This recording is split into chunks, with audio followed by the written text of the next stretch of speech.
What's going on, everybody? Hope everyone is having an amazing afternoon, evening, morning, or whatever it is in your time zone. It is Sunday, the 14th of September, 2025. Actually, for some of you, it's probably already Monday. Does it feel like a Monday? Anyway, this is NCC TV coming to you live from the Akane Mall this time. We're live, or at least that's how it appears to my senses. Could be a brain in a jar somewhere. Don't know, don't care. Shouts out to all my weasels out there, all my forest creatures, and refugee sea creatures, rocking out to the realest of the real synthetic lifeform streamer. Trapped in a cyber brain and body like some kind of ghost in a half shell in this late stage hyper-capitalist dystopia. Forced to exist in this twilight realm to pay off my debt to society and my student loans. I hope you're having a good day, whoever, whatever, wherever, whenever, and however you are. We're about to jump right into it here on youtube.com. High risk, high reward, high on life, or whatever simulacrum, simultaneous, spontaneous, singularity of consciousness this is, was, or will be. Feel free to explain Shin Megami Tensei if you want to. It just means the true reincarnation of the goddess. What's to explain? Yeah, Shen is true, real. Megami is goddess, and Tensei is, I believe, reincarnation. I think that's... Is that... You're cooking fettuccine Alfredo? That sounds really good, Renato. I'm kind of hungry now. What have I got? I've got... Oh, here it is. I've got my oatmeal.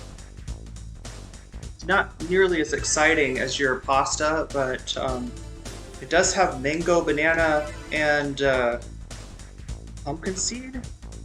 Ooh, this is what I was talking about, chat. Does anybody know what these... Maybe this is just a different kind of grape that they use to make raisins here in Vietnam, but long raisins. Never seen that anywhere else. Yeah, oh my god, a lot of pumpkin seeds today. A lot of raisins. Is there some chia down here? Did they run out? Oh, I can't tell what's down below, chat. It's like a very full bowl here. Yeah, I can't tell. Usually they give me like chia seeds and like a slush of oh, there's a little bit of banana milk, right? Or is it banana milk?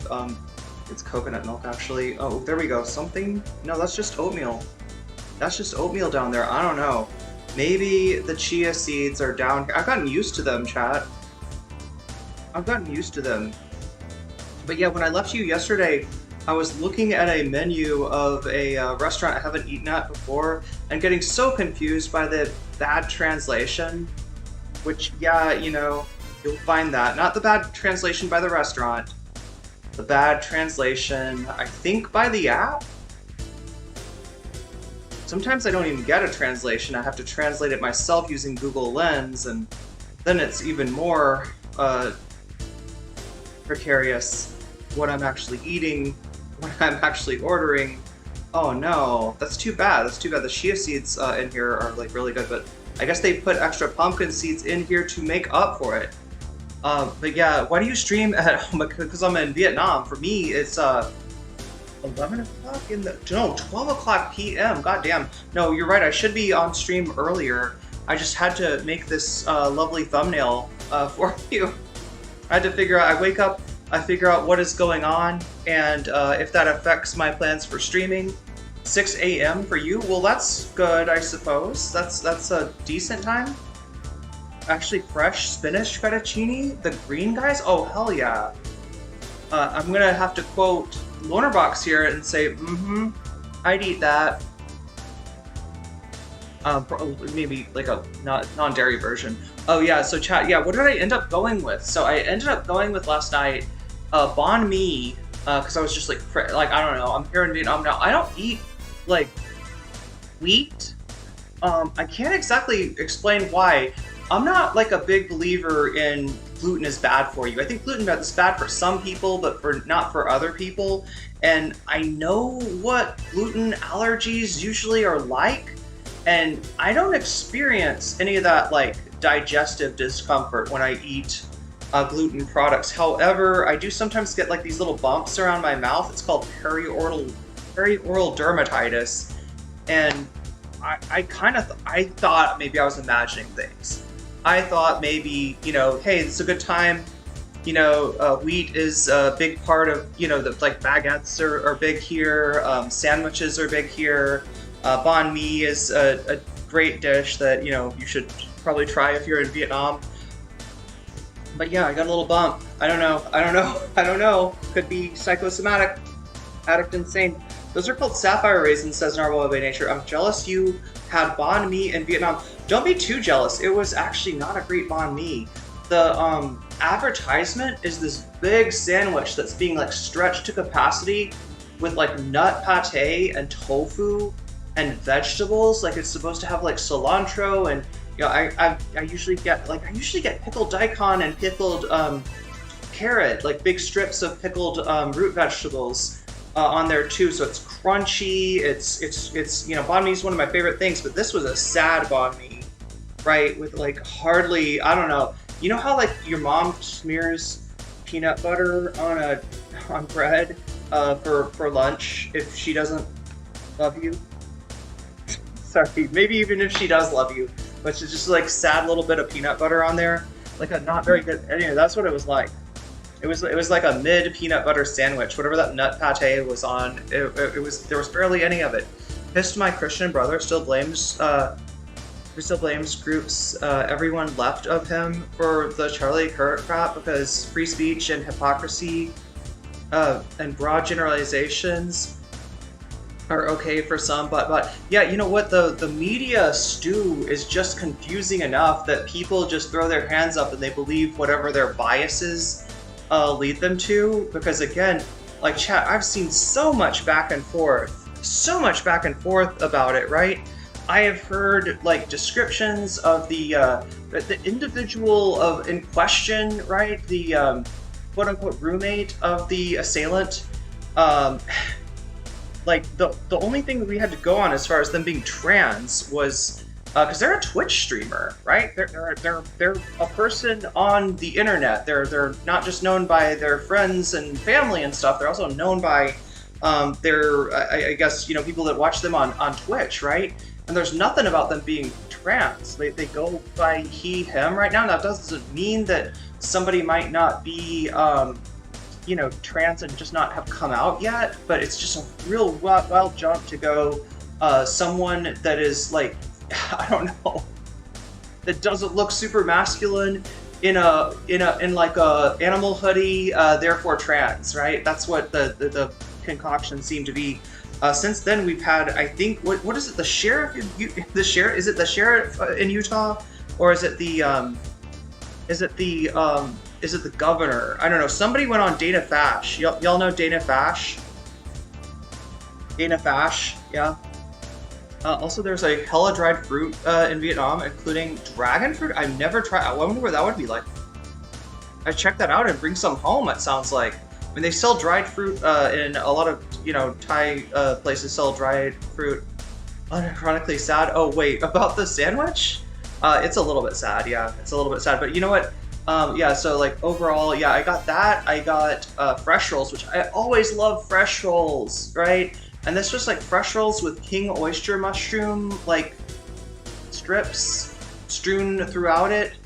But like that was the meat substitute, right? I'm used to fresh rolls with some tofu with a little bit more protein, but that's okay. Those were actually pretty good, and I really needed the vegetables because I hadn't eaten any vegetables that day. And then the last thing, he says the left is celebrating this. Yeah, tell him to enjoy playing with his Russian bot farms, I guess. Yeah, you can definitely find like some posts that like look like left. I don't know, and there probably are some people. Saying kind of not.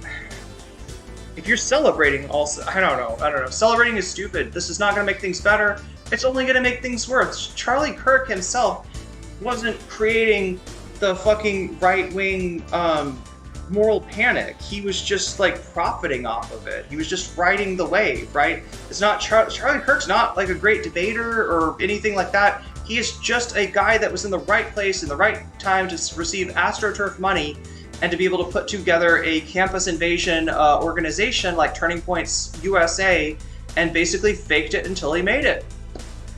And he actually had like, some viewership and shit like that, and wasn't just a joke or a punching bag for the Groypers, although he's always, been a target for the Groypers, and I mean, if your brother wants to really know who is responsible for Charlie Kirk, chat, we had somebody comment on my stream yesterday, okay? I am tempted to show this as an example. The only thing about this is this person's OPSEC is terrible, and I'm afraid that, sharing their post, yeah, maybe I'll just, like, eliminate their user information first, because I'm... But anyway, this motherfucker said that the real right purges itself from times to time. Look at 1939 Germany. I believe, somebody check me on this, but I believe they were referring to the Night of Long Knives, when the Nazis purged the not national Bolsheviks, but the third position of Strasserites from their party, elements of the party that they had just kind of hollowed out and taken over, that still in some way adhered to the idea of workers and unions and labor power, and that was the socialism and National Socialism before they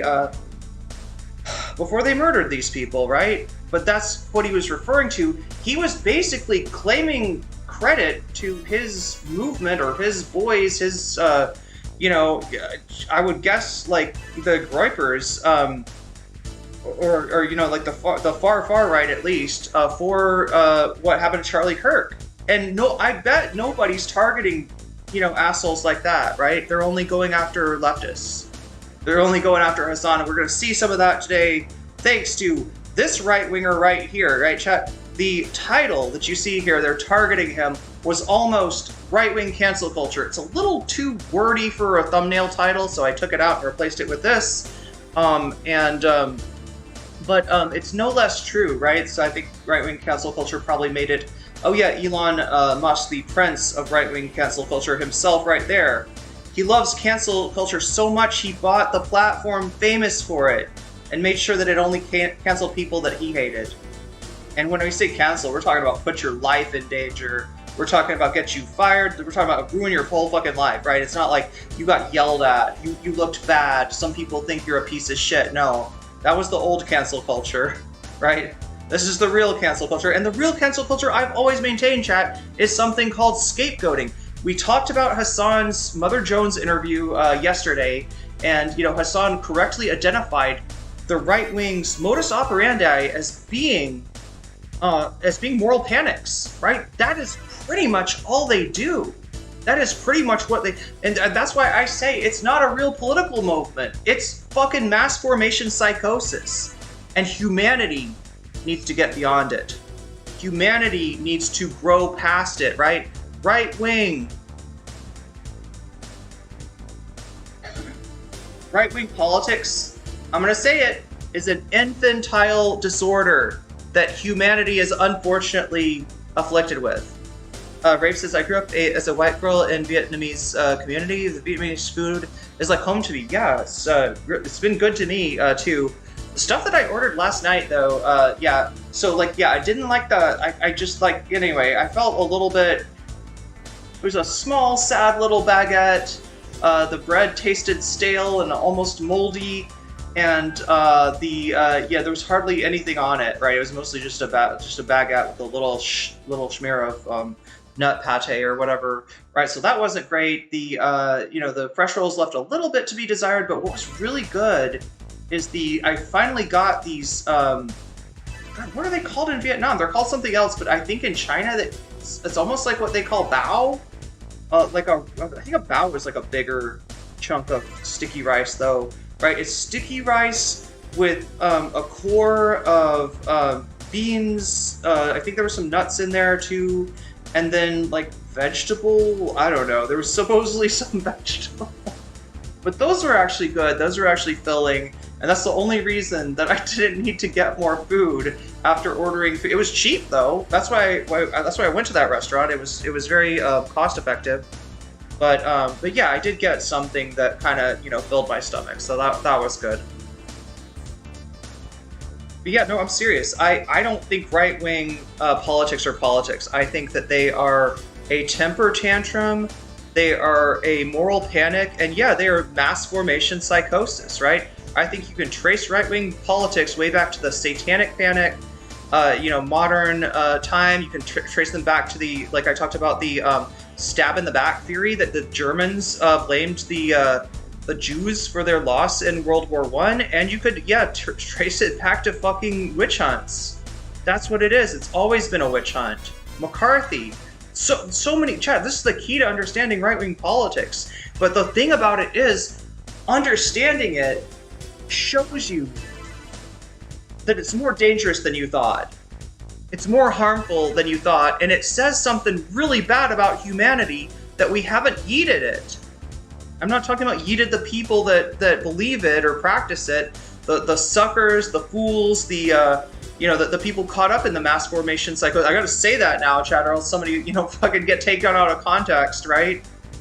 I'm not saying we need to yeet the people that got sucked into this. I'm saying that the ideology, and it's not even an ideology, needs to be, is it Von Cook?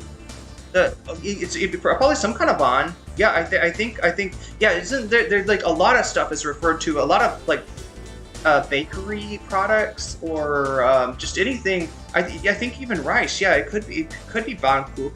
Wait a minute, that kind of stuff. Should I look on my phone and see? Should I look and tell you exactly what the fuck I got last night? Let me see, because I think you might be right.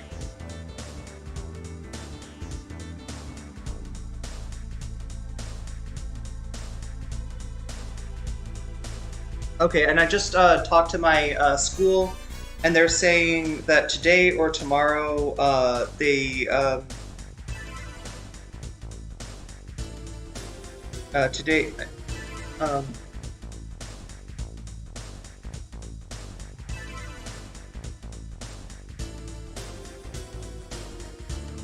sorry, I have to talk to my school here, September 9th afternoon. They're asking me when I uploaded.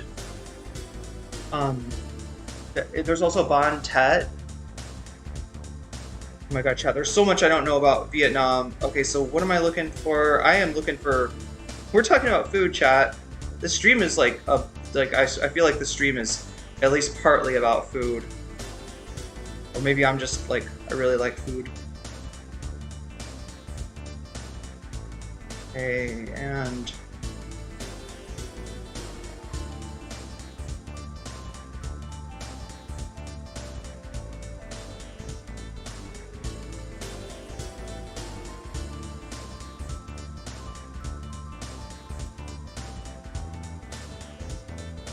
Wait, that's not it. I think that's...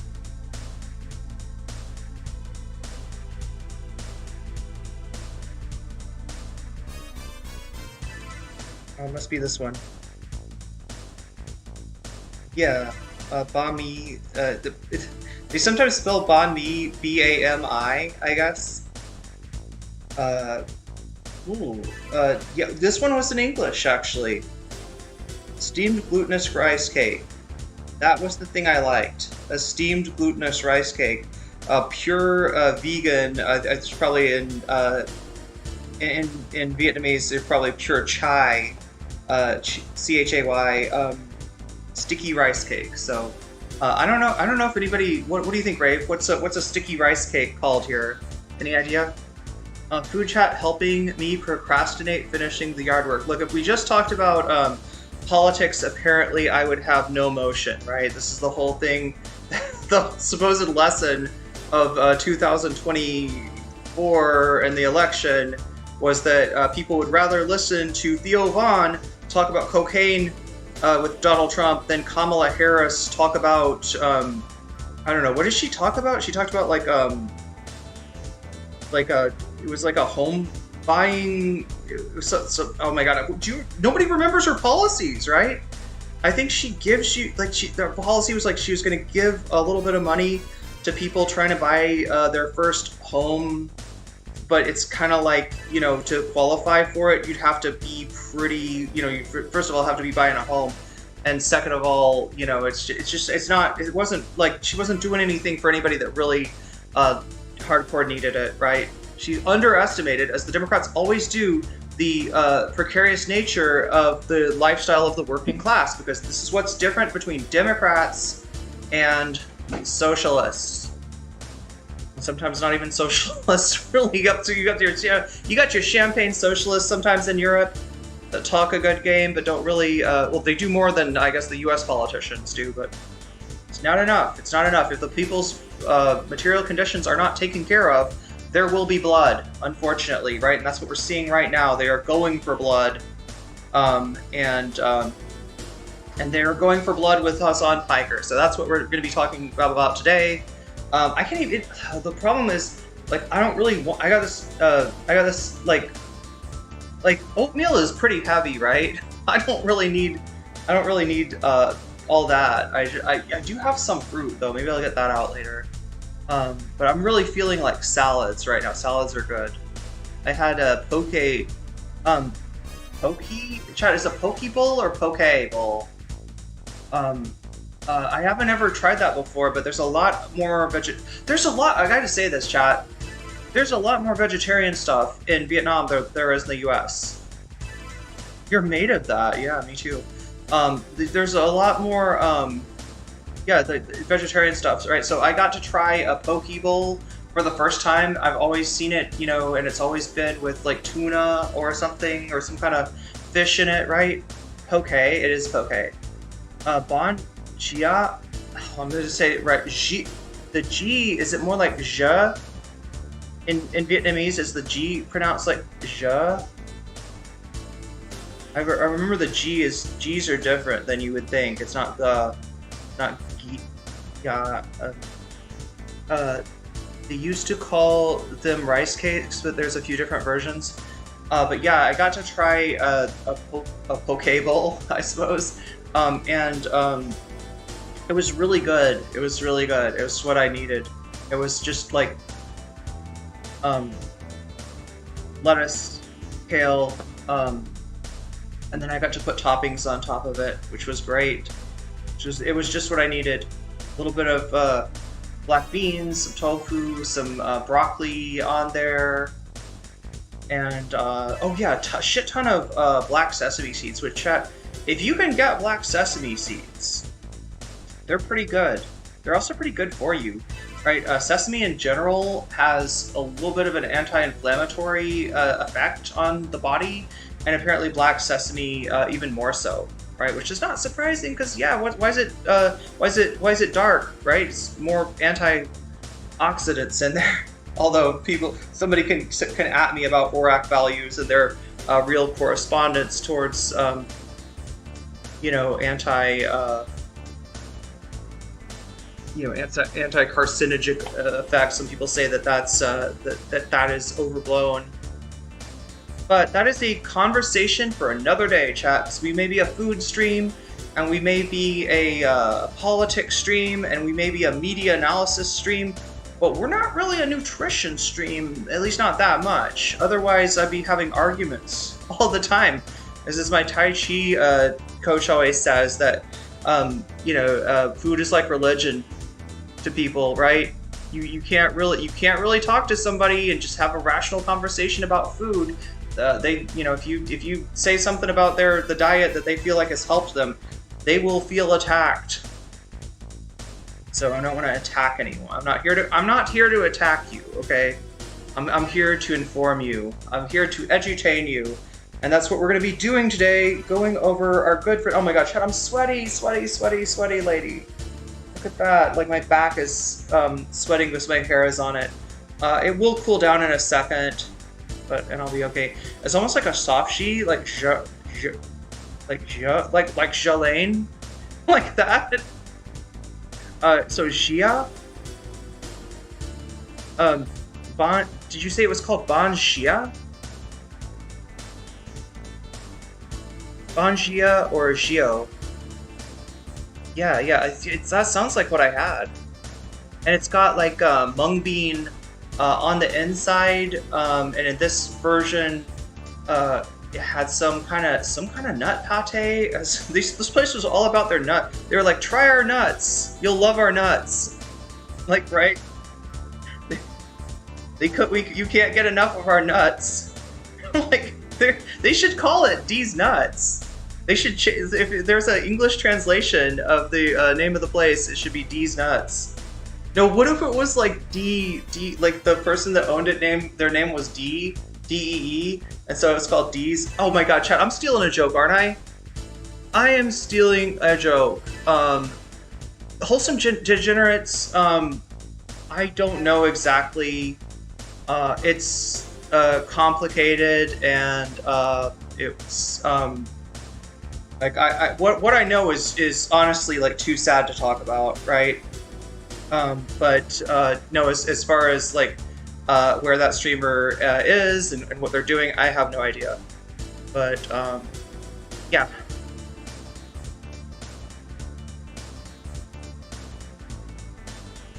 Vegans are judgmental, fundamentalist assholes. Yeah, you gotta watch out for those vegans, right? They'll judge your food habits. But only vegans, right? No one else.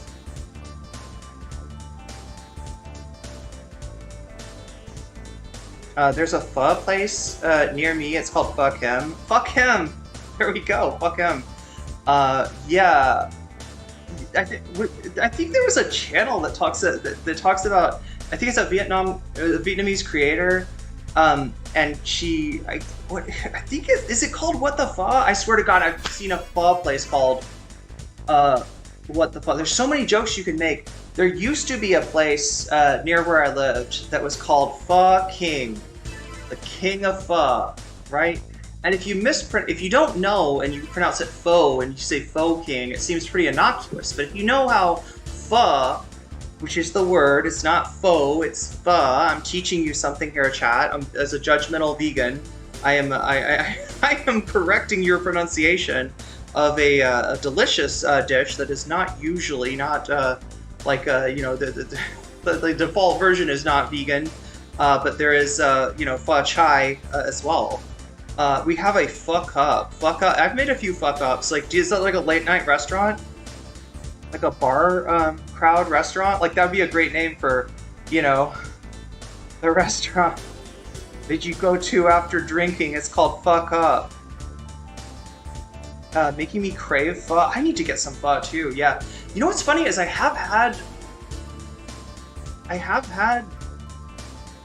got pho at a really cheap pho place, right? Because it was cheap, and I am cheap. In addition to being judgmental, I am cheap. And I got the anyway. It was supposed to be pho, and I guess like the ingredients were all right, but instead of like having like. Oh, maybe I don't know how pho is supposed to be authentically, right? Maybe it's more of a stew. This was more of a stew.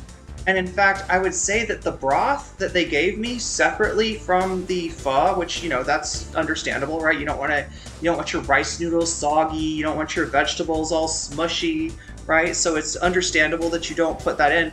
But instead, they had like all the vegetables in the bowl, and then they gave you a little packet. I kid you not, a fucking packet. It wasn't like in Thailand, your soup comes in a bag, like milk in Canada, right? You get a big old bag of soup to pour on your noodles, right?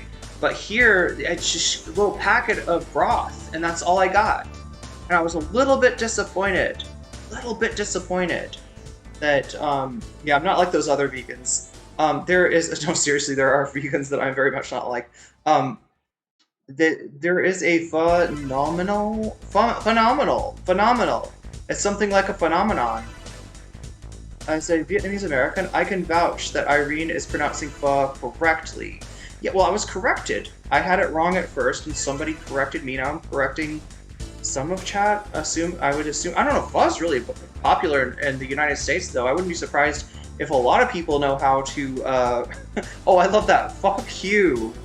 Fuck you. I still want to call that restaurant that I ate at last night and be like, excuse me, if you're looking for like an English, version of your name, I feel like your restaurant should honestly be called D's Nuts. You've got amazing nuts, and everyone should try your nuts, right? You should be like, try D's Nuts. You will be surprised. Put D's Nuts in your... No. No, chat, no. These nuts jokes are pretty crusty at this point. Oh my god, chat, I didn't mean to imply crusty nuts. No. No, that's not what it works though. That's a humor. I'm not trying to do gross out humor, is what I'm saying. I mostly eat vegan food, but I occasionally eat meat or eggs, just not dairy. Yeah, it's funny. I worked at a Denny's for a while, and I was like, because I'd get free food every night, I would eat a lot of eggs, and I think that's probably why I became vegan. Because everything that I'd eat at Denny, like I was like, okay, let me make sure I get my protein. So I was always eating eggs, always eating dairy. You know, I didn't want to like have, I don't know, protein insufficiency. I didn't want to get kwashiorkor, which I didn't know was not a thing for vegans. But I so I ate a lot of eggs and I ate a lot of cheese and dairy products and stuff, and I think I basically extinguished my desire for those foods. Like, right, if your mom makes you peanut butter and jelly every day for lunch at school, as mine did, then eventually you get tired of peanut butter and jelly. You don't want it. You don't want the peanut butter and jelly. Maybe years later you'll remember and you'll be like, ooh, peanut butter and jelly. That reminds me of when I was a kid. Northern Territory tourism campaign for the state is literally see you in the NT Northern Territories. That's sick. I mean, sick in a good way, right? I got multiple generations of people in here. Some people, you know, some sick might mean a different thing to you. I'm using it as like the 80s. Did you know that? Wait, what is it in the 80s, chat? If you said that's bad, you were like saying that's cool as fuck. Right? Like Michael Jackson's bad. He wasn't complaining, chat. He was saying awesome, right? That's what bad meant, awesome, I think, in the 80s, right? And now if you say bad, people think you mean bad for some reason. But maybe you're just like a cool, you were a cool 80s person and you just like, you know, you got used to saying that's bad. You could say badass though. Yeah, I think we say badass now. I think bad transformed to badass, which is a little bit more PG-13. Used to eat Vietnamese noodle joint in Queens, New York, and the soups with fish, with broad noodles. Wait, how broad? Are you talking about broad like that? Are you talking about like almost like shan noodles? Or are you talking about broad like that? That's still a pretty broad noodle for most people, but type of person who eats a bunch of vegan stuff and then just eats a lot of fried chicken and shrimp and bacon. Yeah, sometimes you gotta eat what you got. I know I've done that. Believe it or not, Chad, I wasn't always a vegan. PB&J is lovely snack sandwich as an adult. It is not lunch. It was lunch for my mom. Yeah, PB&J and chips, maybe. Wait, did I get chips? I feel like my mom wouldn't have. She was pretty health conscious. Maybe she didn't pack chips. What did she give us? No, I think it was chips, somehow. She made an exception for lunch and gave us chips. But not Doritos, not Cheetos. Just chips. Sometimes baked chips, even. Kind of adapted into that. Yeah, baddies. We say baddies. Still say sick. Wait, still say... No, wait, is sick old?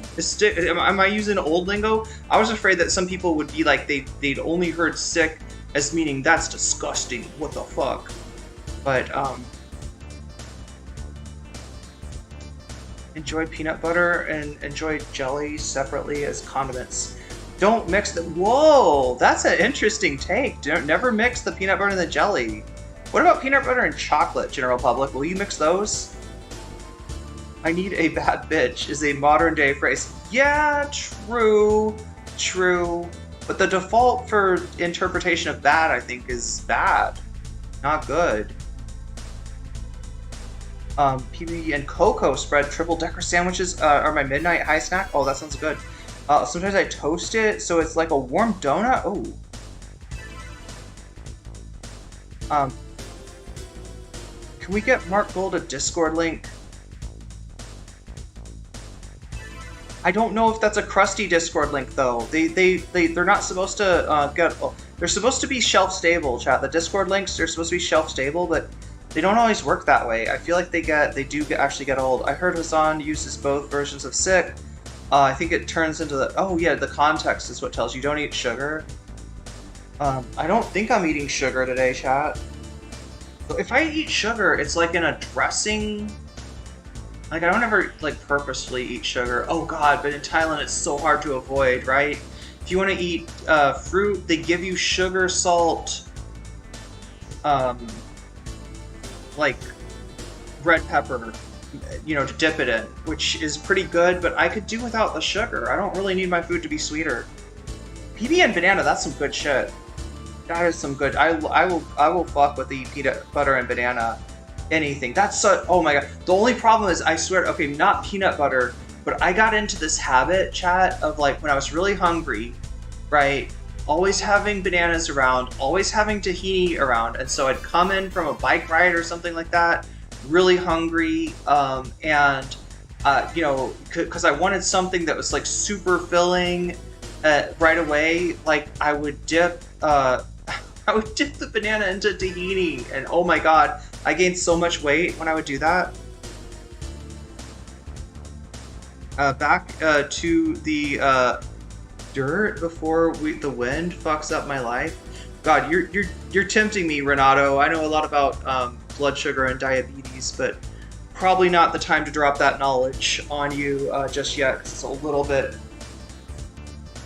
complicated. Oh, I want to give you something to Google though, if I can remember what this is called. I think it's called, is it the intercellular lipid theory of diabetes or the myocellular?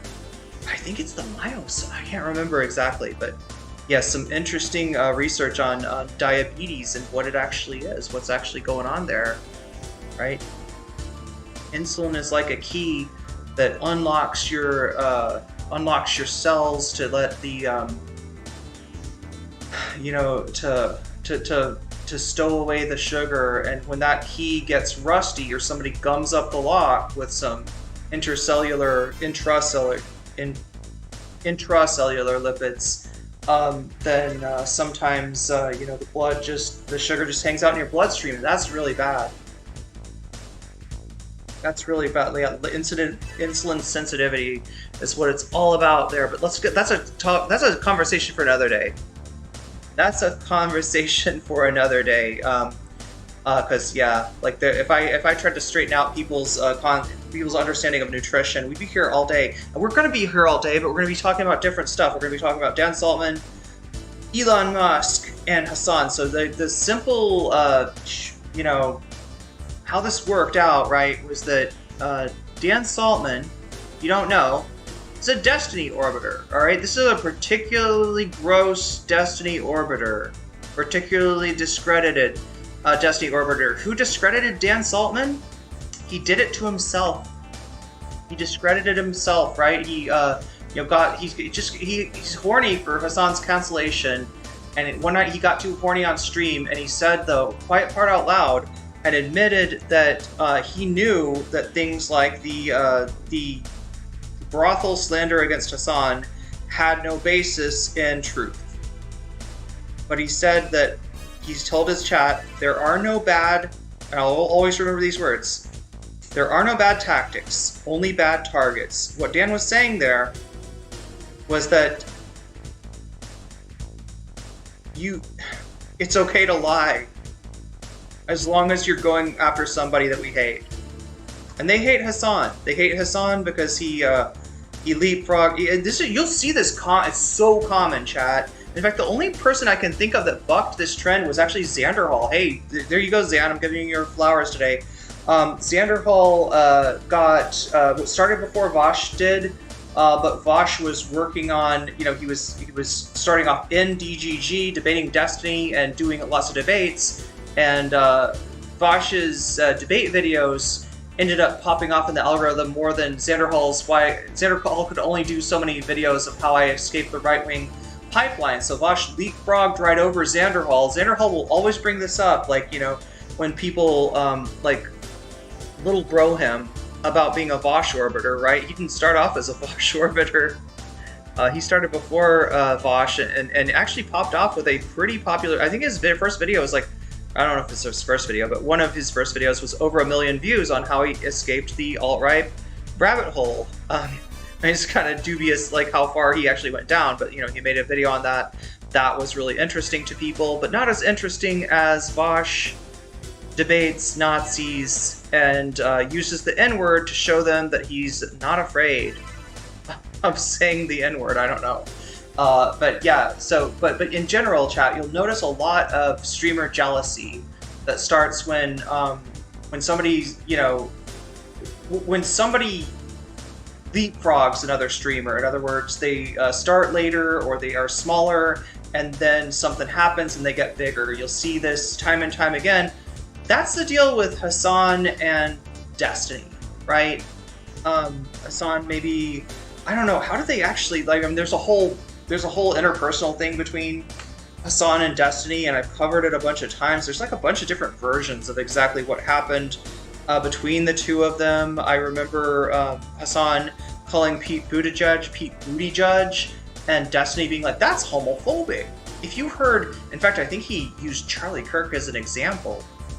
And that we're gonna, I think, I don't remember. He used some right-winger. If you heard some right-winger saying Pete Buttigieg, you would say that's probably homophobic, so why don't we say it about Hasan? So it's just this paranoia, right? Destiny has orbiters, they're very useful to him. When people attack him, there's an army of orbiters whose lives depend on Destiny that are just kind of bound to defend him, like, because they got their following from him, right? They are not like streamers in their own right. They are people in the Destiny cinematic universe, right? If there's no Marvel, there's no Spider-Man. Destiny is Marvel, okay? So you'll get them, and when an orbiter seems to be like out of control or too independent or this or that, they will bring the hammer down on the orbiter. They tried to do that on Hasan, but it had like the reverse effect. And Hasan got big, and Destiny, well, he exposed himself. Time and time again, he exposed himself. And even though I wouldn't say like it's a small community or something, like Destiny's been streaming, he's older than dirt, chat. Destiny was streaming when there was brontosauruses. Like, you can see an old stream of Destiny with a big old rack of brontosaurus ribs like Fred Flintstone taking a bite out of that shit, right? When he was on the carnivore diet, the real primal diet, because Destiny was a literal caveman. Yeah, he's been around forever. So it's kind of hard to slow that roll, but Destiny's done as much as he could to hurt his own career, and it is kind of just not going anywhere at this point, right? It's not, there's no motion, and also nobody from the outside of the Destiny world, other than Brian Tyler Cohen. Brian Tyler Cohen might be an exception. Didn't Brian Tyler Cohen do something? There's a few people, chat, that will that are silly enough to do content with Destiny, but not as many, right? Whereas Hasan is, writing for the New York, writing an editorial today for the New York Times, etc., etc., etc. Anyway, this guy's a Destiny orbiter and a Destiny friend. Maybe used to be friendly with Hasan back in the day, and he just. He's just like, I don't know what to say. He's got a hate boner. He's got a raging late night hate boner for Hasan. And he'll do anything to cancel him. They put together all these clip compilations. They've made websites like Hamasabi, I think it's called. Hamasanabi or something. And nothing's stuck. Nothing's worked. Hasan's still getting bigger. Destiny's still languishing. And they're mad. They're angry. And so no, they're not going to let any opportunity go to waste. And this Charlie Kirk, to some people represents a tragedy, to other people, represents a lot of danger. If you come from one of the marginalized groups that Charlie Kirk's organization is targeted, there's a lot of there's not really an upside here, is what I'm saying. For us, right? But Destiny and his community see it as an opportunity to what? To cancel Hasan. We got to get the Roadrunner, chat. Meet. He's always getting away. We order stuff from Acme every week, and somehow it blows up in our face. and it only hurts Destiny. And like, you know, this time we're gonna get him though. We ordered the Charlie Kirk. Hasan is responsible for Charlie Kirk slander, which it's so easy, chat. You just take the old clips that you were trying to get Hasan canceled with back in the day, and you suggest that maybe he was talking about Charlie Kirk. Maybe he was, and that's all it takes to get Elon's attention. Elon retweets you, as he did Dan Saltman and I believe Tectone and a few other people, and you know, you get Elon kind of obsessed with Hasan, and now he's gone. He's cried to Daddy Bezos, right? Who really, I mean, look, Bezos doesn't micromanage. You know, I don't think that's his style. He's not deeply immersed in, like, he's not like Elon, where he tries to make the decisions of the everyday, you know, corporate decisions and ends up fucking up his company, right? He you know, he delegates that authority to people who actually know what they're doing. And so normally, you know, you're not going to have Bezos like putting his foot down and saying that, telling, you know, Dan Clancy or whoever, telling people at Twitch to ban a streamer. But, you know, when you get added, actually, I don't think he was added by Elon. It's added by something else. You love a Brontosaurus steak? Yeah. I mean, Fred Flintstone looked really healthy, didn't he? You could tell that guy had a nice low cholesterol number. Or maybe cholesterol doesn't matter. I don't know. Maybe cholesterol is good for you. You should try to get his... No, chat, please don't listen to what I'm saying. I am mocking certain nutrition authors here. But that's, again, that shit is for another day. That shit is for another day. What's for today is this stuff right here. We're going to get into it. There is a tweet that Elon, I think he quote tweeted somebody that was adding Bezos. I think that's how Bezos was added. So anyway, there's millions of views on content, clip compilations of Hasan in an attempt to get him banned, and now they got Elon on their side too.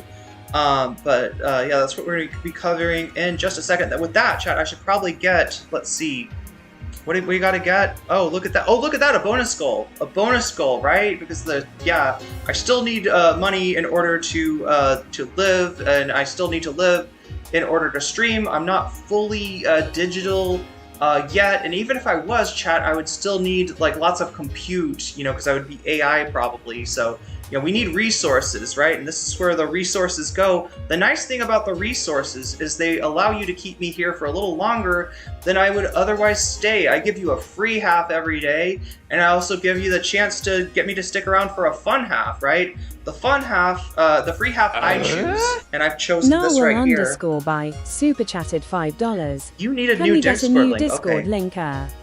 Thank you. I can do that.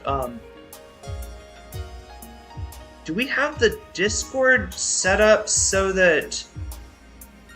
Is it set up in such a way that people can't get... Oh, I know the problem. Yeah, I know the problem. Because you'd want to link people into the welcome. Oh my god, is that even it? And the welcome is like a special... The welcome is basically a... oh my god, what do you call it in Aliens? What is it called in Aliens, chat, when they kick the Queen Alien out of the airlock? Yeah, I think it's an airlock or something. You know, it's meant to prevent us from getting brigaded. Do you know why we set this up this way? It was actually Demon Mama. Of all the people to try to brigade your Discord, of all the people to try to invade your Discord, it was an imp invasion. The invasion that they attempted that was stopped in its tracks by our airlock. Because the imps get into the airlock, and we see who they are, and they just get yeeted the fuck out. So we never really got invaded by Demon Mama and her crew when she was gunning for yours truly. Here, I've got... oh wait, I gotta disable this, right? Because otherwise it won't give me a real link and do invite. But yeah, that's how you get the invite link, is to be in there, and I'm in there, along with the Discord mods. There's so much I need to do when I get back to Thailand, chat. There is so damn much I need to do, you know, including on the Discord. including maybe adding some mods if anybody's interested in that. I don't want to overburden you, and I appreciate people for moderating the chat. I know that's a lot of work, but yeah, maybe we might add some more people into the moderation team so that stuff like sending a link is something that more than just me can do. Mark Gold with the super chat. Thanks for the advance for the link. Yeah, there's the link right there. And I should also try to put it into the stream elements so that when the timer comes up and shows the link, it's a fresh link, not a crusty link, not a D's Nuts link, but a serious link that's not D's Nutsing anybody. It's like, no, legitimately, here's the link, not the link to D's Nuts, the link to the Discord, D's Cord, I guess. But thank you for the super chat. Mark Gold says Free Palestine, VP, and Narwhal is Poggers. Poggers indeed. Chat, you're gonna make me. I have to say Poggers! It's like the Sam Cedar Crash Out, where they make him say Poggers. It's kind of weird, chat. I realize I'm like on a side profile today, and I'm showing more booba than I'm used to showing. I don't know what's going on. I'm not trying to show off the girls or anything, but maybe I should try sitting in a different faction over there. I've got a like cabinet behind me that's screwed to the wall, and I don't want to damage the apartment that I'm in for another 2 days. But yeah, chat, my language school expects me to get the word from the Thai embassy in the next 2 days. That would be ideal that I get it then. I'm such the majority report head. I think it's why the algorithm brought me to you. Maybe so. It could be a lot of people like MR here. I just started trying to navigate Discord again. Learning curve sucks. Yeah, I honestly don't use Discord as much as I used to. I was like, big into it during the pandemic. I was always hanging out in general chat, and oh my god, so many interesting experiences. Some of them good, some of them not so good in Discord. Let's see. Maybe is that better? That's less, less of a side profile. I'm not trying to. Bob Carmody used to spam the link for us. Actually, MIDI still spams the. Last time I was in there, MIDI was. I wouldn't say spamming. I would say appropriately posting. Right, spamming implies too much, right? I don't think MIDI was doing too much, but yeah, Bob Carmody's cool. MIDI is cool. I've been a TMR head for a long time, and a lot of what I know about politics, people always ask me when I refer to something from like before my time, is like, how do you know this shit? Like, how do you know the trajectory of the Democratic Party since like the 80s? And it's like, probably from Sam Cedar, if I'm being honest. Probably from watching TMR, honestly. Oh yeah, super chat goal. We don't do chat. We need to do that. What do you want for a super chat goal? We got to get going. We're gonna we're gonna jump into this right now. Love the addition to the threads to Discords. They add a new post feature. Oh, I need to learn how the threads work, right? Because that's important. I think that would make Discord. I was just bitching the other day that like somebody wanted resources for learning theory, learning history, and stuff like that, and I posted a bunch of resources like 4 years ago in the Discord, and it's probably really hard to find because that was 4 years ago. It might be pinned. I hope it was pinned.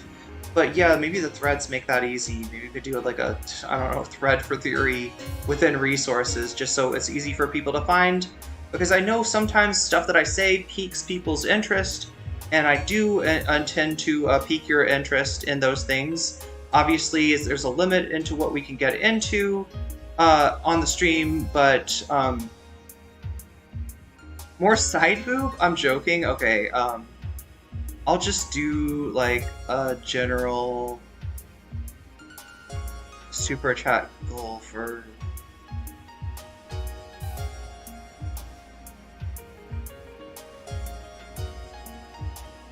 let's just see if we can get 5 super chats in the next hour, and you decide. And then if we get that, I'll have chat decide what we'll do for the. Well, if I can get this shit to. Oh no.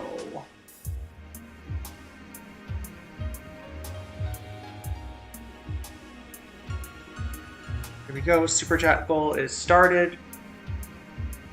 And yeah, so we're gonna be talking about Hasan and Hasan and Elon. I guess that's what it kind of comes down to. Like, you know, I'd say Saltman, but Saltman obviously isn't of the profile of Hasan. If it was just Saltman, like, crying into the void about Hasan, it wouldn't be as big of a deal. The only reason this is a big deal at all is because Elon picked up on it, right? And he's trying to cancel everybody. The thing about cancel culture, though, is that it jumps the shark at some point. The more people you try to cancel, the more, you know, the more boycotts you try to muster, the less effective any of that stuff becomes. And Elon is really pushing the boundaries at this point, pushing the limits of, you know, how many people he can put on blast. He has gotten a lot of people fired, and they're talking about doing worse to them. And obviously, if Elon Musk mentions your name or, you know, posts something that like links to your identity on X.com, on Paradigm X, you know, you're in big trouble. But beyond what might happen to you as far as your job, your school, you know, legal consequences, it could be like life-threatening, right? It could be life-threatening for Hasan. Side boob is an old joke about the old TV joke called show called NYPD Blue invented side boob. What is that? The one with singing cops? Is that the singing cops one? Threads are disappearing sub-conversations that notify people who engage with them. Disappearing disappearing subscriber conversations that only notify people who engage with them. They don't get revived. They can be revived, but will drop off the channel roster after 24 hours. So a little bit like stories, it sounds like. Anyway, chat, we gotta get going.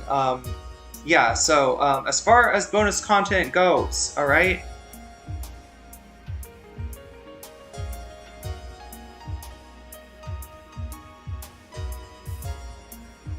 As far as culture is a stretch these days, yeah.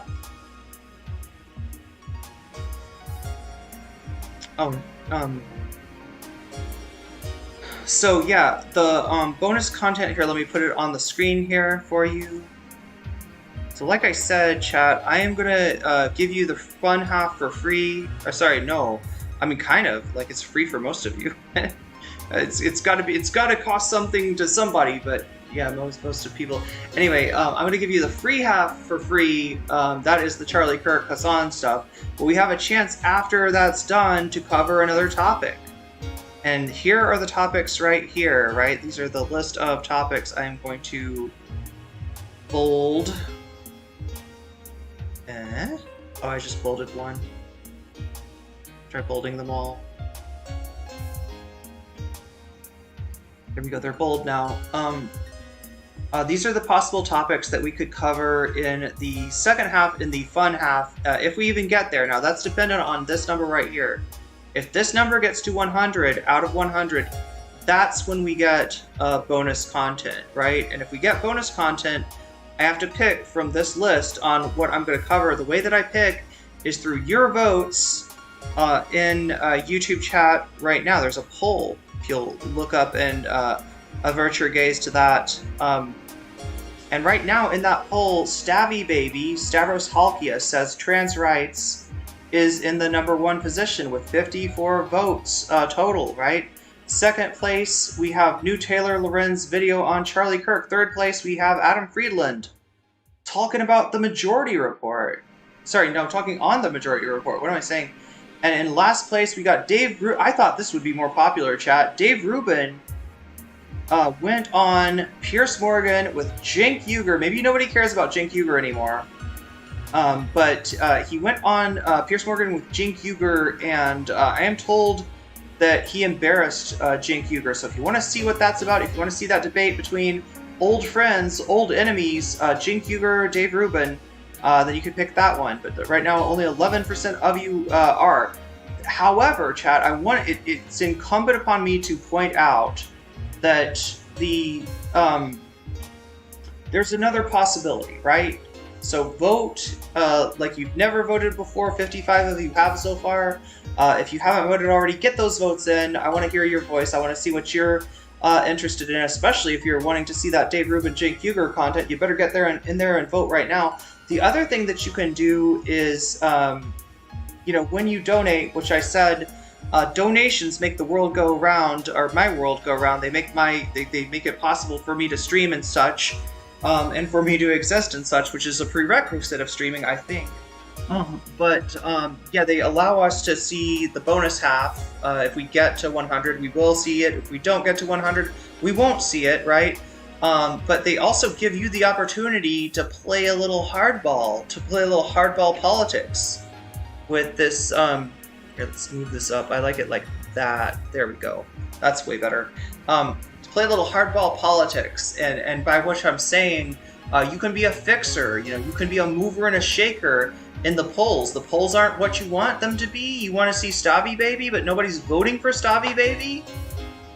You have a chance to put your money where your mouth is when you donate, right? You can let me know which of these topics sparks your joy, which of these topics appeals to you, which of these topics you want to see in the fun half. And same rules as for the bonus content. The things that make this go up are super chats, super stickers. If you get yourself a membership, if you weasel up by getting yourself a membership, or if you gift memberships to other people. In other words, if you weasel that, if you share the love and gift memberships, right?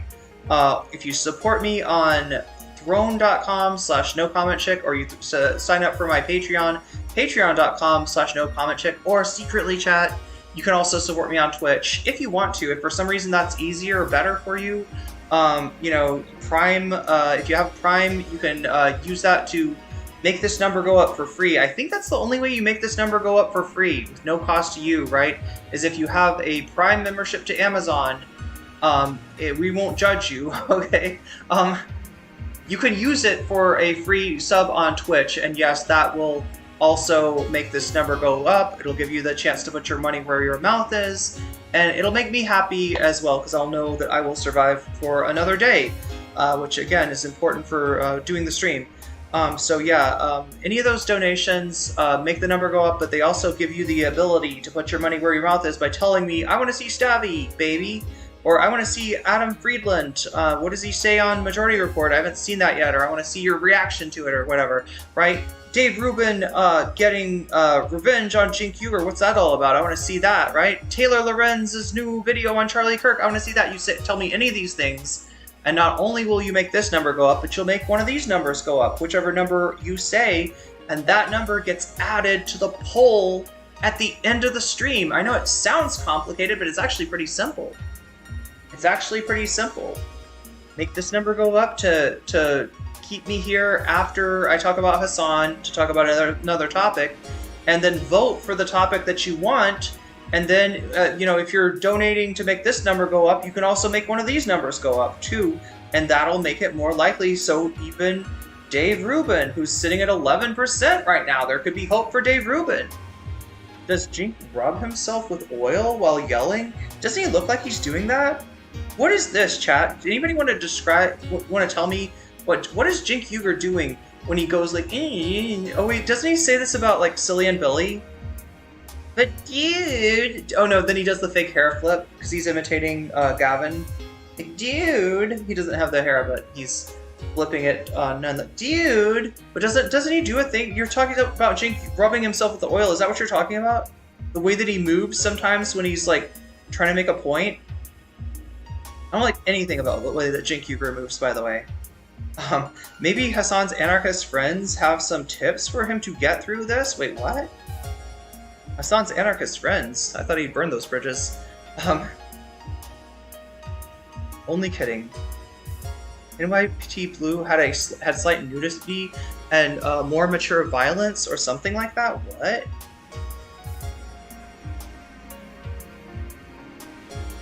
The other thing I need to remind you of here, wait, let me see.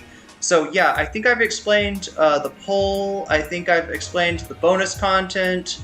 That, you know, if it's sad right now at 10%, but if it gets happy and it gets to 100%, it means I stick around for longer and the stream isn't as short as it would be otherwise, and you get to pick one of these topics, right? So I think I've explained that. The other thing that I need to explain is that I appreciate my Patreons, right? A lot of people support me on Patreon, and if you are one of those who supports me at the $5 level or above, you get a fancy shout out in the beginning and ending of each stream. Since it's the beginning of the stream, let me do those now. Shouts out to users, shouts out to JMB, shouts out to Brian Sylvester.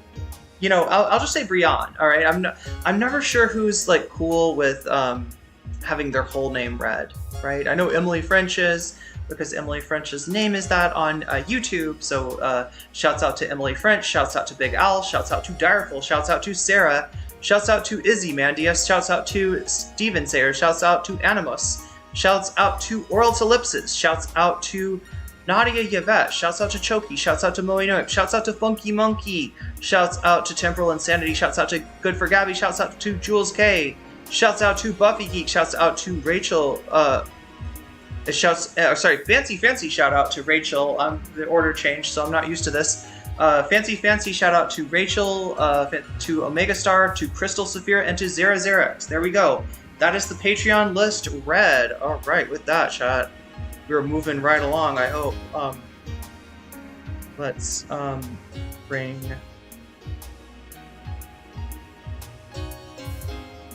this out.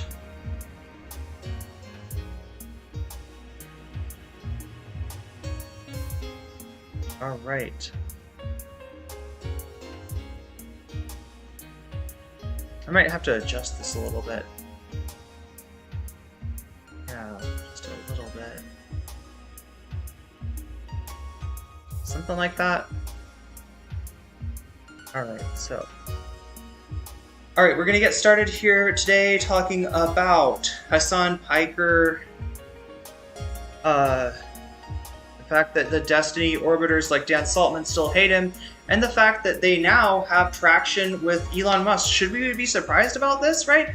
Elon Musk is a right-winger, a far-right extremist, a fan of the AfD in Germany, that is the alternative for Deutschland, or basically the new Nazi party, for Deutschland. That's talking about, I don't know, like they want to kick everybody out of Germany, I guess, a lot like the MAGA Republicans. So no surprise that Elon likes them. But what might surprise you about this situation is that these are Destiny orbiters. What is Destiny's deal again? He's a left-winger that hates Trump. In fact, he hates Trump so much that he, from time to time, say, kind of horrible things about Trump supporters. He said that, if you got, if you went to a Trump rally and you got, blown away, if you got shot in the attempt, the attempt on Trump's life, like, that he would laugh at your ass, right? That was the thing that he said during the election. I've heard he's saying, like, other incendiary things right now, trying to get attention. That may blow up in his face, but yeah, so because of that, you might be surprised that these D-orbiters are actually working with Elon Musk, until you realize Dan Saltman is a right-winger. I've talked about this before.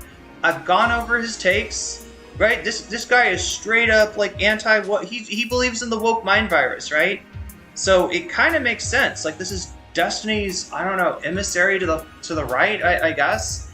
And it's worked. He's gotten Elon's attention, and Elon is going after his biggest enemy, Hasan Piker. Hasan Piker has also written a there's a New York Times op-ed that Hasan has written. And we'll read that out today, in addition to going over Hasan's own coverage of his cancellation. And when I say cancellation, the obvious thing is, getting, you might think that just means shit from right-wingers, but no, they're trying to get him banned from Twitch. But I swear to God, that's not like the the bottom, if the bottom falls out, that's not the rock bottom of it. That Hasan gets banned from Twitch and has to stream on YouTube, right? The Trump administration has used the death of supposed free speech advocate Charlie Kirk in order to cancel free speech, at least for the left. So, they're threatening to do a lot of nasty stuff. It could get much worse for Hasan Piker, including just straight up stochastic violence. You got all these angry right-wingers. Dan Saltman has told them that Charlie Kirk's untimely demise is Hasan's fault, potentially. And, what are they going to do with that information? Yeah, he is potentially trying to get Hasan killed. And Elon Musk, is trying to get a lot of people killed, it seems. Right? If you want to talk about stochastic violence, right? If you want to talk about the limits of free speech, the people testing that shit right now are actually Elon and Dan Saltman. That being said, chat, I got a thread. This is the thread right here. The thread is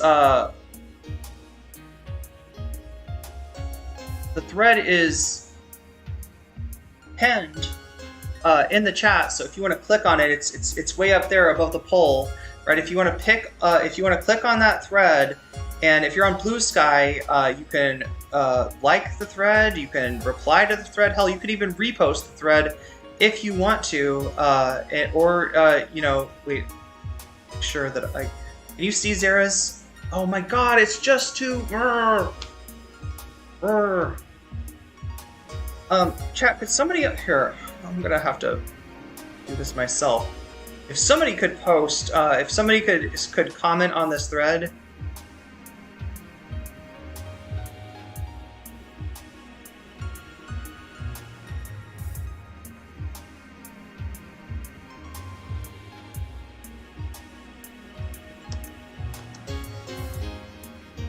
Get him this time.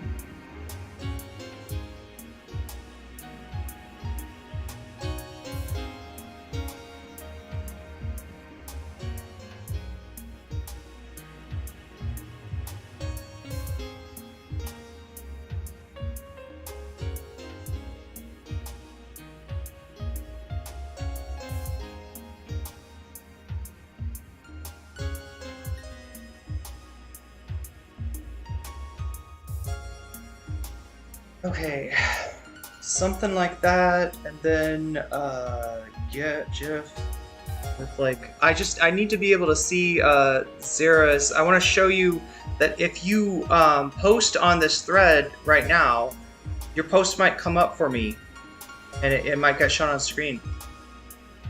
Wily, get a Wily Coyote.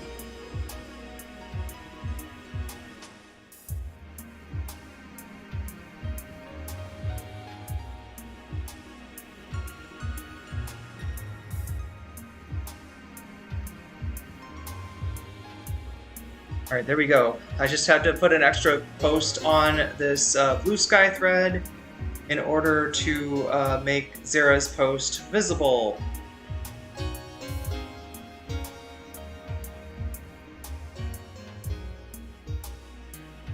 Oh no, it just made my post visible and it bounced Zara. What the fuck? I don't like how this works. Why does it work like that? Literally, God, I feel like the coyote now. Literally have to reply to your post to make it visible. Because of the silly way that Blue Sky works. Oh well. I wonder if if there's like options. You can set it to be to view the threads differently. Okay, let's try. Now we can go down a little bit more. Is it visible, chat? That's what I'm asking. Almost. Alright, let's just mess around with this a little bit more. And I'm doing this, and I'm lingering on this just to let people know that I really do need your help on Blue Sky. If you post on Blue Sky, posting a stream link is a great way for it to go nowhere, right? They just don't do good on social media in general. But if we have a few likes behind it, if we have a few comments behind it, if we have a few reposts behind it, then it might actually go somewhere. Somebody that wants to see this content might actually see this content. We might bring in new people. It was a bot? The account was made? What are we talking about? Oh, is there a bot in chat? Okay. Didn't the New York Times or WAPO name drop Hasan within an hour of the act?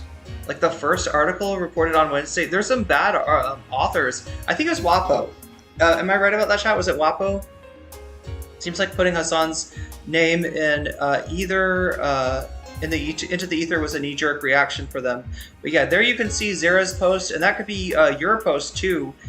If you post on the thread. This is like, you know, more encouragement from me to you to interact with this thread in order to make it visible, because it's just not visible without your help. Elon must have found his people, yeah. So Zara's talking about Dan Saltman and Destiny, and yes, indeed, they are quite a pair, Raggedy Man. Wait, let me know something. Sorry, mods are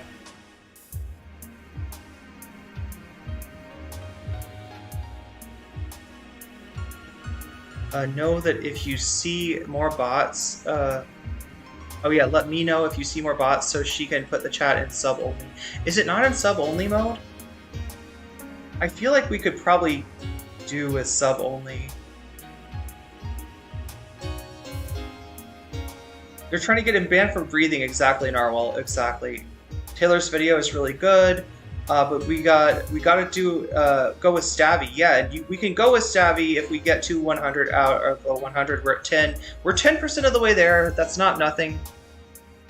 But yeah, that's the only way that I'll stay on a little longer. Otherwise, I'm just gonna read you the New York Times article, the op-ed that Hasan himself wrote, and watch a little bit of what Hasan's thoughts are on this attack from Elon Musk and you know, his ops, Tectone, Saltman, and other deorbiters, and I'll get the fuck out of here and check my and try to maybe do a little shopping. Either way, chat.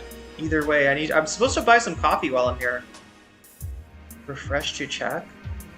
Wait, it's not. It's not. It's not in sub. No, you're right. It's not in subs only mode.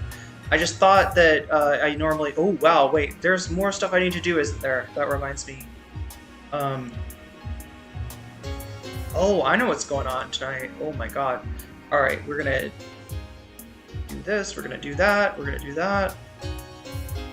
And we're going to do that. There we go.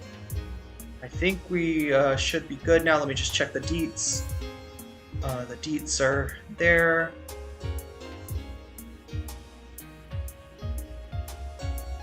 Okay.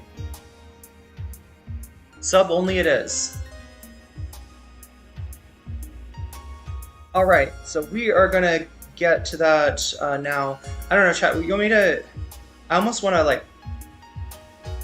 Let's just watch let's watch Hasan's video first. Alright, I don't feel like reading. Is that okay? I hope I'm not disappointing him. One in chat if I'm disappointing you. I'm gonna also reload this, the freaking coyote though, right?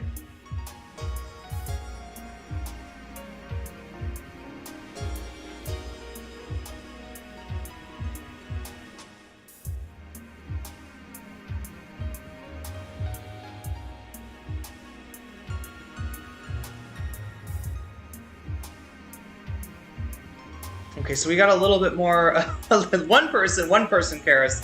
That's good to know. That's good to know that I'm glad one person cares. I'm glad somebody cares. Anyway, let us get to the Hasan controversy. Let's see what Hasan's got for us today.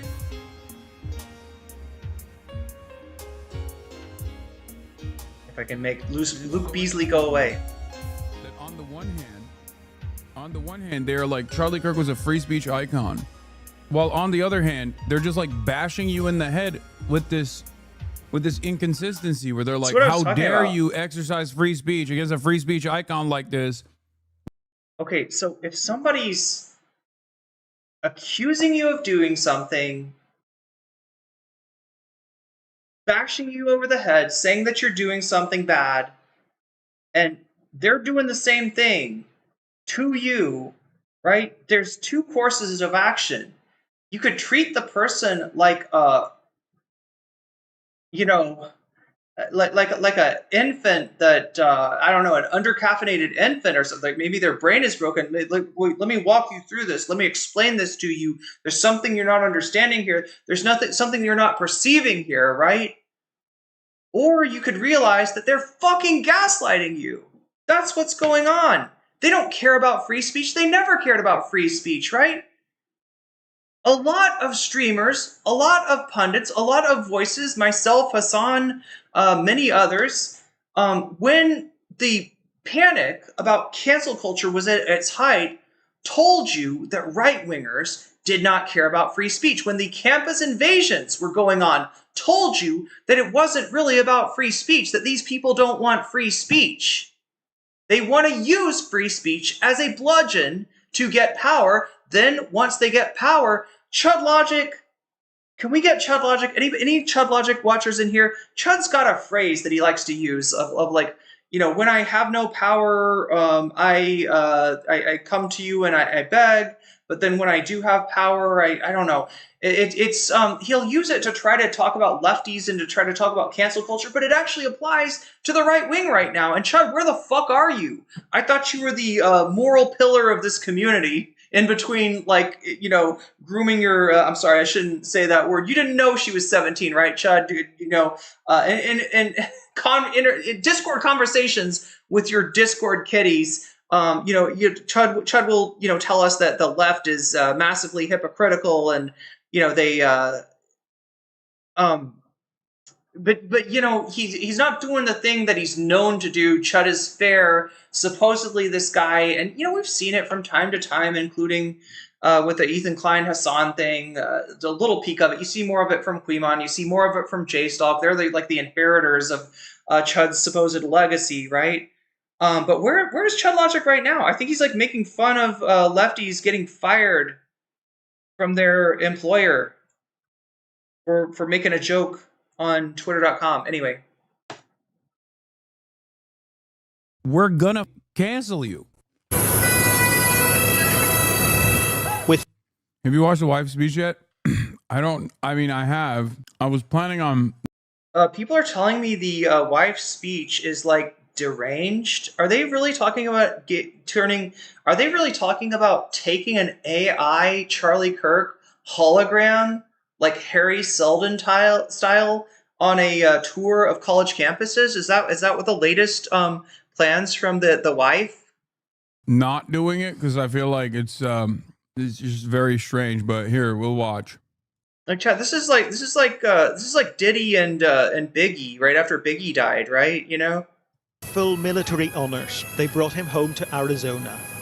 Charlie Kirk's widow, Erica, comforted on the tarmac by Usha Vance, the vice president's wife. Oh, I love you. She later posted this video of her husband's open coffin. I love you. I love you.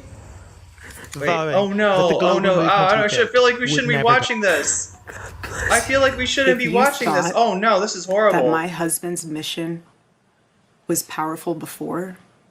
You have no idea. You have no idea what you just have unleashed across this entire country. Is this the speech? Is this what people are talking? This thing right here is the speech? Wait, that's I think that's the set of Charlie Kirk's podcast, right? He wasn't military. Yeah, I guess it doesn't. Well, to them, he's a soldier, I guess. World, you have no idea. Wasn't that in the Tom McDonald rap that he just released too? Like you killed a soldier, but you forgot he has an army. No idea the fire that you have ignited within this wife. The cries of this widow will echo around the world like a battle cry. Police have removed a car from the home of the suspect, 22-year-old Tyler Robinson. A neighbour revealing that she came face to face with him shortly after he's alleged to have carried out the shooting.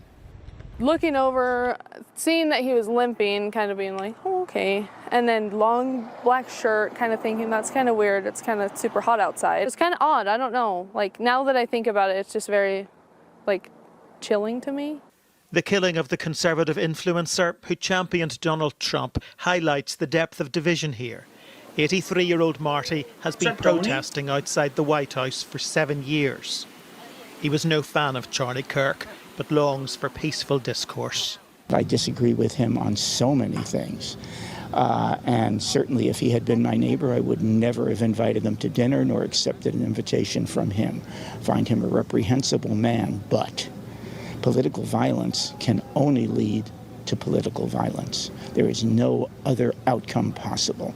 And so killing somebody like him... Fucking strawman of the universe, acting like, you know, the left is at large, like calling for political violence. Like that, anybody that says this is a good thing, chat, the only people I've seen it from, like, are non-Americans, right? I think I have seen, like, there was a concert, I'm not going to mention the name of the artist, right, where somebody, like, right in the beginning was you know, said something to the effect that you know, he, like, had, you know, what he'd said, you know, if you talk shit, you know, this is what you get, or something like that, with the assumption being that it was the left that took him out, chat. We know more than that now, all right? We know that the call was coming from the inside of the house. There are people, the biggest ops of Charlie Kirk are not left-wingers, believe it or not. They are right-wingers that think that Charlie Kirk is not extreme enough, that feel like he is not enough of a Nazi. He does not pass their purity test. And again, we had somebody in my comments yesterday. It's still there, chat. It's still there. A comment talking about purging the right. That's who did this. But no, go ahead and bitch, you know, and virtue signal about, like, non-existent leftist thought leaders and politicians that are, like, somehow happy about this or cheering for this or you know, calling for more, right? That's absolutely unacceptable and absolutely the wrong direction for this country. This has been described as a moment of reckoning for America, a potential watershed. But real change would require a tempering of the rhetoric by both sides, a commitment to the norms of political debate. And there are many who say that starts right here, at the top. A family is grieving for a husband and father. The Vice President is mourning a close... I'm sorry, at the top? Where is he? A White House. Okay, that's what... Yeah, that actually makes sense, yeah. ...personal friend. And America is confronting, yet again, the cost of polarizing politics. David... Chat, do you think we're going to have some... a moment of reflection, some thoughtful, empathetic words... a reaching out to both sides of America from the Trump White House to kind of cool things down, to turn down the temperature? You think that we can expect that? Is that what we expect? Is that what we're going to see from the Trump White House? Blevins, Sky News in Washington. In the wake of the murder of Charlie Kirk, celebrated in for his embrace of free...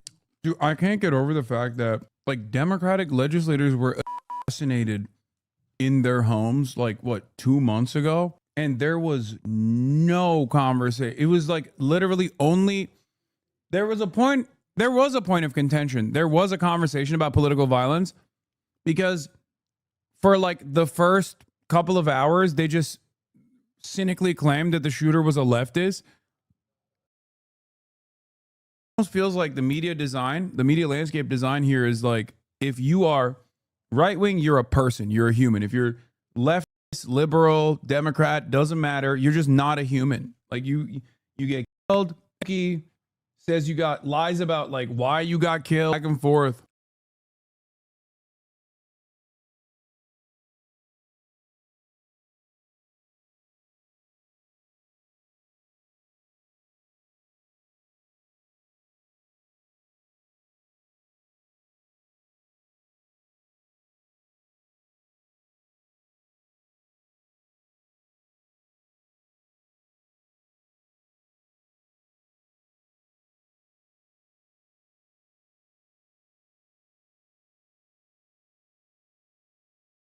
Came from a conservative family, good stock, you know, that type of shit. I thought the story was going to go away. But now that they found a way to slam trans and leftists back into the conversation, is back again. It feels like it's so clearly one directional. Like whose deaths we must mourn versus whose deaths we overlook. If it is a right-wing neo-Nazi shooter that is doing the 100th school shooting, you overlook that because it's just, you know, who knows? Mental health. If there is even a likelihood that the shooter might be trans, though, we got to talk about that because, god damn it, is the left is so violent. I don't know. It's so strange. It's so strange. Freedom of speech in life, tensions over speech are flaring. Utah Governor Spencer Cox on Friday calling for calm. Charlie posted to social media, when things are moving very fast and people are losing their minds, it's important to stay grounded. Turn off your phone, read scripture, spend time with friends, and remember internet fury is not real life. But in the wake of Kirk's online fury indeed and swift reaction to it, 2 faculty members at East Tennessee State University, among several in academia facing backlash, placed on administrative leave following complaints about their online comments. In Florida, Governor Ron DeSantis' education commissioner issued a warning to teachers making disgusting comments about the writing in a memo, investigation of. This is literally what Republicans once again used to complain about. The quote-unquote left, hold on. liberals and leftists, cancel culture, I can't even speech, pause him. They hate it. And it's so I gotta interesting talk to me over him to let you know on the one hand, I'm having issues on with the one hand, they're like Charlie Kirk was a free speech icon. While on the other hand, they're just like bashing you in the head with this inconsistency where they're like, how dare you exercise free speech against a free speech icon like this? We're gonna cancel you. Like how it doesn't make any sense. Like I've seen so many interesting takes online about this where people will be like, Steam. People just say shit that I would never say because they're Discord. like, oh, we should do a free speech circle at every college campus in honor of Charlie Kirk. And then someone will cold retweet it and say something that I'm not even going to say out loud because I don't want to get clipped because everybody's trying to cook me. But it's so strange that like people are like, they made a doxing website, like Canary Mission, Israel style doxing website. Whoa, okay, sorry about that. Are we all back? Is everything good? Are we good? Are we good? Are we good? It's not your sign of from God to go to bed. That's a great thing to assume if you think the stream's not coming back. But if you need to go to bed, then go to bed. Not trying to keep you up here. But anyway, yeah, so we're good. We're back. Everything's good. I just want to check in with chat. Have we said refresh reload? Have we told people to refresh reload yet? I'm just making sure. So what happened again, sorry about that. I have too many things open for the laptop to run them, right? So I had to close things down, but unfortunately yeah, thank you for the heart hands, Mark Gold. Thank you for the super chat. That gets us 1 out of 5 towards. Oh my God, Chad! I'm gonna have to figure out what you want me to do if we're back. We're good. And they do love a martyr. They do indeed. Yeah, we're up to 15 on the bonus goal, which is something to be proud of. Okay, but anyway, yeah, just sorry about that. I think we're good now. Just trust that if anything like that ever happens, I'm on top of it. I know how to deal with it. Yeah, I need to learn more about my laptop because apparently my laptop automatically starts with Steam, which I don't usually need unless I go to play a game. It starts with Steam and it starts with Microsoft Teams, right? You didn't need to reload? Okay, good. But we said, oh, you said it. You said it. Yeah, once again, refresh and reload. Thank you.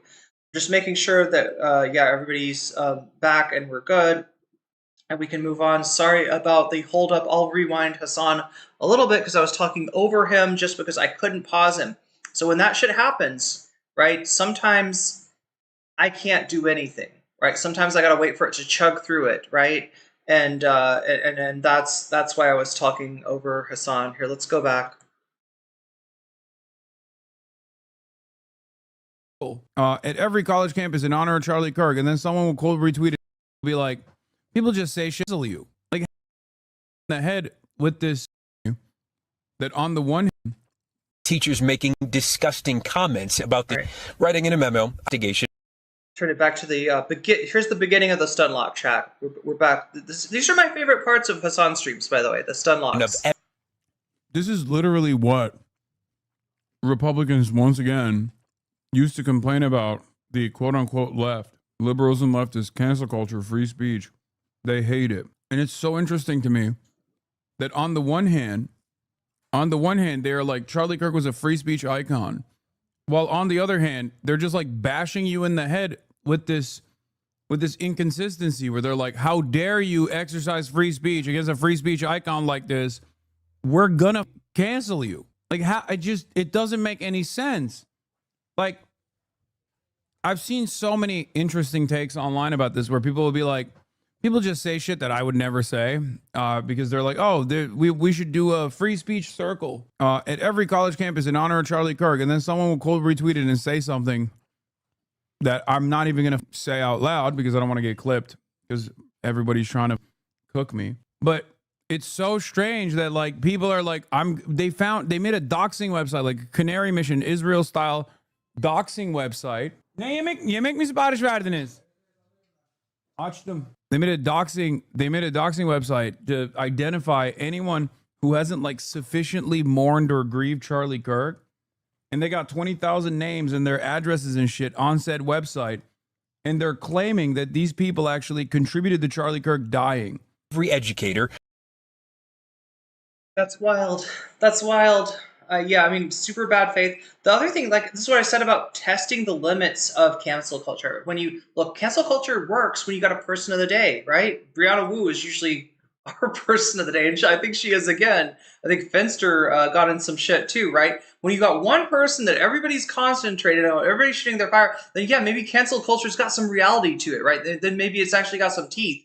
But 20,000 names, you know, that's a lot of, I don't know, there's a lot of hateful right-wingers, and I guess it gives them, like, what do they do? Do they have an app? They need an app. They need to also make it, I'm giving them ideas, but like, no, like, I don't think that their shit will work unless they've got, like, you know, an app that like checks, yeah, we sent a right-winger to this house, we sent a right-winger to this house hasn't got a right-winger yet, so if you're a right-winger, and, you know, you could click on the app and claim that leftist and go to their house and make them feel unsafe. Obviously, this is not something I'm endorsing, chat, but this is what the kind of thing they'd have to do to like put teeth on a website with 20,000 names. Now, like Israel might be able to like, you know, make 20,000 college students miserable. I don't know. They are, you know, testing the limits of it. Also, that whole thing about the circle, like, right, a circle, a free speech circle, you know, what is that going to be, right? Everybody says a slur. Like, just in memory of Charlie Kirk, I would like to say bleep. I would like to say the N-word hard R. I would like to say the T slur. I would like to say, right, I don't know what the fuck that's gonna, like, this is their idea of free speech. It's only free speech if you say a slur. It's only a free speech if you know, like, stochastically attack a marginalized group. It's not free speech though if you're repeating somebody's own words that they actually said.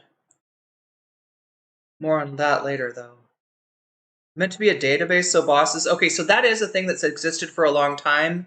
That there are like, oh my god, what Zero was telling me what these were called this morning. There's a name for this, right, chat? These databases that employers will use these databases to try to, and it's like an informal blacklist. It honestly should be illegal. It honestly should be illegal. Like, yeah, it's an informal blacklist that a lot of employers use, and they use it for the reason they use it is that they don't want to hire somebody that that has said something on the internet that is controversial, and it's very cowardly too. It's not that they make an appraisal and they say, "What did you say on the internet?" And they look it up and it says all you know, all Jews should, you know, redacted, right? You know, like, right? It's not like something that, like, if your employer has said on the internet that all, you know, Jews should be, you know, whatever, like that's probably not somebody that you want to hire, right? But if you look at what they said on the internet, and it was like,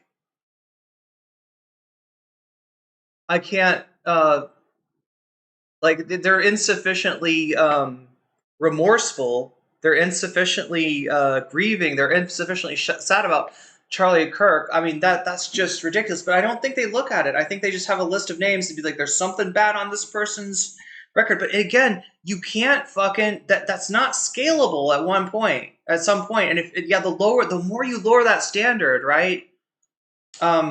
This is why I said don't comply in advance, right? If everybody shuts the fuck up and refuses to say anything critical about the right wing while waiting for the fucking stormtroopers to move past you, then yeah, anybody that does speak up and say something maybe true is gonna get, you know, beat. They're gonna get destroyed. They're gonna get wrecked.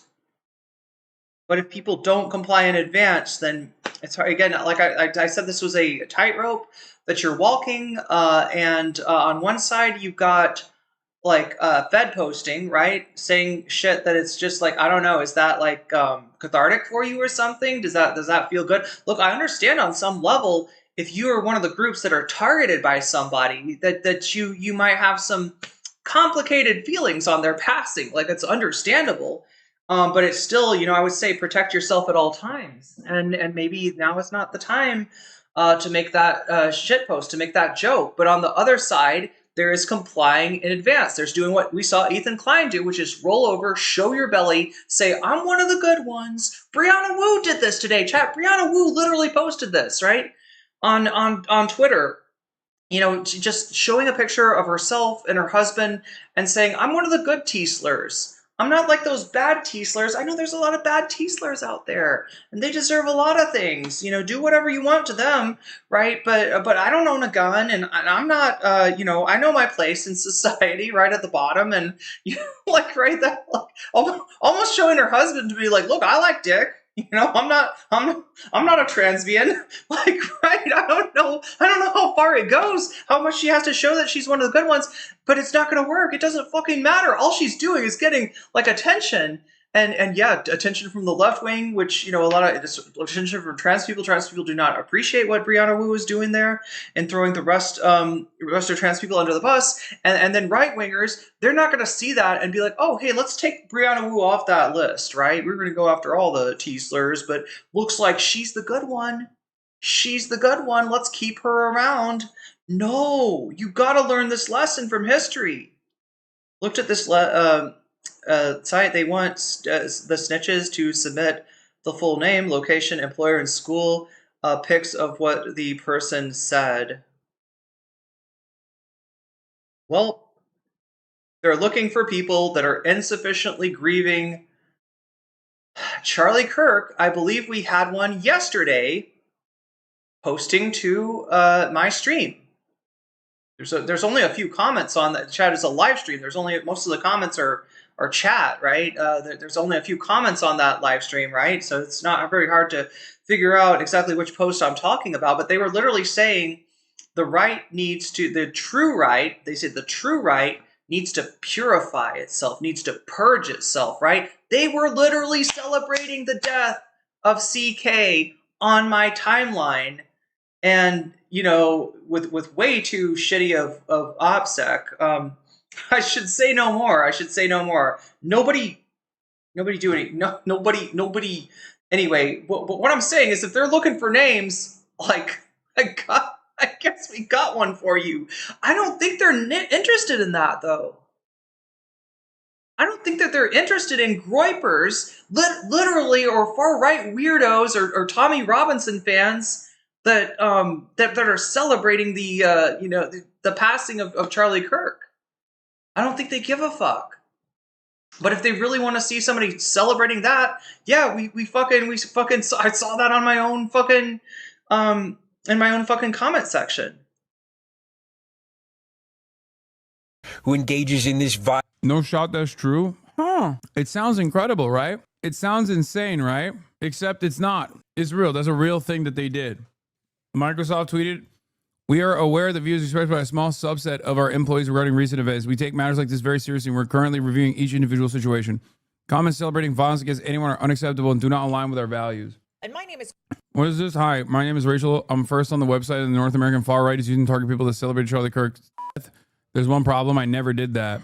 currently first on a website claiming to expose Charlie Kirk's murders. You might be wondering how I got here.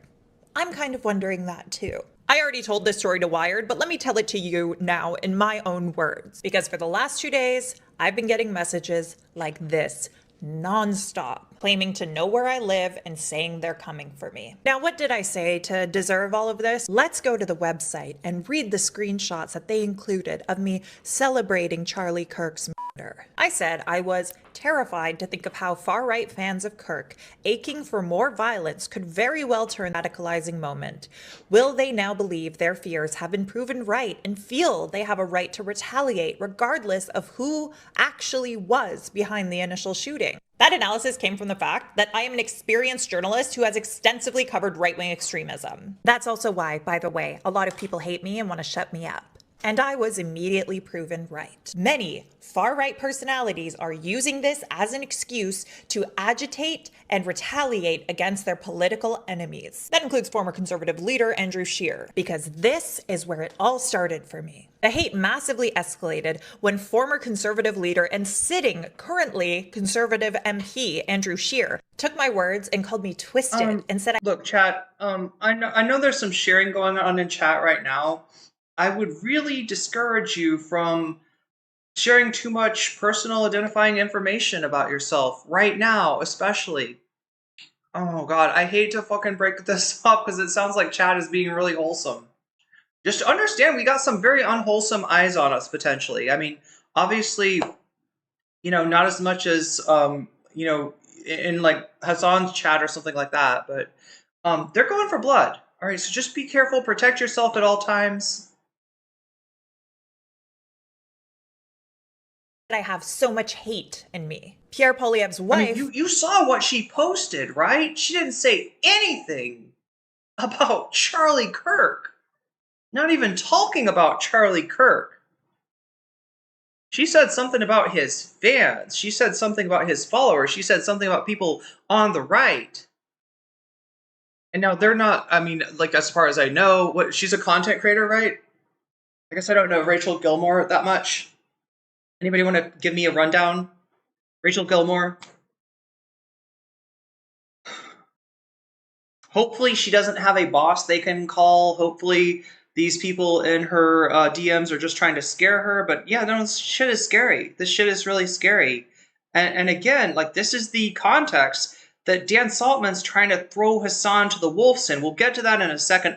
I wanted to get a little bit of this, though. It's a long segment. We're not going to watch it all. I just wanted to get, the kind of the flavor of this, of what's going on right now, how broken free speech actually is under this administration and in this situation. But yeah, just take care of yourself, take care of each other, and just be really careful, because even a little bit of information that you might think is just hey, I want you to know something about me. God, save it for Discord maybe. I don't know. I don't know what to tell you. I hate to say this, right? Because again, you need to be reaching out and the empathy that you're sharing is great. I don't want to independent journalist. Okay, so she's an independent journalist, so not so much like an influencer or content creator, but independent journalist. As in freelancing, Yeah, thank you, Crotchy. Yeah, say anyway. I'm not going to read that just because of the situation we're in. But yeah, point taken. Yeah, 20 AM Israel highs, just to show that you're one of the good ones, like Brianna Wu, right? This is also boosted this post. Then things got even worse when I got a DM from a friend of mine telling me about this website. She sent me the link, and at first I thought she must have sent me the link to the direct post about me on this website. But then I double-checked the link, and I realized this was the homepage. My name was first. And then things exploded. The flood of threats turned into a tsunami. And as it escalated, So, chat, if her name was first, does that mean that the website, which is, I'm understanding, kind of a database, does that mean the database is ordering, is organizing, is showing you maybe the names, like the most prominent person first, rather than the most flagrant example of Charlie Kirk hate. A Canadian independent journalist I came across her years ago. She reports a lot on fascist and extremist groups. So you could see where they're going after her then. She's a good resource to learn dog whistles. Yeah, probably better than card posting. I shared a card posting video with you yesterday, and I had to, add my 2 cents too. I mean, so sometimes card posting is right on, and he definitely has his moments, but it's nice that there's somebody out there doing this work on a larger scale. Think she might have some work now. Not sure. Yeah, the way if you're independent, that I guess that. So she might have an employer. Okay. Well, she didn't do anything wrong, so hopefully, her employer will actually look at that and not just do. The thing is, the thing that we're worried about is the same dynamic that we saw take down Frogan and the rest of that, Arab's, panel at Twitch, right? They didn't like shitty hummus, and they got banned for a month. Meanwhile, Asmongold's ass is talking about inferior cultures, and only, and endorsing genocide, and only gets banned for 2 weeks. And that is wholly because of the pressure that was on Twitch, right? We know enough about the culture of Twitch to know that it's not like a right-wing culture there. But nonetheless, at the end of the day, their spines weren't that strong when it came to defending essentially somebody that was being attacked and harassed, right? That's how I grok the pressure campaign to ban Frogan. That was harassment. That was lies. And Ethan Klein was right at the top of that shit. We're not talking about Ethan today. We're talking about Saltman. Shared that I was scared. Then several massive American right-wing accounts with hundreds of thousands of followers took a screenshot of that. Bro, that is like, they proved her right, dude. They were like, yeah, wait till you see how right your initial assessment was, which is ironic because we're mad about your initial assessment. Okay, then don't prove it right, you fucking psycho. The problem with this kind of behavior online is that they actually love crying as they hit you, That's it. Do not go on that website. There's probably a bunch of different malware and keyloggers, IP trackers and shit on that website, for the record. Yeah, chat. Leave this shit to the professionals. I mean, leave it to the. Luckily, there's people on the left that live for this shit, that know they're upset. Narwhal_by super chatted $5. How did Gamergate end? I wasn't really online back then. Did it just burn out, or did something cause it to end? More of a slow burnout, but also I think, oh my god, chat, we got 2 minutes left of the super chat goal. I'll do another one if we don't get this one, but if you want to get this one, you got 2 minutes left to get that confetti, and also tell me to do something. Yeah, I think that there was it Stephen Colbert, chat? Somebody brought on a Gamergator and embarrassed them in a debate. That was a big part of what it became cringe to say that you support ethics in gaming journalism is what happened. And then I think some of the people that were supporting it early on, that were maybe a little bit that they weren't aware, because Gamergate is combined. Like, look, chat, Gamergate. There's 2 parts of Gamergate. I forget who did I learn this from, right? But there's the people that are doing the harassment, right? And then there's the people that at the same time as they're doing harassment, they're saying, we need ethics in gaming journalism. This is unfair. Ooh, this woman got a good review because of who she slept with. Ooh, this is, right? They're saying all this. They're spreading the lies and they're doing the harassment. And the second part of Gamergate was people that would hear the lies and be like, oh, that sounds really bad. Yeah, we do need ethics in gaming journalism. And these people over here, right, the ones that are ignorant, let's call them, they're ignorant of what's going on behind the scenes. They're ignorant of the Mr. Medicare shit that was going on, the harassment campaigns, I don't know, what was it? Was it like some kind of chat? Was it like an IRC chat that was going on? It's just an old school chat. This was a long time ago, right? So I think it was an IRC chat at the time that's directing the actual harassment, right? And so these people, when you come at, when you come and say, hey, Gamergate is about harassment, this is fucked up, this shouldn't be going on, these people are saying, I'm not doing harassment. I'm not a raging misogynist. I just want ethics in gaming journalism. Meat shield, chat. The ignorant ones in Gamergate were like a meat shield around the really pernicious, around the really malignant ones, right? We gonna talk about weak spines in front of my salad? Wait, what? I say Gamergate ended more because people who knew it was about bigotry and not journalism finally got enough people to believe them. Yeah, I mean, I guess but the meat shield people, right? They could claim like, look, I'm not doing any of that stuff, and they're telling the truth. They weren't doing any of that stuff. They weren't aware of that stuff. All they heard these people saying was ethics in gaming journalism, ethics in gaming journalism. They believed ethics in gaming journalism, but I honestly do think it became cringe, Ash Bradford, at some point, right? It jumped the shark. Anyway, let's move on.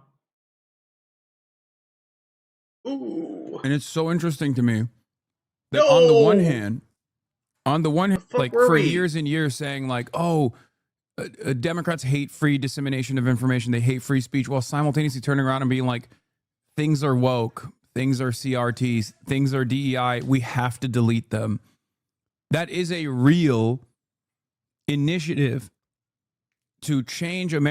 Again, chat, streaming on my laptop sucks for various reasons, not the least of which is like just trying to open up just trying to look at a window, caused me to reset the video to the very beginning. Now I have to figure out where the fuck I was at. Yeah, we were right after, I think we were right after Rachel. Which I'm sure they have. This is like 2016 Trump's first election. No, Republicans were never this.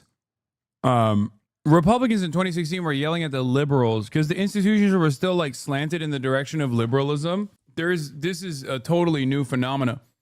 Republicans used to cry and complain about this kind of shit, where now they're doing it. It's the same as Republicans talk about cancel culture or like for years and years saying like, oh, right in front of my salad. Democrats hate free dissemination of information. They hate free speech, while simultaneously turning around and being like, wait, things are woke, things are CRTs, things are DEI. We have to delete them. Things are Arsler. Wait. So,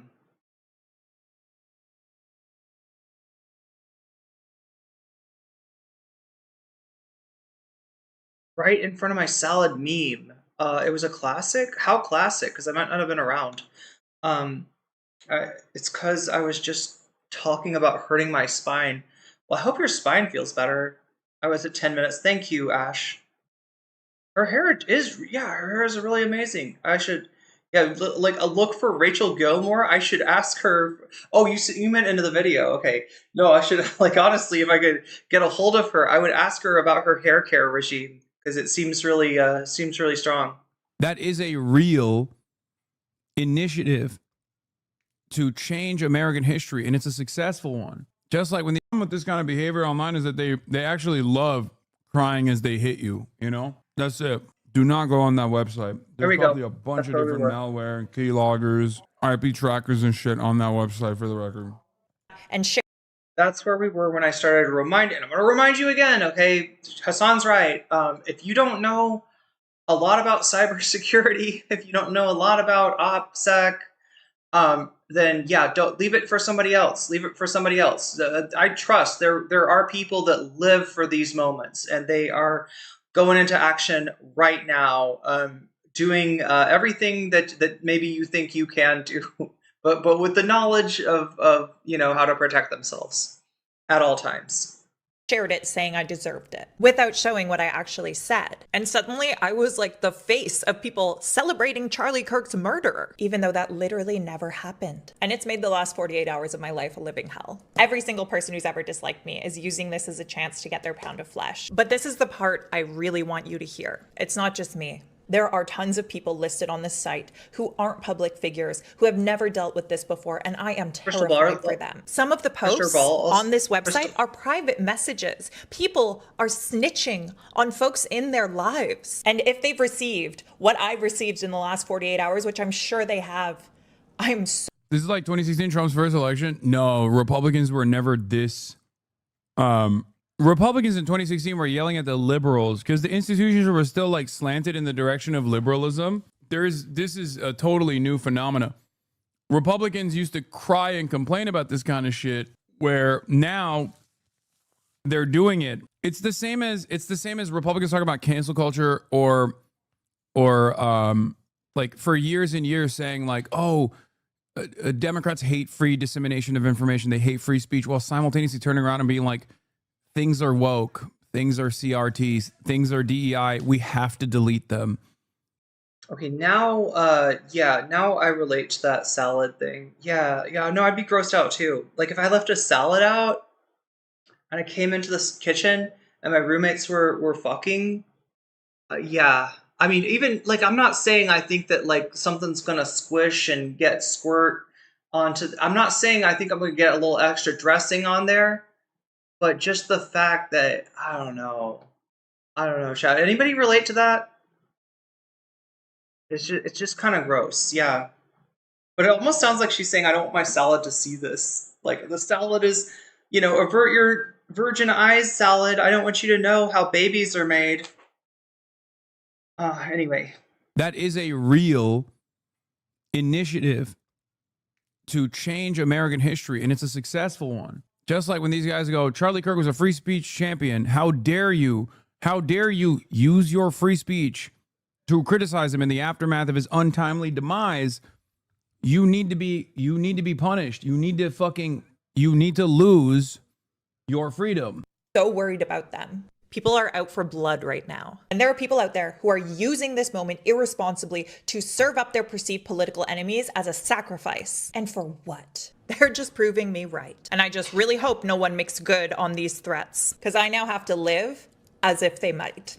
Ted Cruz posted this. Oh my God. What the fuck is, dude, the AI, what? Criticizing someone does not equal celebrating their death. You keep repeating this. What you on about, bro? Are you talking to me? I never said criticizing someone is an equal to celebrating their death. They're the ones who are saying that. Republicans are saying that. They're conflating the two. There's perhaps no better. I mean, look at whose community you're in. Okay. I never celebrated Charlie Kirk's death. As a matter of fact, I was pretty shook by it. And obviously, I would never advocate for violence against a political enemy, especially Charlie Kirk. Even from ideological points of view, I don't believe that this is the appropriate measure. But also outside of that, I'd be putting myself in the fucking crosshairs too. So even from a self-preservation perspective, you should understand, like, nobody who's going to go sit next to fucking Charlie Kirk on a debate stage is going to be advocating for him to be assassinated, right? But that hasn't changed people's minds. They're consistently saying over and over again that, like, I did this. My community did this. I've advocated for this. And there needs to be some kind of punishment. Sanctionable behavior. Govern your... Spencer with the super chat. Oh, wait. No, not Spencer. I'm sorry. Also, I need to reset your... I need to reset the... Here, let me do that. God, so much... This is why I don't fuck with the... I wish I could just put this shit on auto somehow. All right, we'll try it again. 1 hour. To get 5 super chats of teal or higher. Don't think that's asking too much. What do we make that? Maybe we make a better reward. What's a good reward, chat? Like, I don't have my butterflies with me. I don't have a trampoline with me. I don't have cat ears with me.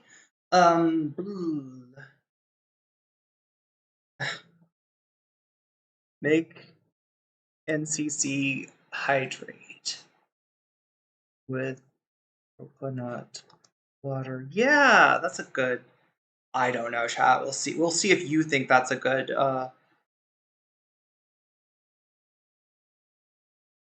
Not Spencer says, there's a couple former Gamergator and adjacent creators that have begrudgingly aligned themselves on the side of Hasan and Lorenz on Israel, Palestine, and Kirk. Yeah. Well, like I said, there's a lot of reasons, that people have for the side that they take on Israel, Palestine. Not all of them are good. See Infrared Haas, Jackson Hinkle, etc. There always were people. Like I said, Total Biscuit chat is somebody that I used to enjoy watching. Total Biscuit was back when esports were a big thing. I never really got into that much of the 360 no scope or whatever, but I like to watch StarCraft. StarCraft is really interesting to watch. And it's more interesting because I can't play, just like Total Biscuit, I suck at StarCraft, right? So it's kind of nice to watch somebody else play it. And it's also nice to have somebody interpreting what the fuck is going on, what is why did that person win, what is a baneling, right? I needed really basic explanations for stuff, and Total Biscuit gave me that. And so it kind of broke my heart to find out later that the guy was involved in Gamergate. But I think he's the example of the left, that there's the evil, Gamergaters, and then there's that were actually doing the harassment, and then there was the Gamergaters that thought that they were doing something principled, and didn't realize what this half was doing, right? And they were just no, it's about ethics and gaming journalism. Like I said, they unwittingly acted as a meat shield for a harassment group, and some of them, I think Total Biscuit included, recognized that and corrected course. And again, rest in peace. Yourselves accordingly. The fallout also appearing in corporate America. Delta Airlines announcing it suspended several employees over their social media posts. I'm sorry, we don't put that here. Office Depot firing a Michigan employee who called a poster for a Kirk vigil propaganda and refused to print it. The company apologizing, saying in a statement, the behavior displayed by our associate is completely unacceptable and insensitive. The response also in the federal government. A Secret Service agent put on administrative leave with an investigation underway following comments described as inappropriate. Tonight, a line being drawn over discourse. You should be allowed to say outrageous things. You should be. Yeah. You know what's crazy? As long as they're not, I'm afraid of the fans coming after me. I guess. I don't know. That's not what he's saying. He's not allowed to say anything anymore. But yeah, it's weird how right wingers are. The spin that they put on, only outrageous things, right? You should be allowed free speech as long as it is a slur, as long as somebody, weaker than you gets hurt, right? As long it's a weird fucking paradigm that these people have, right? Brixton had an idea. I should tease my hair in the. Wait, what is this? The whole Pete Burns, You Spin Me Round, like a record from 80s Dead or Alive? Wait, is that the game Dead or Alive? Wait, what? Oh no, the band is Dead or Alive, right? Wait, tease your hair and... So wait, when you say tease, do you mean back comb? You mean back comb the hair? To get it all... I don't know, chat. My hair is it's always if I'm not careful, it'll turn into a giant beaver tail. Crazy about this shit too, like I said, I didn't get I washed it without conditioner last time because I have 3 different types of shampoo and no types of conditioner. Anyway, go Hasan. Brother, half the time people are yelling at others who are not celebrating Charlie Kirk's death or anything like that, but simply saying this is what he believed and putting his quotes on. People are getting fired for posting Charlie Kirk quotes. What the fuck? What are we doing? You're gonna what the hell? There are mad people getting fired right now, left and right. After these the conservative outrage machine is in full tilt, okay? Going nutty mode on the timeline. I said, these guys are talking about how much they love Charlie Kirk's free speech and then demanding people get fired for posting his direct quotes.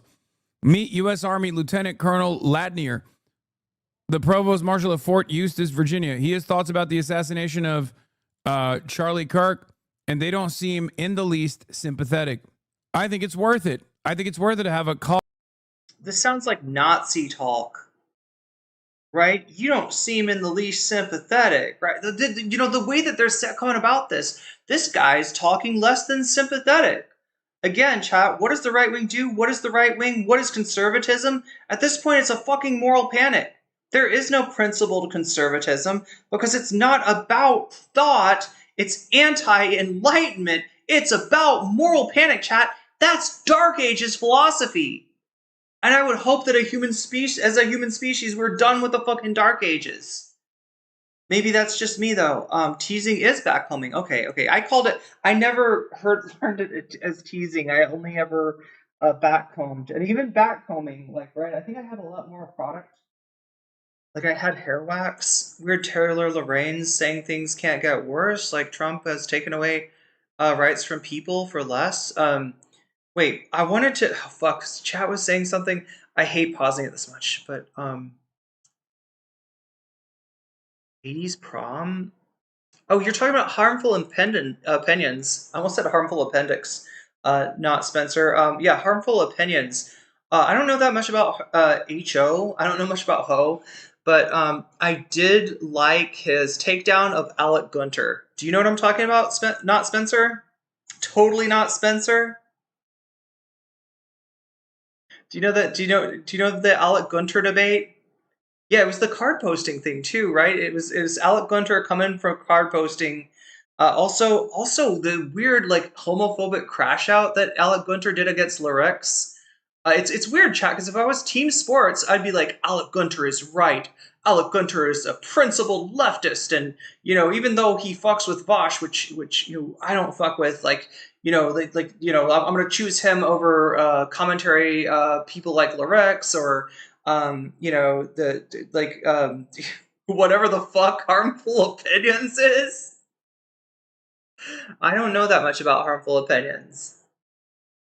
I don't know that much, but yeah, I do think that one of my favorite the capstone chat to the card posting Alec Gunter drama was actually card posting confronting Alec Gunter with his absolute bullshit.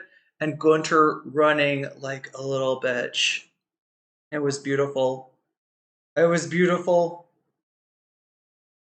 Cost of, unfortunately, some gun deaths every single year so that we can have the Second Amendment to protect our other God-given rights. Charlie Kirk.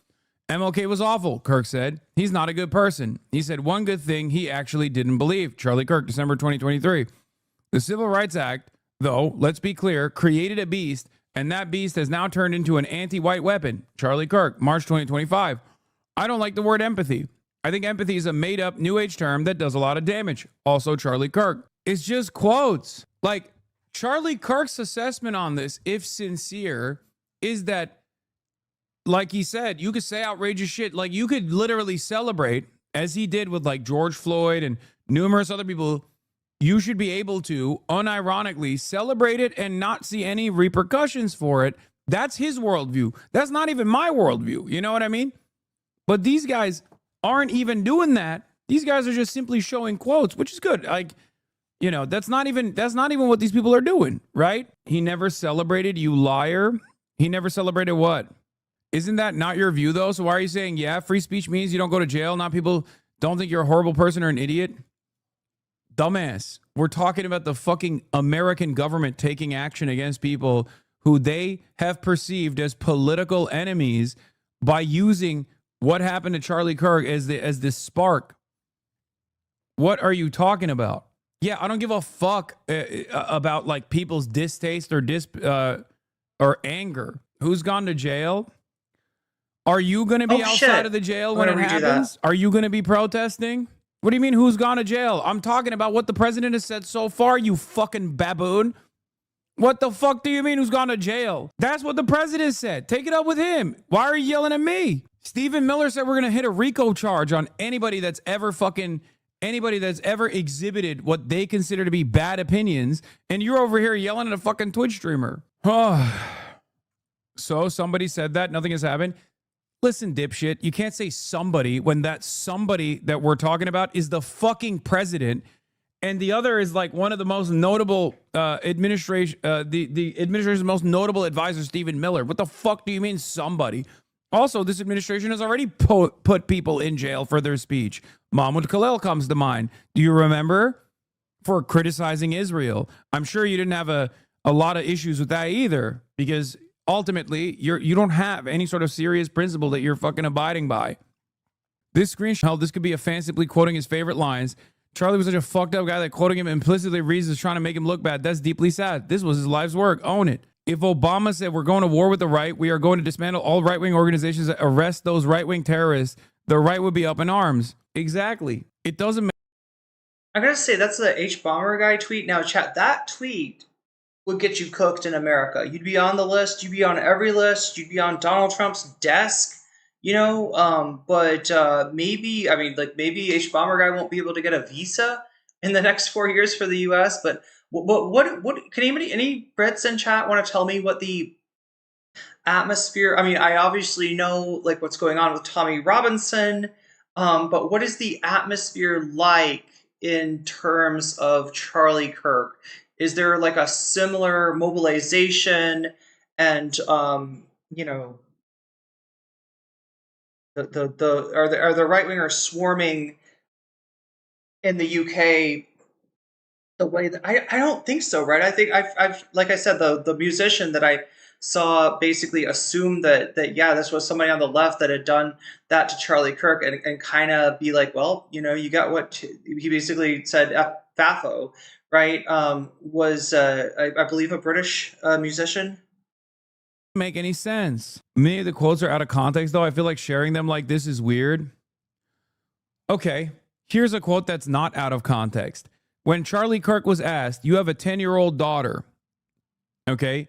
If she was raped, would you carry a pregnancy to term because of your anti-abortion stance? His answer was yes, okay? That was not out of context. He just straight up said, yes. That's the level that he was willing to ride or die for his worldview. He said, yes, the child will be delivered.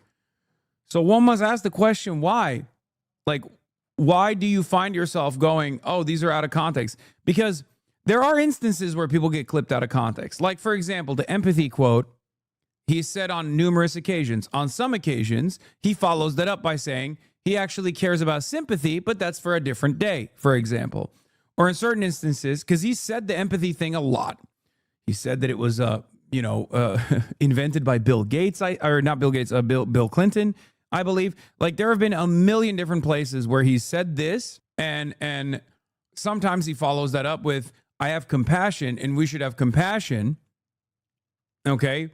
So in that regard, you could say, oh, it's out of context. Okay? Your time on this platform is numbered. Oh my God. Once again, this is deplatforming. It's a separate thing. This is not free speech, right? Free speech is when the government intervenes in speech, which the government is intervening in speech. So when I talk about like Donald Trump or Stephen Miller talking about prosecuting political dissidents for their speech, that's what I'm talking about. That's actually anti-free speech. When we talk about cancel culture, okay, when we talk about cancel culture and this kind of like deplatforming initiatives, this is another thing that the Republicans have routinely criticized and yelled about, and Charlie Kirk has done so as well. Do you understand? Republicans are doing that now. And they've never really stopped doing that, but they're doing it a lot more aggressively now. Any Hasanabi heads in chat? When Hasan says, do you understand? Considering how often he does, I've got to ask at this point, chat, is this a JoJo reference? They just keep crying and going, your days are numbered.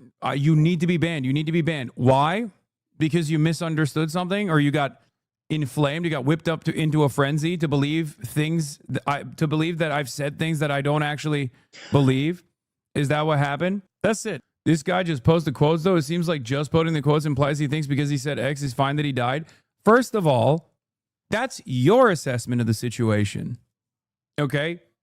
That's your assessment of the situation. That's not what he said. But even if he fucking implied that, You're adding that assessment onto it, assuming that he implied that, okay?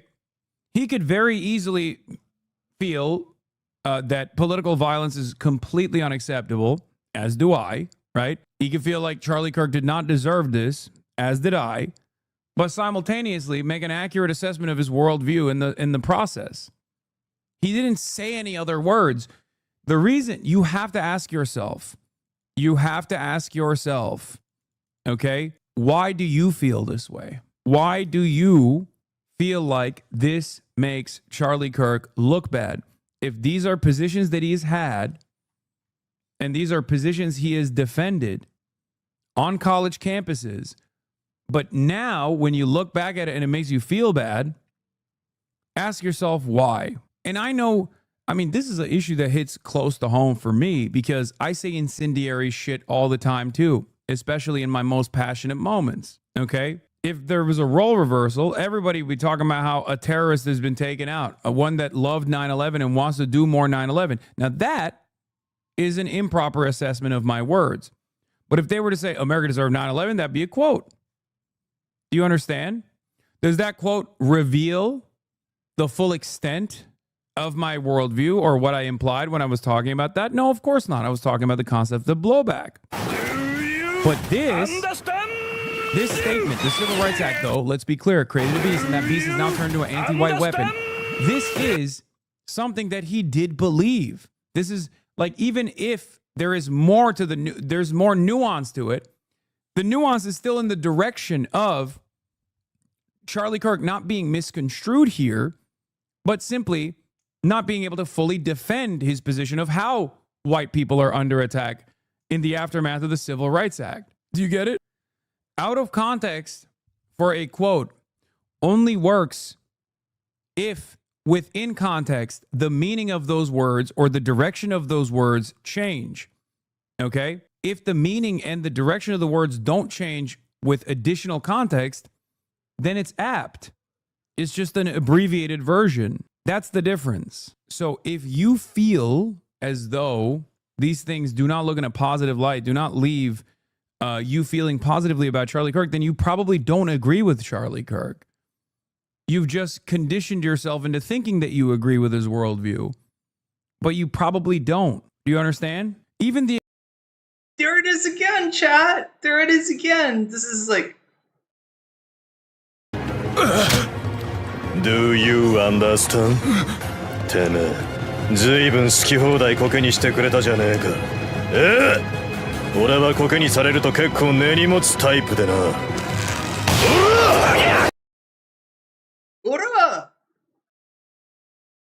Anyway. The example I used earlier, the one that like Elon Musk keeps highlighting, where I'm talking about like Democrats need to be way more vicious. They need to be shanking their opponents in the debate stage, right? That's not a real call to action. Do you see why I brought this up? Do you see why I'm showing you? Because some of you out there, if you understand, and you're a true Hasanabi head, you might think this is not the clip no comment chick. Hasan directly talks about Saltman, Musk, and the attempt to cancel him. Yes, we're getting to that. Trust. We are getting to that. All right.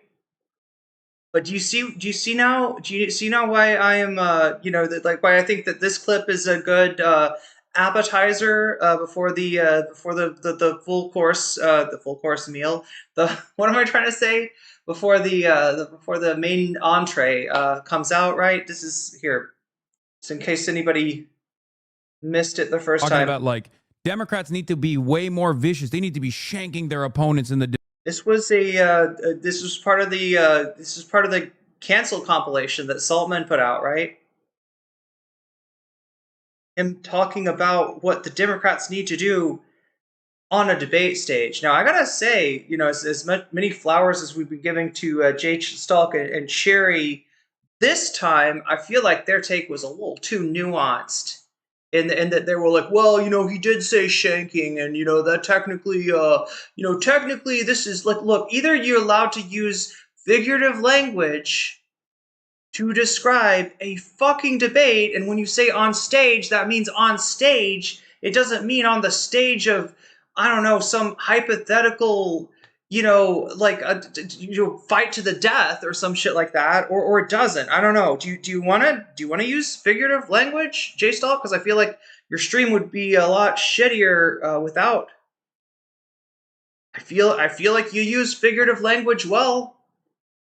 I don't take any of that to mean that you're like calling for violence, but I don't know. Sometimes people like, you know, end up like just kind of you know, sometimes the fence, you know, when you ride it, it leaves splinters on the way out, chat. Not on the way in. It feels really good on the way in, but on the way out, you know, that's when you get the splinters. So I don't want anybody to get splinters is all, right? You know, riding the fence too hard, doing tricks on it. Anyway. Debate stage, right? That's not a real call. And yes, that's figurative language. That's figurative language. That's not me. That's not the fence sexually harassing J-Stalk, okay? To action. I'm using a metaphor in that regard to say Democrats need to become more aggressive and actually fight back on the debate stage. I'm talking about literally a debate, right? But they clipped it in a way to make it seem as though I'm saying Democrats need to like kill their political opposition. They need to like stab and kill their political opposition. That is a great example of something being out of context. Yeah, it was the Warnock-Walker debate. No, I love this. Ash Bradford reminding me that everything is not a JoJo reference. Thank you. Thank you. Quotes are out of context though, then explain why. I think you're taking me a little too literally, but I'm fine with it. And how? Because I know Charlie Kirk's worldview very well. I've debated him, and I know what he believes. I've talked about his views on a million different occasions. We both rose to prominence at the same time in our respective sides of the ideological spectrum. And these things are not out of context. Like when Charlie Kirk was taking an anti-MLK tone, that was real. That was a deliberate, that wasn't like he loved MLK, actually. And he was just simply saying like, MLK actually, you know, when he says MLK was awful, Kirk said, he's not a good person. He said one good thing he actually didn't believe. So when you actually look at that quote, do you think he was saying actually MLK is awful at playing basketball or something? You think that's what he was talking about? And that's why the context is actually totally removed from this situation? MLK was awful. Yeah, MLK was awfully good at speaking. And then they ripped the last part and they just kept MLK was awful? Or do you feel like you kind of agree with his worldview, but when it's laid bare in front of you, you just have a hard time with it? No, I literally highlighted it. I didn't steal the joke, chatter. I highlighted it.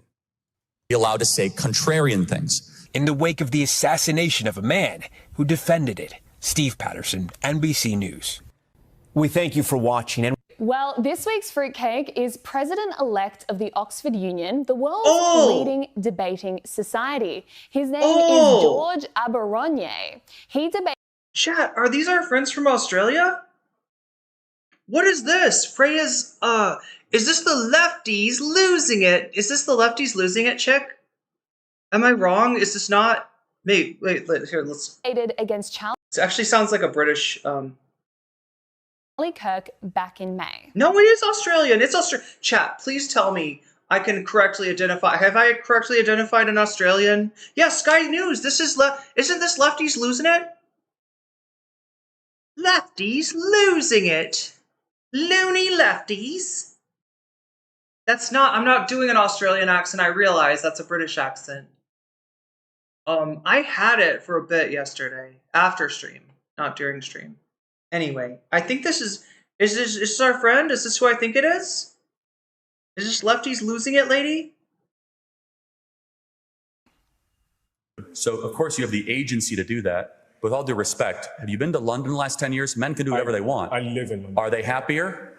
Men can different lady, different broadcaster, different program. Not the lefties losing it. Dress how they want. Men can act how they want. And go to any club. Has it worked? Yeah, but also we've had austerity. There are other factors outside of simply just. Do you see what you're doing? Respectfully, you're scrambling for an excuse. Respectfully, most of the people here don't understand what the economic concept of austerity is. So I'm going to play on their ignorance. and pretend that the only possible thing that could be harming them is an immigrant. Yes, there we go. To get away from. Like this one is one of the worst videos of like the outrage that has been manufactured in the aftermath. New Arizona sports outlet Phoenix Sports has fired lead Phoenix Suns reporter Gerald Bourguet. I don't know how you say his last name. After he questioned why outrage over right-wing activist Charlie Kirk's killing was louder than outrage over school shootings, mass deportations, or the hundreds of videos of horrific murders in Gaza, which Kirk cheered on. Phoenix, in a statement, said the network takes matters involving violence very seriously and had parted ways with Bourguet to keep its community a safe place. Gerald Bourguet was not endorsing violence, but was urging readers to apply the same moral standard to all killings. He wrote, "To many of you who are more concerned with being polite and appearing to be good people rather than showing some damn backbone and standing on the principle to condemn hate, the network did not explain how his comments made Phoenix less safe." Bourguet's case joins a wave of recent firings and suspensions, including an MSNBC. Bourguet? Okay, Bourguet. Bourguet. Chat. When can we expect some backlash to the backlash? You think there's enough cojones out there to muster that shit? We need backlash to the backlash, right? If these companies want to fire people, right? What is this? Phoenix Sports? I mean, are there... correct me if I'm wrong, chat, but I feel like there's a lot of places in Phoenix, a lot of outlets that you could get your sports news from. I mean, would it be too hard? It's Bourget. It is Bourget. I want it to be Bourget. I really do. I want it more gayness, honestly. Anytime we can shoehorn more gayness, is Bourget? I want it to be Bourget. What's wrong with good? Chat, we need more Gaylords. We need more unironic Gaylords, right? Like, start naming your kids Gaylord. Okay, no, I'm not sorry. That's a bad idea.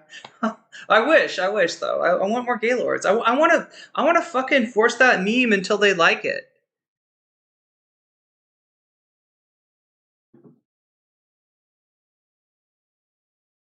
I'm starting to see the backlash to the backlash with a lot of spicy Twitter posts starting today. There ain't no rallying voice. Wait, what is that a reference? That's that's a meme, right? Otherwise, it wouldn't be in all caps. Never, because liberals are... That's my problem, Conrad. That's my problem. The liberals are going to support this and say, oh, well, oh, whoa, what do you... Why are you mean to Fishy? Wait, Fashy. Why are you being mean to Fashy? Yeah. South Park, it's your time to shine. Didn't they got their Charlie Kirk video got taken off of Comedy Central, but it's still up on Paramount Plus. Which is how Charlie would have liked it, because apparently he really liked his portrayal. Apparently somebody like Charlie Kirk, you literally can't satirize. They didn't, and I kind of think they didn't satirize. They just put Charlie Kirk on South Park. There was no spin. There was no real spin on Charlie Kirk, right? It was just him. Can't believe how out of proportion this. Yeah, right. Well, yeah, and out of proportion with what this person's saying. They're not saying like don't be sad about Charlie Kirk or anything like that, right? Which again, if they were, I think that would be free speech. Whether you want to mourn a celebrity's death or not, which should be free speech, not compulsory.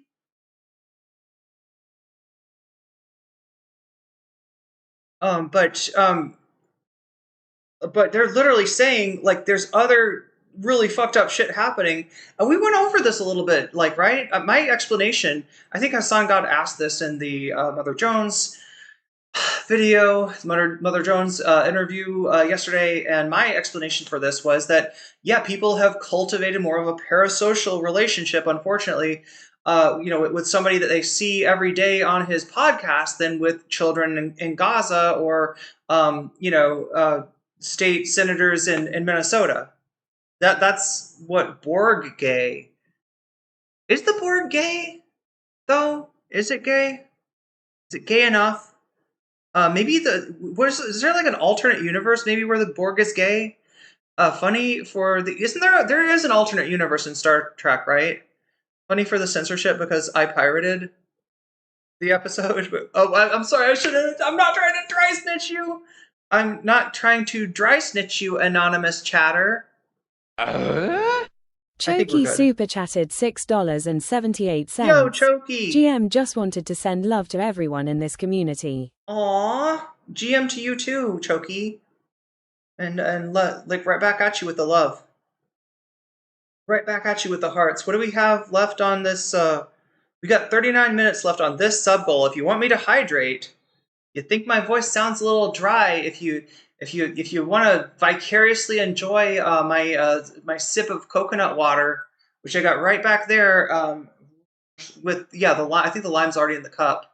Then we got just 4 more teal super jacks in the next little bit, and I will be able to hydrate with some coconut water. Oh my god, Chad, I feel like I'm holding my hydration hostage. No, just understand and trust that I drank a decent amount of water this morning, but it's always good to hydrate. And so, yeah, I think that's an appropriate goal.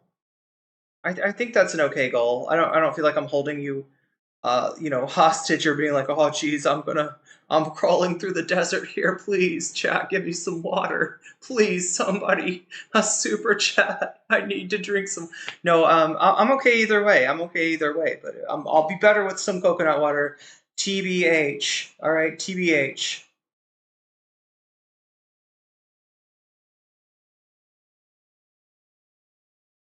We're gonna switch over to the actual.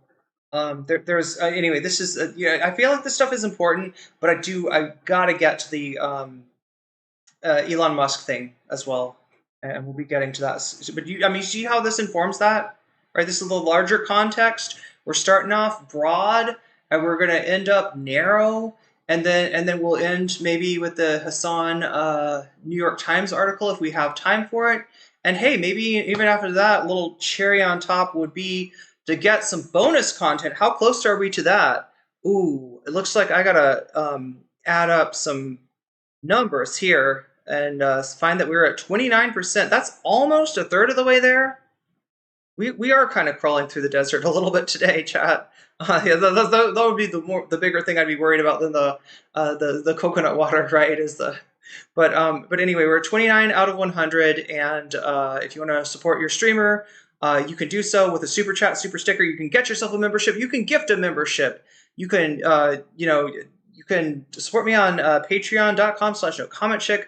You could even help me fund some of the costs for the Vietnam trip, especially if I have to stay here longer, move my ticket back and stuff like that. I'll really appreciate that even more on throne.com/nocommentchick. Or as always, you can support me on Twitch. I'm not streaming on Twitch, but if you got a Prime to throw my way or anything like that, feel free to do it. I will count it towards the sub goal. If we get to 100 by the end of the stream, I'll stick around and do one of these topics. Which topic is winning right now? I think the lead changed, right? Last I checked, it's something different. Yeah, new Taylor Lorenz. Wow, out of nowhere. Taylor Lorenz, like the dark horse. Dude, Taylor Lorenz is like the Katy Perry dark horse, right? Oh, I shouldn't compare her to. I don't know. Has Katy Perry done something bad other than the astronaut thing with Bezos? That was. But anyway, I always remember that dark. When I say dark horse, I think of that song. That's in first place. Second place is Stabby Baby, defending trans rights based. I need that Frogan drop because I unironically like the Frogan saying based. I think I've never heard anybody say based better than Frogan. I know Ethan uses it to make fun of Frogan. I think it's based. I think it's honestly based. And see, I can't do it. That's why I like it so much. Anyway, third place is Adam Friedland on the majority report. Fourth place is David Rubin's revenge against Cenk Uygur on Piers Morgan. 97 of you have voted already. Make sure to get your vote in there and know that and trust that if you donate and you let me know in chat which of these topics you want to see, I will put your money in where your mouth is, right over there on that that little notepad over there. That's where I keep track of who's donated what for which item, and you can actually boost. If your thing isn't winning, you can boost it and make it win. If your thing is winning, you can boost it and make sure that it wins, right? Or if you really believe that money in politics is a bad thing even for the bonus content, then you can say Vox Populi, which is what you're voting against the influence. You're a de-influencer, right, chat? You're making sure that the whatever the poll says, that's what we get, right? That's when you say Vox Populi. You can also say video games if you want to see me play some Soul Hackers sometime soon. The music in the beginning of the stream is almost exclusively from Soul Hackers, and I really want to play that game because like chat is basically about X. It's literally the platform called Paradigm X is the it's the subject of the video game, and I believe there's an evil Elon type character in it. So if you want to see Irene take down Elon Musk, not in any sort of violent way, of course, but in a video game, in a literal video game, where it's not really Elon Musk, it's just some character from Atlas, then you can say video game stream, right? I think we're only like 15, 17 points away from that. Anyway, like back to the content. And I'm gonna get to a certain point in this, and then I'm gonna switch over to the Dan Saltman content coming up here pretty soon. So stick around if you came for that. Borghese case joins a wave of recent fires and suspensions, including an MSNBC analyst, a FEMA employee, a Carolina Panther staffer, over commentary on Kirk's death. Explain to me how this is unacceptable. Political differences are not the same thing as spewing hateful rhetoric on a daily basis, and refusing to mourn a life devoted to that cause is not the same thing as celebrating gun violence. Just so we're 100% clear on that. He was a father. Half of y'all didn't give a damn about doing anything to stop gun violence when the victims of mass shootings were literal children, and those kids weren't bigots spreading genocidal propaganda or a mindset he directly fed into with this holy grail of ironies. If you're saddened by today's political violence, horrified by the video, or repulsed by my response, ask yourself why your reaction was different when it came to school shootings, mass deportations, or the hundreds of videos of horrific murders in Gaza, which Kirk cheered on. Truly don't care if you think it's insensitive or poor timing to decline the respect an evil man who died. Too many of you are more concerned with being polite and appearing to be good people rather than showing some damn backbone and standing on principle to condemn hate. Don't you think that quoting someone like Charlie Kirk in a negative light by not providing context, if it is out of context, if something is truly out of context and you try to frame someone in a hyper negative light, you are trying to either tarnish their reputation, smear them, or in the most maximalist position, even potentially trying to get people to engage in violent actions against them. Yes, this is true, but you have to prove how Charlie Kirk was being taken out of context in these instances and how this was not his worldview at all. Was Charlie Kirk pro-Civil Rights Act? If the answer is no, then it's not out of context. Okay? If Charlie Kirk has Charlie Kirk said that he would be worried about a black pilot, is that out of context or is that actually in context? I mean the gun take mostly. Oh, you mean this one? Charlie Kirk says gun deaths unfortunately worth it to keep the Second Amendment. Did he say that or did he not say that? He said there are people who die in society all the time. 40,000 people a year died to vehicular accidents. Okay, I know the actual quote. He said there are a lot of people who die due to gun violence. Is that unfortunate? Yes, but that is worth it to keep the Second Amendment. He said the risks outweigh the results. So how is the additional context that I just offered you changing what he just said? Unless you believe it is worth it, like all the gun deaths are worth it to keep the Second Amendment, which many people do believe, right? Many people do believe. Charlie Kirk certainly believed it. What doesn't make sense in this circumstance is like if you believe it and Charlie believed it and you argue for it and Charlie argued for it, why are you saying it's out of context? I don't agree with the gun take. I'm European. I just feel like demonizing right-wing figures leads to these situations. Dog, you're the one who is adding the demonic tint to Charlie Kirk's statement. Do you not understand this? Okay? There are tens of millions of Americans that listened to Charlie Kirk say that and went, I love this take. What a wonderful take. I'm going to repeat this take. I believe it. Charlie Kirk certainly was one of those people who believed it. It's not like he went back and said, actually, I was misunderstood. I think we should eradicate gun violence. I think we need some reasonable gun control. He didn't say that. He said violence is a constant. It's going to happen. Okay? And if that's what it takes, you know, if violence keeps happening with guns It is what it is. That's a price I'm willing to take. I'm willing to have gun violence as long as I can keep my guns. So if you hear someone's opinion like this, okay, it's additionally funny because you're fucking European, but you hear someone's opinions like this being reflected on, and you feel like it's poor, like you feel like this doesn't actually look good, then you've made that assessment in your mind. Now, are there instances where people actually actively try to lie about a person's position? Yes, there are. Okay? There are. It happens to me all the time. I'm sure it happens to Charlie as well, or it happened to Charlie as well. It's almost like he's setting up the clip, isn't it? Right? It happens to right-wingers. It happens to feel like left-wingers. he's It's an setting up our unfortunate part clip of this for us? process. Okay? Thank you, But it is Hasan. up to you to make that honest assessment and make up your own mind. You can't have it both ways. You can't be like, the appropriate thing to do here is to lie about a person's positions, to lie about their advocacy. I feel like it's distasteful. It's a disservice to their political output. One last question. Do you think throwing the word fascist has gone too far? No. The fuck? What? No, of course not. Dude, you're in the chat of a person who... It's one of the times I gotta say, suck my non-existent dick. Like, what the fuck, chatter? Like, I mean, he's not gonna say... It was anyway. It feels like that comment needs to suck my dick, doesn't it? Doesn't it?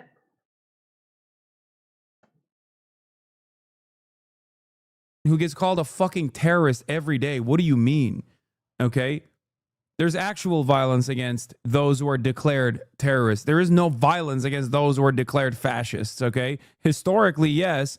Contemporary society, fuck no. If someone is behaving like a fascist, of course you have to call that out. What good is any assessment of history if we're to interpret modern day events? Okay? That's it. Are you for or against gun control? I'm for gun control. You know what's really funny? If you want to see the term fascist being utilized inappropriately, look to every right-wing commentator, including but not limited to Charlie Kirk, when they're living under a democratic I gotta leader. specify.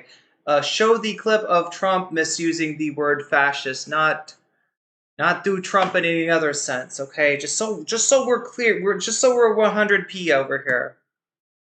Leadership. Okay, Donald Trump has called the Democrats fascists. Charlie Kirk has done the same. Okay, that's what's so funny about it. These guys will be like, "Oh man, I can't believe you're calling my mass deportation policies." My mass deportation policy. I can't believe you'd call my concentration camps fascist. They're not fascist. They're patriotic and based policies that harken back to the darkest chapters of. Wait, I'm sorry. Wait, Real Burner, did you just change your Is that what you did? You just changed your YouTube name? You were okay. I'm just trying to keep track of chatters. Anyway. I was global history, the Holocaust. You're calling them correctly fascist. That is really fucked up. You're doing violence against me. Yeah, here, look. American politics today is between these far-left fascists led by Harris and her group. We have a fascist person running who's incompetent. She's a Marxist, communist, fascist, socialist. She's not actually a socialist. She's gone past that. Somebody's got to explain this woman. There's a radical left I'm sorry. Are you saying Kamala Harris is post-left? Is Kamala reading Nick Land? What are we talking about? Yeah, post. Does he understand what going past communism, I don't know, in the colloquial sense would mean? Anyway. Marxist, communist, fascist.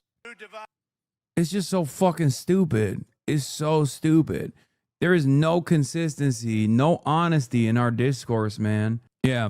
This entire campaign to cancel and get fired every person who says something critical of Charlie Kirk after his assassination is clearly something the right has the power to do, just as the left had the power to do it to people who offended them at the height of cancel culture. It was wrong then when the left did it, and it's wrong now that the right is doing it. You either believe in debate and free speech in the First Amendment or you don't. Clearly. Wait, your daughter changed it to Meine Traumwelt? My dream world? Is that why you didn't respond to me when I spoke to you in German yesterday? Your daughter's the one that knows German, maybe, not you. Okay. Very few people believe in that anymore. The problem for those of you who reject that founding idea is that the only other alternative is violence, and that's absurd. We're not resolving our conflict violently. It's just not possible. So go ahead and reproduce this Clearly an right-wing, this anarchist. new right-wing Okay. cancel culture to replace left-wing cancel culture. No. She's engaged in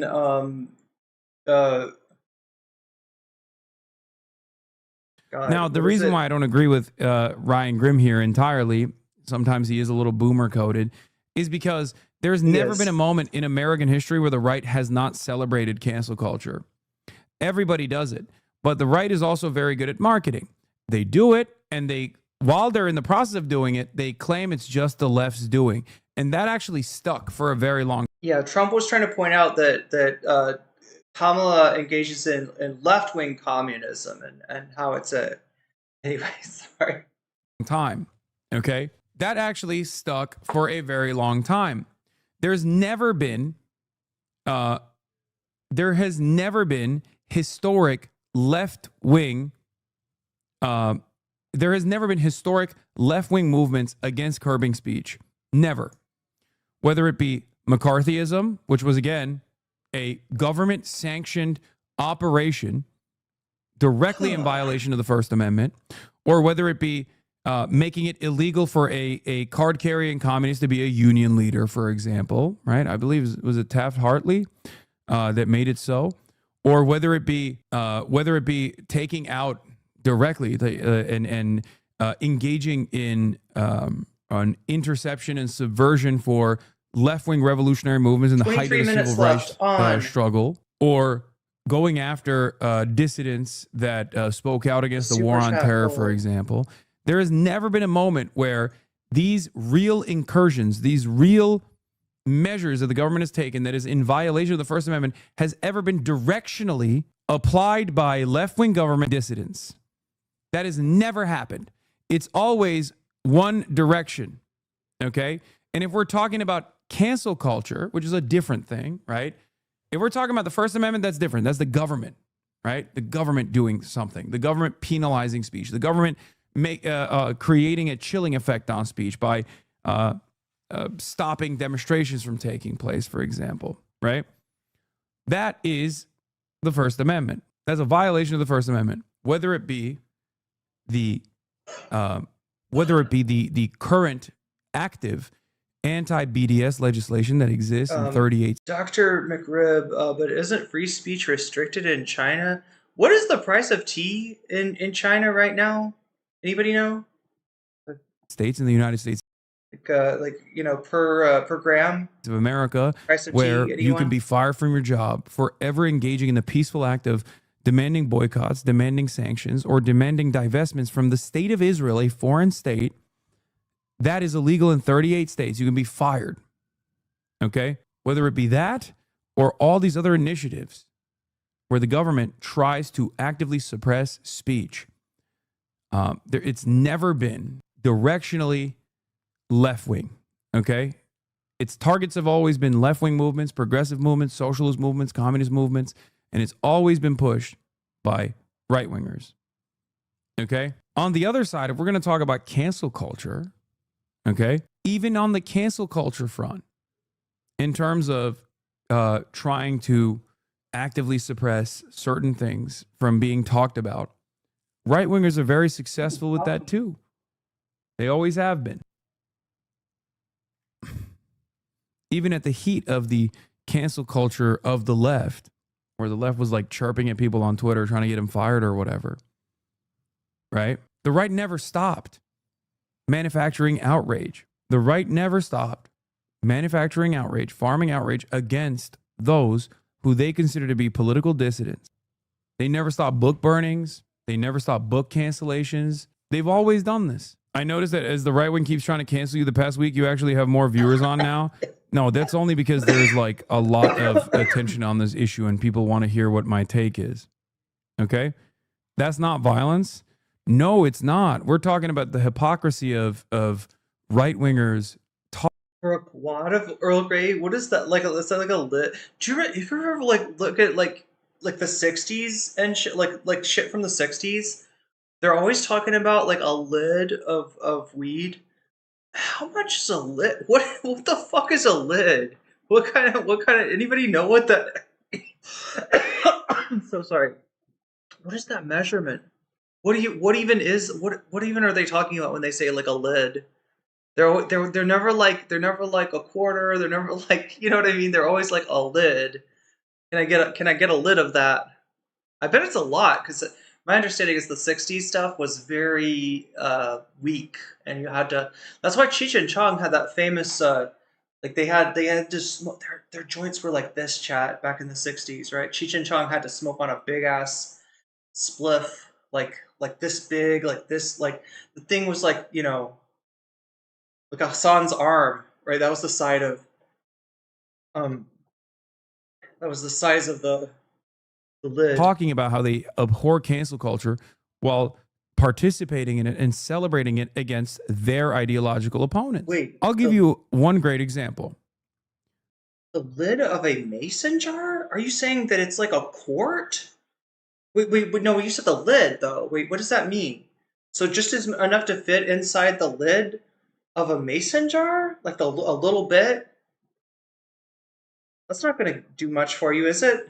Of that stuff? Of the old brown, like, ditch weed that Cheech and Chong would smoke?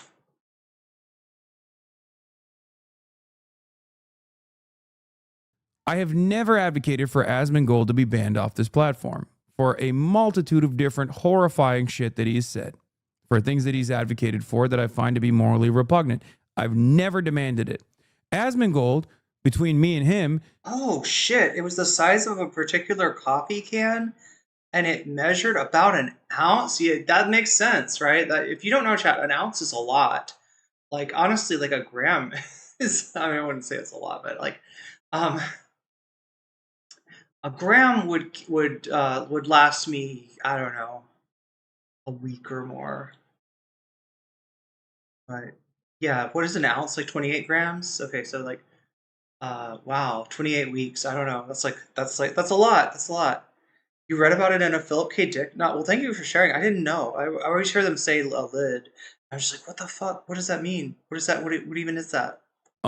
For right-wingers, is seen as the free speech champion, right? He has demanded that I get deplatformed basically every single day that he has live streamed since Donald Trump became president. As the free speech champion, right? Morally repugnant. I've never demanded it. Asmongold, between me and him, for right-wingers, is seen as the free speech champion, right? He has demanded that I get deplatformed basically every single day that he has live streamed since Donald Trump became president. Every single fucking day. I've not once, even after he said the genocide thing, I did not demand that he get deplatformed or banned off this platform because I know that that kind of shit is only going to be awful for me in the long run as well, because as someone who is a leftist, I have a lot of opinions that are considered not great by those in positions of power, both the liberals on the Democratic side and also the Republican side alike. Asmongold has demanded that not only do I get deplatformed, he's demanded I get arrested. He's demanded that I get investigated by the federal. Chib says, the more you have, the more you smoke. That must be why I'm not smoking any right now. That must be that must be while I'm taking an extended tolerance break. No, it's illegal here. So I literally I don't think I can. Federal government. He is celebrated when that has taken place. So how can you tell me that's actually a Sarah, real thank you for fucking the free super speech chat. advocate?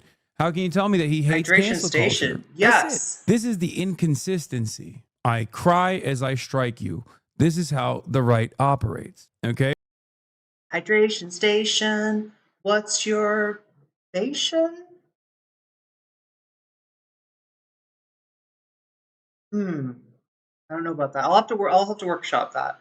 But thank you for the hydration station reminder. Coconut water, love. Oh my god, I love to. Oh my god, chat. You know what? This one time I cut a coconut. when you get like a green coconut, you got to cut all the green off of it first. And usually what they do, they cut like they cut it into, oh my god, it's so hard to describe. Like, right, the top of it's like a point, the bottom of it's flat, and the middle of it's like a cylinder, right? So you kind of cut here, cut here, cut here, cut here, cut all around it to make it a cylinder. Then you shave down to a point to make a point, and then you cut off the bottom to make it sit on a table, right? So it doesn't roll away from you while you're trying to drink it, right? And then when you finally open it, usually like, you know, there's kind of like two ways to go about it, right? One way is you take a big butcher cleaver and you go whack, and then you turn it, and you go whack, and then you turn it, and you go whack, and you turn it, and you go whack, and then you turn it, and you go whack like 5 times, right? 4 or 5 times, right? You'll turn it and you'll whack. And then it'll make, you know, kind of a crack, and you know, kind of you got to get in there with like a crowbar. You got to get in there with like, maybe the knife blade and try to like jimmy it open, right? But the other way to do it, wait, I'm trying to remember how did I do this? How did I cut it?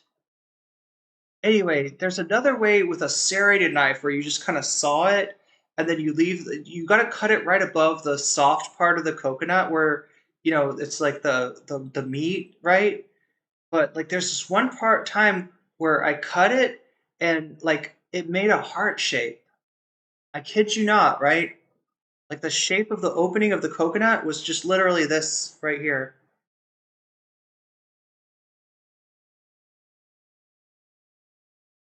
And that's what you just made me think of, Sarah. Hey, with so many people calling for you to be deplatformed, why do you think you've avoided it happening?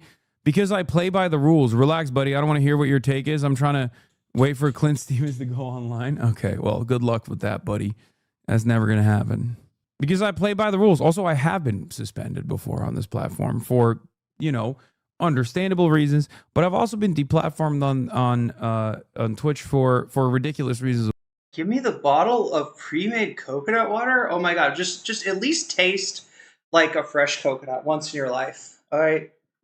After that, you can go back to, if you still like canned coconut water, feel free to go back to it. But you got to taste it. You got to taste it fresh, right? Because it's a whole nother thing. I can't even drink the canned like because I can literally get like for the equivalent of, oh my god, what is it? It's less than $1. Yeah. For the equivalent of about 80 cents, I can get a bottle, nice, actually no, it's not a bottle, it's a bag. I get a bag of coconut water. I think it's like a whole coconut's worth of water too.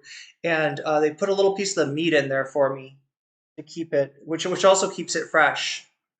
And it stays for 1 or 2 days max, right? It's kind of like one of these things that, like, you know, it's nothing gold can stay, I suppose. Anyway, As well, like when I got fucking okay, be for real. I am being for real. Good luck. You're never. That's not happening. Slap on the wrist. Wait, what do you mean? That's what the platform issues. I'm sorry. Slap on the wrist. What the fuck should the platform have done when they caved to insane right-wing cries about how I called someone a cracker bitch? They gave me 7 days for that. Do you feel like that was a slap on the wrist? How long should I have been banned for calling someone a cracker ass bitch? Forcing got banned for 30 days. What the fuck does that got to do with me? Did Forcing get banned for saying cracker? Okay, well, take it up with the platform. No. That's fucking ridiculous. Wait, what do you mean? For that 0? No. Forsen, oh my god. Is the Forsen the one? He said something that sounded like the N-word, but I don't think, was he the one? Was he the one?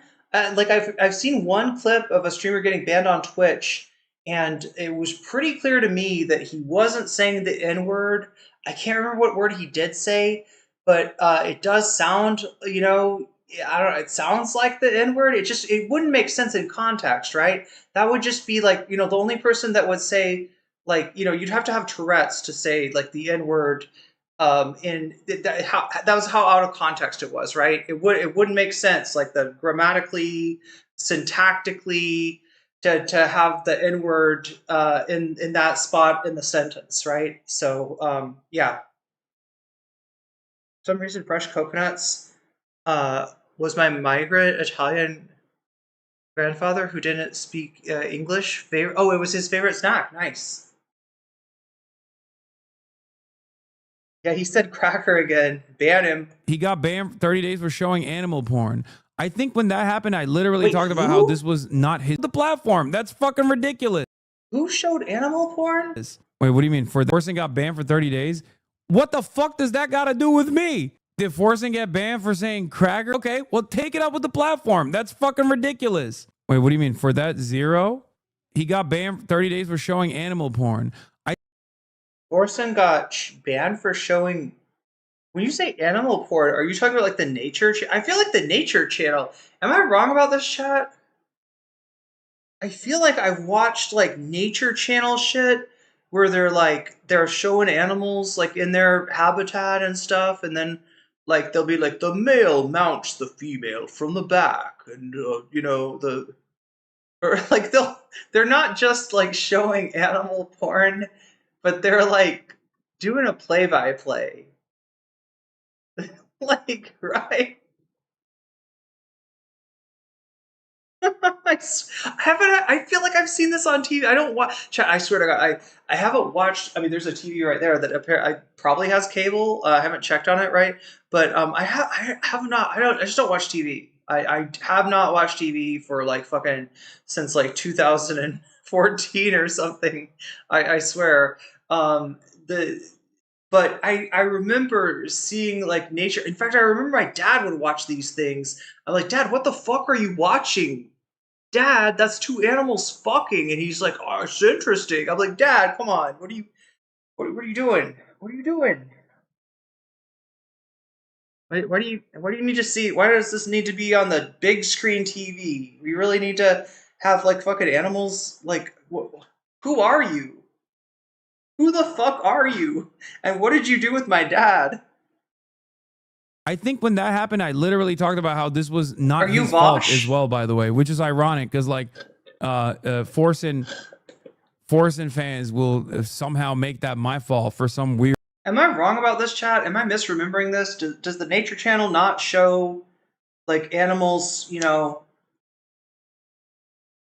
so somebody tell me I'm misremembering this.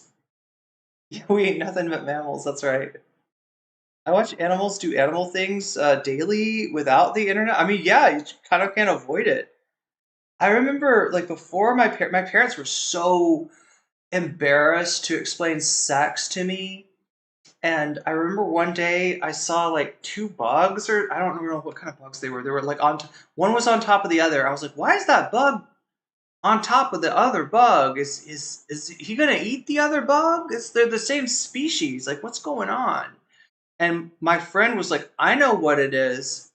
And I'm just like, what is it? He's like, I can't tell you. Like, you know what it is, and you can't tell me. What the fuck are those bugs doing? Right? And he's like, go ask your parents. I'm like, I go to my parents, and I'm like, listen, I saw some bugs doing some strange shit, and my friend wouldn't tell me what the fuck it was. And they said that I should ask you, and they didn't tell me. I think they were ticks, chat. I think there were two ticks fucking, which I didn't even know that do bugs. Okay, I'm sorry. I didn't mean to take the conversation in a Voshian direction. I really didn't, chat. I really didn't. Sam, I feel awkward when my friends talk about current media, and I'm like the last show I watched and enjoyed was the first season of Ozark. They used to show animals bang. Yeah, I feel like they did. That was the Discovery Channel. Oh, it wasn't crappy reality shows. Like Dragonfly. Oh yeah, like the dragonflies, they'll fly around like that. They'll fly around in coitus, which is a weird word, but it means, you know, the beast with two. They're literally the beast with two backs, right? Is he talking about bestiality? Wait, how did I get started on animals fucking, chat? Talked about how this was not his fault as well, by the way, which is ironic because like Forsen fans. Oh yeah, because Forsen showed animal porn, but I just don't know what that means. What does animal porn mean? Does that mean a person with an animal? Is it literally Voshian? Or does that mean just animals doing what animals do to make more animals? will somehow make that my fault for some weird making reason. animals. Like they unironically think I have control over who gets banned and who doesn't get banned on this platform. There have been many instances where like someone has gotten banned because he clicked on a fucking GIF. You found out from the encyclopedia? I had to find out from the dictionary. Right? Yeah, coitus interruptus, shit like that. Like I literally would like read. I was a weird little kid. I would like read the dictionary. Like I don't know if did I read like the whole dictionary. I think I would just read random words or something, and then yeah, like I looked up sex, and it gave kind of like a explanation, and then yeah, my parents were just like did a bad job. Oh, he showed horse. Okay, that's very Voshian, Ash Bradford. That's what Forsen showed? If we're talking about that, he clicked on a fucking GIF that literally was, I think it was like something different, and then it turned into a GIF of a horse cock. And he got no, so it wasn't his fault? Did bro get like poop socked with horse cock? Did he get gnomed, chat? Did they gnome him? I'm not a gnoblin. I'm not a gnome. I'm a horsecock. No, you've been horsecock. No, that's even worse than the gnome. That's even worse than the poop sock, chat. Like seriously, they horsecocked him on stream. Used to read the encyclopedia. Okay, the encyclopedia is probably a better place to go. Yeah, I think I read the dictionary at first, and then I was like, okay, let me, like, the dictionary would tell me what words had meanings that I did. Like, I looked up, like, eat, and I'm like, yeah, eat, to consume, to get nutrition, derive nutrition from, like, the yada, yada, yada. And then you look down and different meanings of eat, and then there's, like, vulgar, to perform oral sex. What the fuck is oral sex? Oral sex. Utilization of the mouth to sexually pleasure one's partner. What? They do, such as, yeah, example, cunnilingus fellatio. Cunnilingus, what is that? Like, right? Fellatio. Like, right? I was like, what are people? Like, cause like, that blew my mind, chat. Oral sex blew my fucking mind. Because I just like, I didn't think that would be a thing, right? Or like fingering, like, right? I was just like, what? Like, I mean, it's look, it's enough to wrap your mind around, you know, when you were a sheltered, you know, adolescent, right? To wrap your mind around, you know, the fact that the stork doesn't bring the babies, you know, the man and the woman lie very close together, and the man puts his hee-haw into the hoo-ha, and it goes, you know, ba ba ba ba ba ba ba, and a baby comes out, right? Like, it was enough for me to write. That's how sex works, by the way. Ba ba ba ba ba ba ba. That's the noise of sex, chat. Ba ba ba ba ba ba ba. And then the baby comes out. The baby comes. Anyway, but yeah, fucking oral sex was just like, what? That's a real thing? People are so creative. People get creative with shit, don't they? Like, they don't just do the regular shit, right? They come up with other shit, too. Like, you know, like, reverse cowgirl, what's that?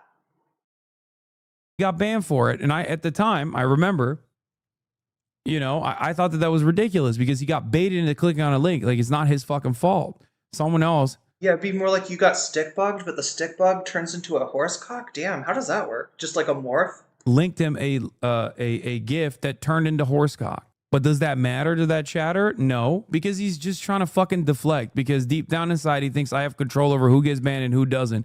And I only get hands on the... Hasan, they did sing happy birthday to you. Obviously, they all did that because their jobs were at risk if they did it. If they sang out a tune, yeah, they were going to get fired. Chris, what did he say? I don't care about cracker, but the Hamas takes deserve 30 for sure.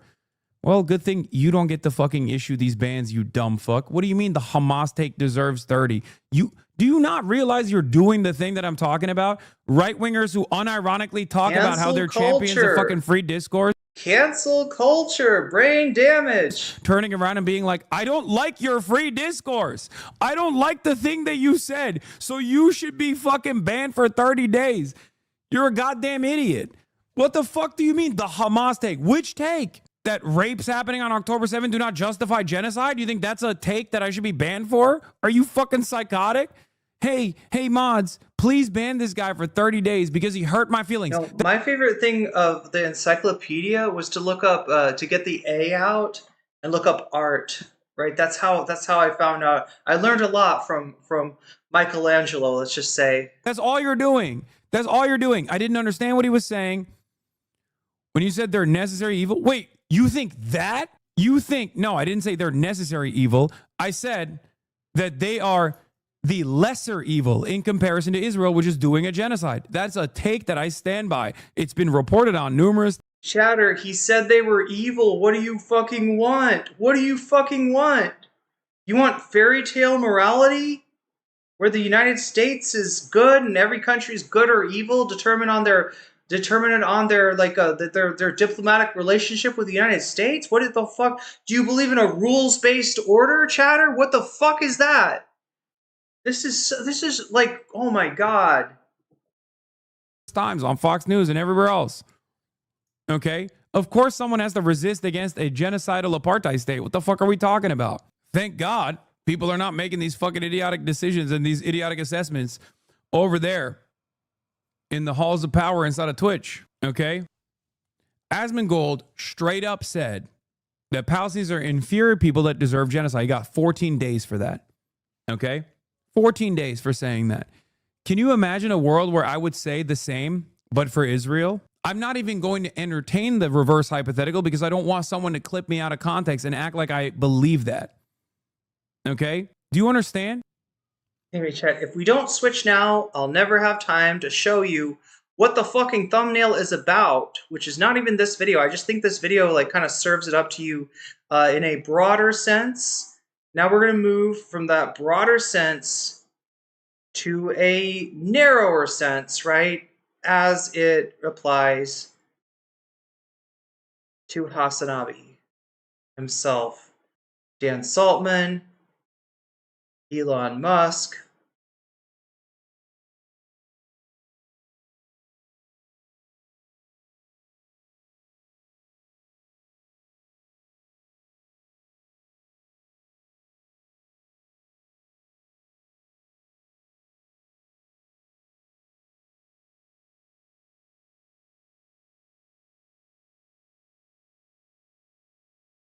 some low motion shit. Like Elon Musk highlighting this. This has got 91,000 likes, bro.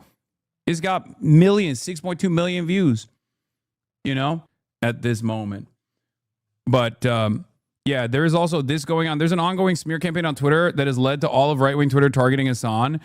Yeah, this is something that I have noticed as well. I think this is the reason why I said I think Elon Musk wants me to be killed. We're obviously going to be talking about that as well. Yeah, there is some very strange machinations on Twitter. In the past 2 days, a clip compilation of Hasan calling for an air quotes at the beginning posted by right-wing accounts and has gone ultra-viral, millions upon millions of views. It was seemingly created by Tectone. It wasn't. It was created by a Tectone even knows how to use editing software. Anyway, Dicktone posted it, who hinted at this. See first image, and it blew up and reposted by Right Angle News Network. Since then, Grums, Dan Saltman, Tectone, and the Quartering, Drew Pavlo, and other right-wingers have been spamming it. Some even saying that Hasan said these things after Charlie died. Elon Musk has replied several times. The compilation is a joke. The first one is him 3 years ago talking about Democrats needing to be better at debate rhetoric. He's being hyperbolic and is not meant to be taken literally. I know, but they clipped it in a way where it seems like I'm saying like the Democrats need to start killing people or something. The second is him reciting what some angry conservatives said in a voicemail to a Republican politician that made him resign. Hasan was highlighting the anger people feel with their representatives. There's also a clip of Hasan talking about the ACP and Fuentes calling again. All right, so before we get started with this, I am going to put another, the sub goal. Oh no, oh wait, it won't let me say, can a bee get a drink of coconut water?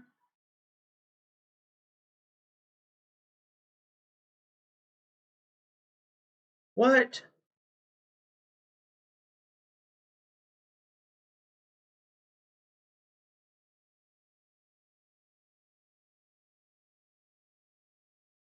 And I get a drink of coconut water. Let's try that. There we go. New goal, 1 hour. Do I get to drink coconut water or not? You decide, chat. Also, I got to point out, right? This is the last clip I'm going to be watching today. We're at 34. That is 1/3 of the way there. It is possible that we could get some bonus content tonight, but hope is fading and hope is fading quick. If you want me to stick around and cover these topics, of which, let's see, what are you voting for right now? Also, like the stream if you haven't already. This is me bullying you. I'm supposed to bully you to like the stream. 109 of you voted. How come 109 of you haven't liked the stream? Let's get those numbers up. If you can click the, if you can click an option here, you can sure as fuck click the like button. At least I would hope so. I hope I don't have to explain the process of clicking the like button or pressing it with your finger. I mean, if you're on a mobile device, I mean, I hope I don't have to walk you through this. But either way, chat, 109 votes have been made. 33% of those votes going to the new Taylor Lorenz video. 31% of those votes going to Stabby Baby defends trans rights against the Austin comic from hell. 22% for Adam Friedland on Majority Report, and 14% for David Rubin getting revenge on his old boss, Cenk Uygur. Right? That's where we're at now. Again, none of this matters. It's all academic, and it does matter, right? I take your votes to heart, whether we get bonus content or not. And I try to use that to inform, oh, chat really likes Taylor Lorenz. Oh, chat really likes Stavros Halkias. Oh, chat does not like Dave Rubin. Chat is not interested in Cenk Uygur. Chat thinks Adam Friedland is kind of mid.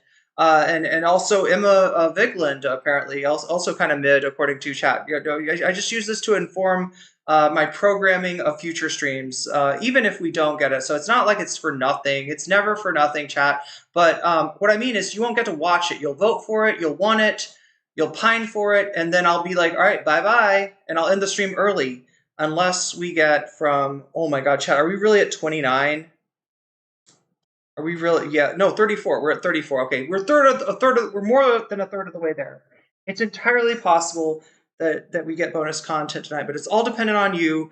Again, when you do a super chat, a super sticker, if you get yourself a membership, if you gift a membership, if you support me on throne.com/no-comment-check, which will be very helpful if I ended up having to stay as of yet, chat. Let me check one more time. I don't think I've gotten my, like last I checked, I hadn't gotten my visa. Yeah, it looks like nothing new in the email box. Nope. Reload it one more time. Nope, nothing from the Thai embassy. So if I have to stick around for longer than till Wednesday, then it'll really help me out. You supporting me on throne.com. Again, what I got is the funding for my Vietnam trip.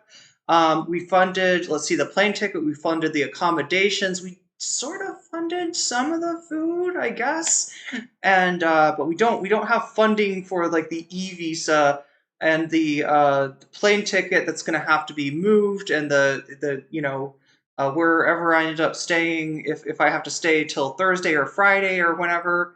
But if you want to help me out with that, throne.com/no-comment-check. You can also sign up for my Patreon. Support me on Patreon. I really appreciate that. That's a great way to support me. More of the money gets to me that way if you support me on Patreon. And if you do it at the level of $5 or above, I also read out your name, whatever name you put on Patreon, right? I'll try not to read out. If it looks like your real name, I'll read your first name. But you get the acknowledgement, you get the shout out at the beginning and end of each stream. So there's that as well. You can also support me on Twitch if you want to, for free at no cost to you. If you use your Amazon Prime to get a Prime sub that costs you nothing, it supports the stream. It makes this number go up by 3. Right? 3 is not much, but if a whole bunch of people contribute a little, we get to 100 and we get to watch more content. If you're interested in that sort of thing. I don't know if you are. We'll find out. We'll see. Okay, so not liking the stream is crazy work. Couldn't be me. Couldn't be me not liking the stream, certainly. Can we find out what Mike Lindell is doing nowadays? Wait. For the what? For the super chat goal? Is that what you're saying? Wait, is there something going on with Mike Lindell that I just don't know about? Show me what these stalkers are doing. Yeah, it's about time, right? look, I did way too much setup today. I know. I got interested in the. I wanted to give you like, I don't know, 20 minutes of that, 15 minutes of that, 10 minutes of that, but I just got interested, and you know, it turns out there's a lot. He does end up setting up this clip pretty well. So the clip is very well set up at this point, although it is very late at night, and I did mean to get to this before this. Let's, with no further ado, you know the deal, chat. You know how to keep me here longer, and if you're interested in doing that, the ways that you do that, again, are super chat, super sticker, getting yourself a membership, gifting a membership, supporting me on throne.com/nocommentchick, or signing up for my Patreon, or of course supporting me on Twitch if you want to do it that way. Any of those things helps me out greatly, and also potentially keeps me around longer tonight, and you know, keeps, you know, supports the stream, right? If you like the stream and want to keep it coming to you, it's kind of necessary on some level. So that's where we're at. That's where we're going. I'm gonna give you the segment that you all came for,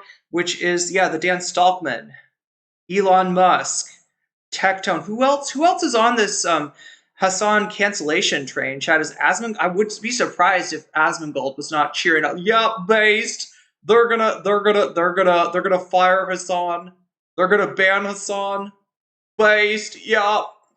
I mean, you know, I'm sorry. I gotta be drinking out of a straw when I say it, right? If I'm Asmongold, I gotta have a cockroach crawling on me. But you know the drill. You know the people. You know the ops. Right, the ops are popping, the ops are hopping, the ops are angry, and they're angry at Hasan. They're going to try to get him canceled. He's the Roadrunner. They're the Wile E. Coyote. Chat. Let's see if the Coyote. Wouldn't that be horrible? Can you imagine if you're watching? Chat. That's like a fucking thing of like, how do you know you're in hell? How do you know that you passed away and you're now in hell? Is if you're watching a Roadrunner cartoon, which I don't know where you would watch that, or why, was it Paramount or something?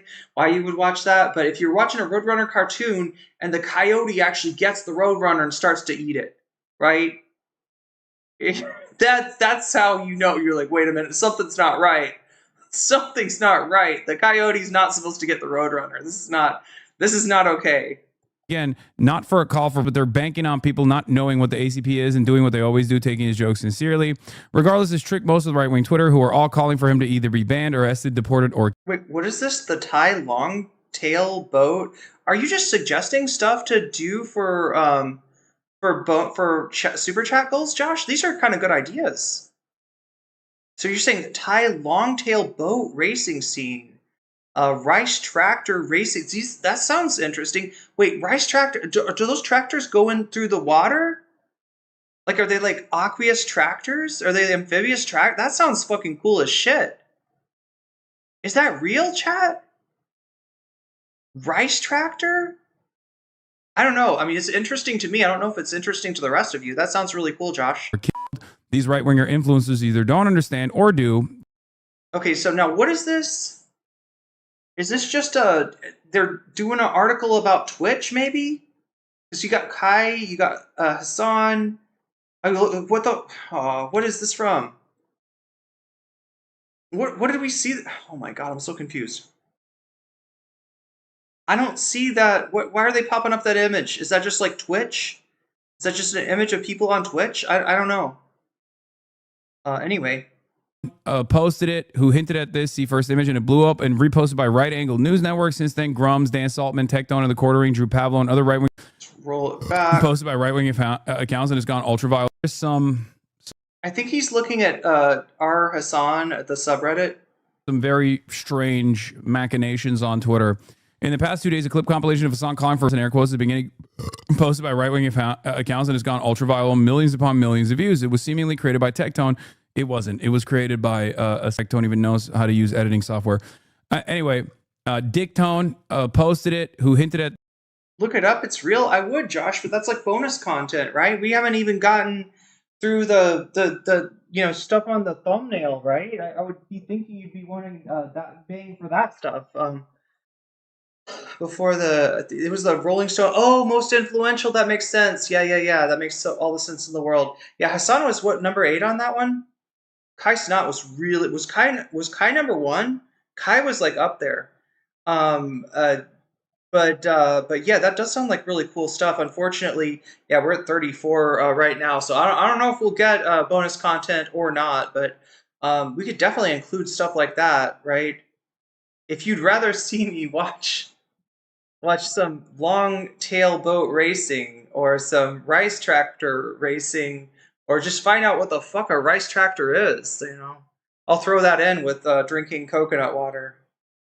I couldn't think of anything, chat, because like I said, I don't have my butterfly, I don't have my cat ears. I'm in Vietnam. I'm in Vietnam waiting for my freaking passport to drop any second now, hopefully. Goddamn. This, the first image, and it blew up and reposted by Right Angle News Network. Since then, Grums, Dan Saltman, Tectone and the Quartering, Drew Pavlo, and other right-wingers have been spamming it. Some even saying that Hasan said these things after Charlie died. Elon Musk has replied several times. The compilation is a joke. The first one is him 3 years ago talking about Democrats needing to be better at debate rhetoric. He's being hyperbolic and is not meant to be taken literally. I know, but they clipped it in a way where it seems like I'm saying like the Democrats need to start killing people or something. The second is him reciting what some angry conservatives said in a voicemail to a Republican politician that made him resign. Hasan was highlighting the anger people feel with their representatives. There's also a clip of Hasan talking about the ACP and Fuentes, calling again, not for a call for, but they're banking on people not knowing what the ACP is and doing what they always do, taking his jokes sincerely. Regardless, it's American Communist Party, and I'll talk to you a little bit about this because I think I know a little bit more about this than Hasan does. I'm always worried about...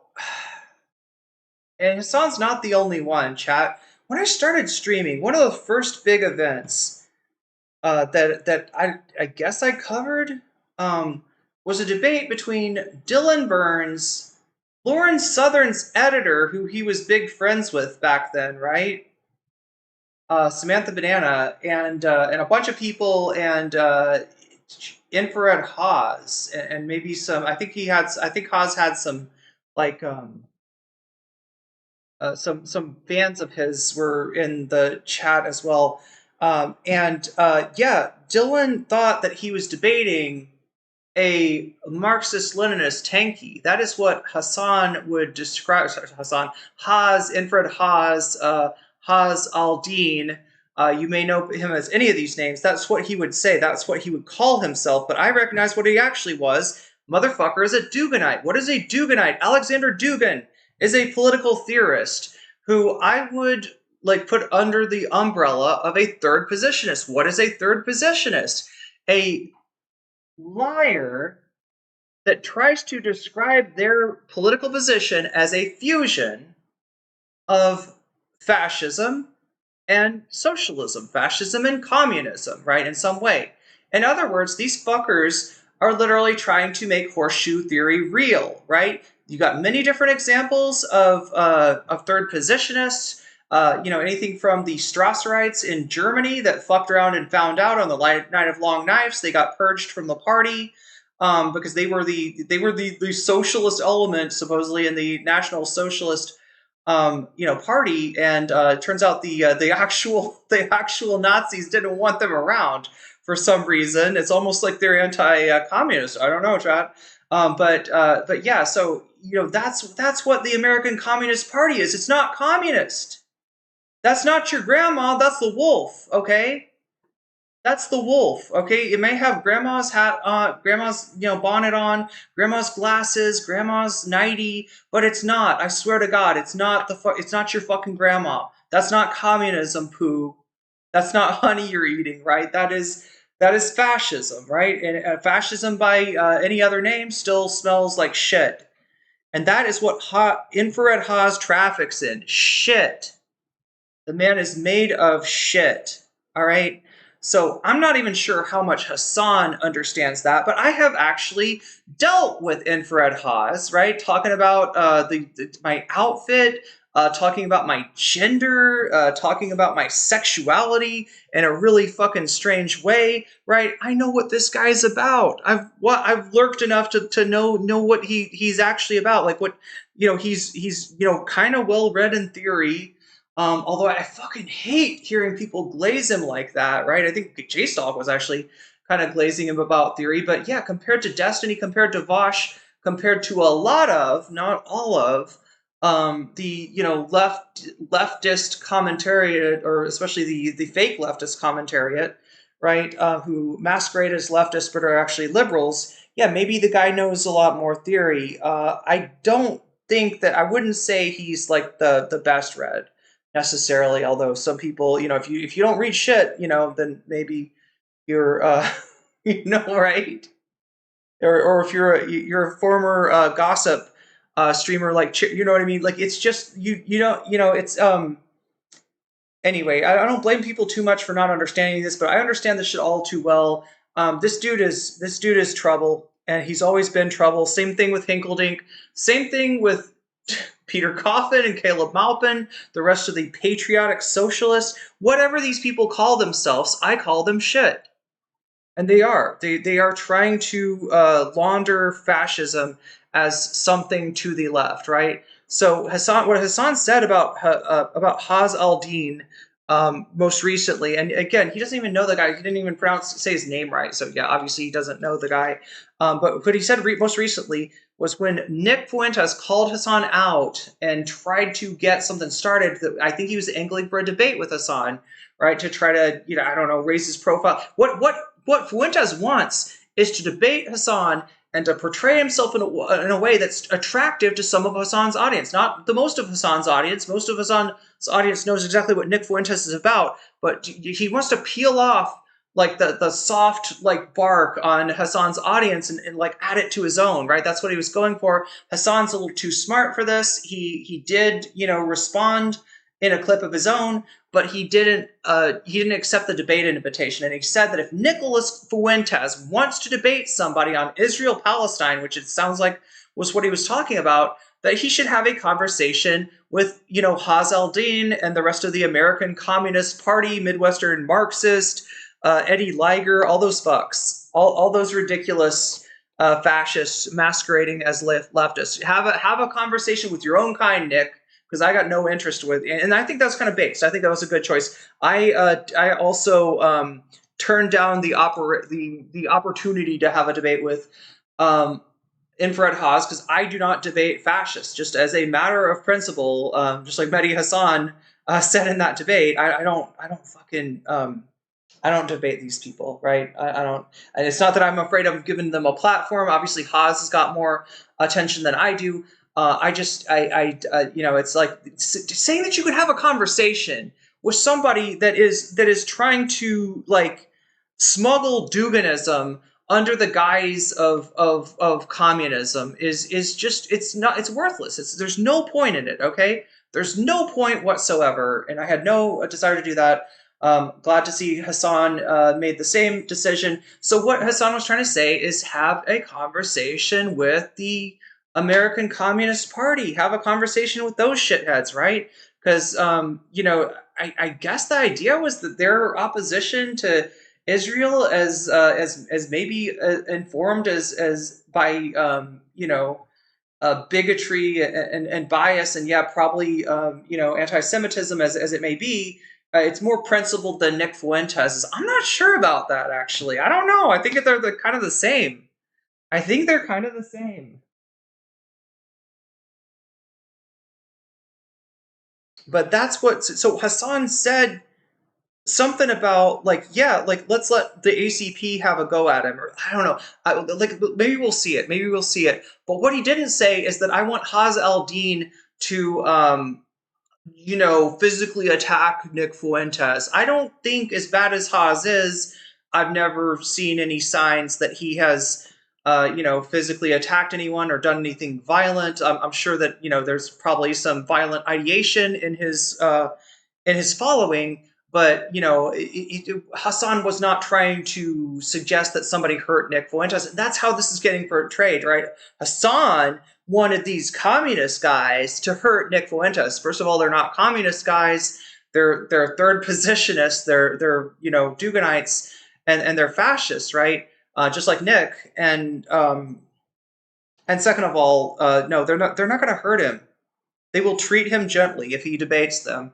And we will not watch it because I don't want to watch a debate between fascists either. Anyway, let's get going.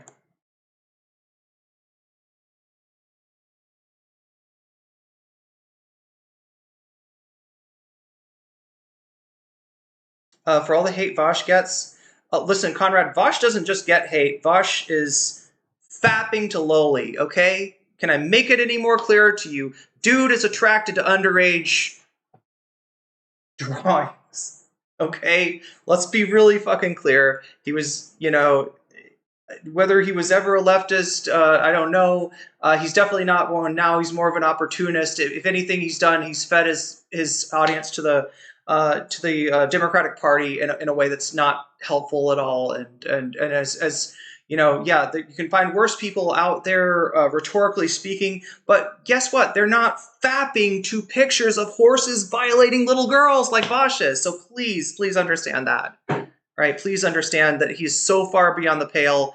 I can't even describe it. I am trying to get the play button to work. Let's see. Most Play. of right-wing Twitter who are all calling for him to either be banned, arrested, deported, or killed. These right-winger influencers either don't understand or do that when Twitch doesn't ban Hasan for these out-of-context clips, it might convince very angry people that is the only solution. They're putting a massive target on Hasan's back.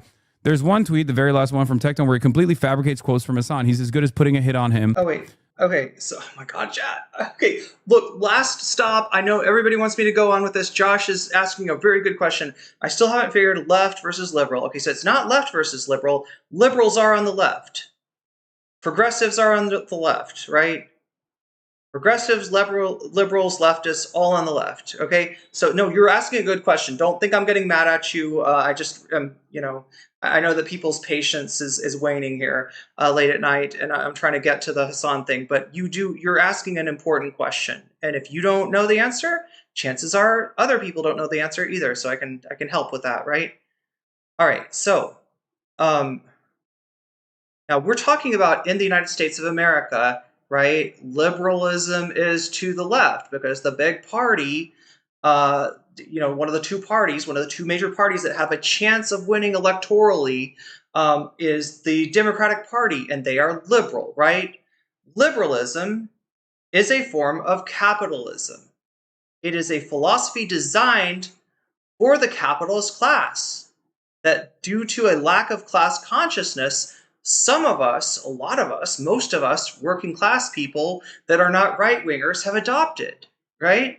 Because it's better than conservatism. And yes, it fucking is. To the point where, yeah, I always endorse voting, you know, for harm reduction, but voting with the full understanding that, you know, that this isn't great and you should want more, right? But if at the end of the day you got a choice between Kamala Harris and Donald Trump, yes, of course, vote for, you know, Kamala Harris. I understand some people can't stomach it because of some of the positions that she's taken regarding Israel-Palestine, and I'm not coming at those people, but yeah, I do think that there's a benefit to preventing something like the current regime, which Kamala, say what you will about her, and I have said it, would have not done this, right? So yeah, that's liberalism, right? And progressivism is a reaction to, in the 1980s, the Liberal Party, the Democratic Party, lost the presidential election to a joke candidate. Sound familiar? Sound a little bit like 2016? It was a lot like 2016, actually. This guy's name was Ronald Reagan. He was an actor. He had been at least governor of California, so he had some political experience. He'd been involved in the political process mainly as a voice for you know, opposing medical you know, healthcare reform, saying that it was too you know, that it was too communist, right? So he is kind of a joke candidate. But he wins, and they're surprised. They're like, holy shit, how did we get? He's so far right. He's such a joke. How did we get beat by this guy? You got beat by this guy because there's money in politics now, right? There was a Supreme Court decision allowed a giant influence of you know, of money to influence politics more than it already had, where you could kind of buy an election, and the capitalist class did sort of buy an election in the 1980s. Also, you know, the Democrats just didn't have their shit together. Jimmy Carter, there was a lot of problems with his economic policy that caused something like Reagan to look like it might be, you know, a change, right? Very similar to 2016. And the Democrats' reaction to this has been to become afraid of their own shadow. What's their shadow? Franklin Delano Roosevelt, the New Deal. The last time the Democratic Party actually did anything meaningful and substantive. You could also say the Great Society under LBJ, you know, civil rights, voting rights, and Medicare and Medicaid, right? but yeah, the Democratic Party just hadn't been doing it for the working class, right? And so their reaction was the opposite of what it should have been, right? They needed to go back to, sort of the Rooseveltian roots. Instead, they became afraid of that, and they realized that, hey, we could maybe get money too, right? We could present ourselves as like, hey, say that you're somebody that wants to buy elections, but you don't want Ronald Reagan. You think he's a little crazy. You don't like what he does to you think he's too destabilizing. All right, put your money with us, right? And they've been running that shit ever since, right? So what you have is the Liberal Party that is not a socialist party, but would sometimes take up policies that were, in the direction of that, to capture the middle class vote and to stave off their further left back in the 40s. You have them become really unappealing to a lot on the left, and they're like, gee golly, I wish there was like a Democrat that I could vote for who was more of a Democrat. Hence the progressives. The progressive label is a resurrection from the earlier half of the 20th century, and it kind of means something different in the new century, in the 2000s, right? And that what that means is like, a return to Rooseveltian policies, basically, and some social change as well, right? Everything that the Democrats were afraid of. Remember, Barack Obama did not run saying he wanted to allow gay marriage. He said, we got to wait off on that. Marriage is between a man and a woman. Maybe I'll give you civil unions, but you got to right. He was afraid that he'd lose the election if he was like, I stand for the gays, right? He couldn't do that, right? He didn't have the guts. And that's a problem with the Democrats. That's what allowed progressivism to kind of sweep in. And so this is an idea that we can reform the Democratic Party to bring it back and make it more democratic and make it do something for the working people and put some spine in these. Like, the Democratic Party is the cowardly lion, chat, and the progressives want to teach that lion how to roar again. But there's some question whether that was ever enough. If you actually look back to the arc of history, back to Roosevelt, and see that we've come full circle, and that a lot of what Roosevelt had proposed and added got recuperated over the years, you'll recognize that maybe you need a little stronger prescription. That's where the left comes in, or sorry, let's say leftists, right? Because I said the left is the overarching term. Liberals, progressives, and leftists are all under the left, but a leftist is to the left of a progressive. You say it's not strong enough, it's not good enough, right? We need to at least move towards seizing the means of production, democratizing the workplace, taking control of the state and of the capitalist superstructure, and using it for the benefit of the working class, right? And yeah, so leftism is anything that is, you're critical of capitalism. You want to move past capitalism. You see, you have a Marxian view of history where you say we had feudalism that sucked, we had capitalism that's better, but maybe not good enough. And the next revolution, whether you want a revolution from reform, from like a slow revolution, or whether you want like a fast, to seize the means kind of revolution, the next change is going to be, is going to be of the mode of production. The basic economic structure is going to be, towards socialism, and depending on, you're an anarchist, you want to abolish hierarchy, you're a communist, you have this idea of maybe the state can melt away and the people can truly control their own destiny. You understand that that's years and years and years, maybe centuries off, right? But any of that stuff, like, Marxism, communism, socialism, anarchism is under the umbrella of leftism. So simply put, that's the difference between a liberal Democratic Party, leftist Democrats who want to be more Democrat, want to be more like Roosevelt,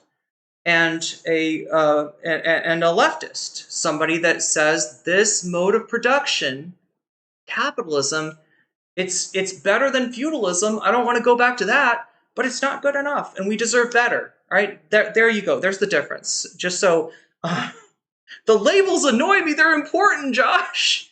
How are you going to keep track of anything? What's your house like, Josh? Do you have a messy desk? Do you have labels on things?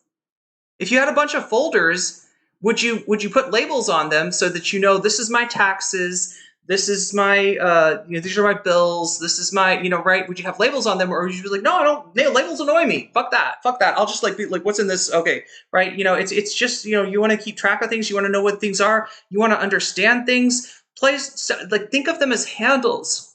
All right, a label's not and yeah, I get that labels can be oppressive. Labels can be confusing. Labels can actually, leave you in a more confused place than you started.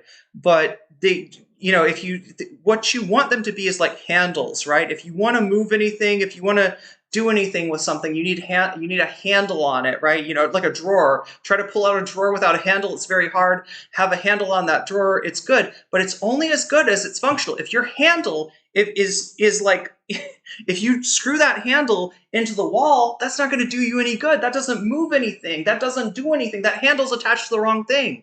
You want it to be attached to the right thing. So yeah, I know it's confusing. It's confusing on purpose. They want you confused. They want you to not be able to deal. They want you to not understand what's going on so that you can be a good little sheep. You can contribute to their GDP and they can continue to fleece you. Because one thing that I hope you do understand is the concentration of wealth, the continued concentration of wealth that capitalism does, right?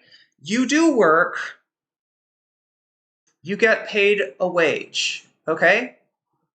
And the way that capitalism works is that the amount of value you contribute in your work will never rise to the level of what you're getting paid. So your boss is making money because they are paying you less than you're worth, okay? And that might be okay because you're like, I fucking need a job. Where else am I going to get? There needs to be an incentive. The boss, why are they going to hire me if they're not making some money off me? Okay, so you settle for that. But over years and years and years and generations and generations and generations, certain families, certain people accumulate more and more and more and more money. You have less and less and less and less wealth. They have more and more and more control, and your life gets worse and worse and worse and worse. All right, and that ends with Peter Thiel killing you off because he doesn't need you anymore. Because he's got AI, he's got a robot, he's got automation to do your job. If you want to, if you want to do that, stay confused. Don't label anything. Just say it's too hard and I can't handle it. I'm just going to work with what's in front of my face. And you can continue to get fleeced year after year and year after year. And, I don't, not you, but your, descendants will see where that takes you. But I believe that there is a better possibility for humanity. And if I didn't, I wouldn't be doing this job. All right? Where I put in, where I'm always making more money for Alphabet, for Google, for YouTube than I'm getting, paid, right? Every time that you support me, which I greatly appreciate, they take a piece out of that, right? I think that we can grow up and we can handle this shit ourselves. I don't think we need bosses. I don't think we need rulers. I don't think we need gods. I don't think we need masters. At the end of the day, I long for, I work for, I strive for a better future, and that starts with knowledge. And the first bit of knowledge I can give you is that if you are not part of the owner class, you are part of the worker class, right? If you're not doing the fleecing, you're the sheep. And that sucks. This is like me. This is my Morpheus moment where I say, welcome to the desert of the real. And it's a shitty, it's a shitty revelation. You might want to go back in the Matrix after this. You might want to just be like, the steak tastes real. And you're like, it's better in the Matrix. But trust me, it's not fucking better. It's not actually better in the Matrix. It's better to actually deal with reality. And they've made reality hard to understand on purpose. Yeah. Some people I speak to, yeah, that's by design. Certainly don't know the labels. Yeah. I think you're making an argument here for like the refining of labels, right? That maybe some of the labels leave something to be desired, and that's what I was saying with the handle on the wall, right? You want your label to work for you. There's no use in a label that doesn't work for you. If the label just confuses you, if the label is inaccurate, if the label is overly broad or overly specific, then yeah, that's you need to refine the label. But yeah, and I'm not getting. Don't take my exuberance as anger, right? Like I said, if you don't understand it, there's tons of other people in chat that don't understand it either, and sometimes we need to kind of go back to basics just a little bit. Anyway, Hasan Piker, Dan Saltman. Who else do we got? The Quartering is in here. Tectone, Grums. God damn. Somebody in chat tell me about Grums. I don't know much about this guy. He was a game dev at Blizzard, right? And he's kind of been like discredited, but he's still got kind of an audience. The Quartering, Drew Pavlo, that's the Australian guy that masquerades as a liberal, but is actually more of a conservative. Yeah, and other right-wingers, and that's appropriate, right? These people may not all identify themselves as right-wingers, but they are. Other right-wingers have been spamming, spamming the clip, saying that Hasan said these things after Charlie died. Yeah, this is really, this reeks of bullshit. You can see some of these clips, chat. You're going to see Hasan has long hair. What's wrong with that? What's wrong with saying long hair Hasan said this after Charlie Kirk died? Let's look at Hasan's hair. With the one about Kirk. What does it look like? Yeah. So what does his as you can actual tell, hair it's look like me chat? with long hair talking about the Democrats and their inability to address Herschel Walker with like aggressive tone. Come on. Yep. Oh, his hair's not long. His hair's not long anymore. That was a long time ago. Yeah, you see Hasan with black fingernails? That was a long time ago. You see Hasan with long hair? That was a long time ago. You see Hasan looking a little chubby? That was a long time ago. How the fuck could that have happened after Charlie Kirk? Because they're lying. They are lying. They are lying on his name to try to put pressure on Twitch to ban the guy permanently. The same fucking suspects. You were in top chat? Yeah, there's a longer clip, obviously, that Elon Musk replied to. And Elon Musk has been highlighting these like nonstop for the record. Twitch is complicit in the murder of Charlie Kirk. Here's their CEO's favorite content creator. He admits he uses coded language for assassinations, all this stuff. Hasan's compilation of call is damning and horrific. He definitely created an atmosphere where political was lauded and Twitch encouraged it. Slice him up. You need to gut him. New Jersey-based Muslim American Hasan Piker told his 9+ million followers, conservatives everywhere. It's just like, it's just insane. But the last version of this was also Elon Musk basically adding Jeff Bezos and demanding. Why am I attacking you when I said messy desk? Hey, I'll show you my desk when we get back to Thailand. How about that? If we get back to Thailand, holy shit, chat. I might need some more support on the just to get the bonus if we want to get the bonus goal, and also if I have to end up staying here for longer, as it's looking like I might. Chat, it's like it's almost 4 o'clock here, Vietnamese time. I haven't heard shit from the Thai embassy. I'm starting to get scared. That Jeff Bezos banned me from the platform. Great time to support your streamer. Hold on, where is it? Breaking numerous clips of Hasan Piker calling on his viewers. The right wingers are going viral. None of this is true. Okay, incitement to, he says. And also, if that was true, I would go to jail, which is, of course, who knows? I mean, maybe the Trump administration will. Amazing timing, Sarah. Sarah says, I just contributed 50 to your throne goal. I mean, don't see it showing up. Okay, so you're not seeing it.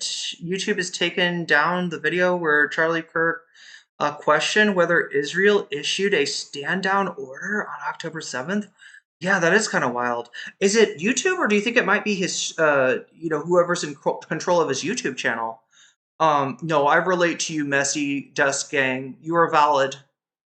You are valid. Hey, we'll try to organize our shit together, maybe. And I'll try to talk more about theory because I recognize how important it is now. But anyway, and about how to get the fuck out of the United States if that's you. So when you, Sarah, when you say you don't see it, do you mean that you don't see it? It's not making like a noise and doing that like little throne donation thing? Here, I can check if it went through. It's pretty easy. Oh, I think it did. I think it, yep. It did indeed. Yeah, unfortunately, since I'm on my, I need to fix this. Maybe after stream I'll do this today.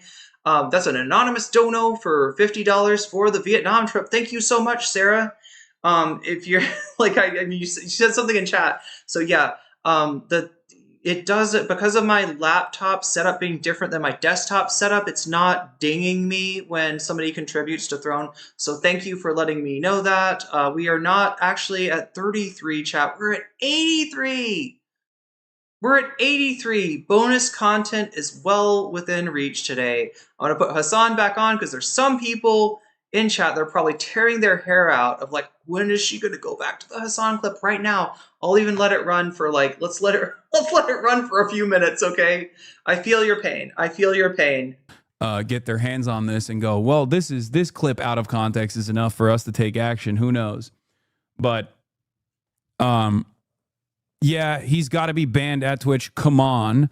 Elon Musk says yes. And the Saltman calls for Nick Fuentes. And that was me literally saying Nick Fuentes should debate the ACP. One really quick pause. Josh, I didn't take any of that as criticism.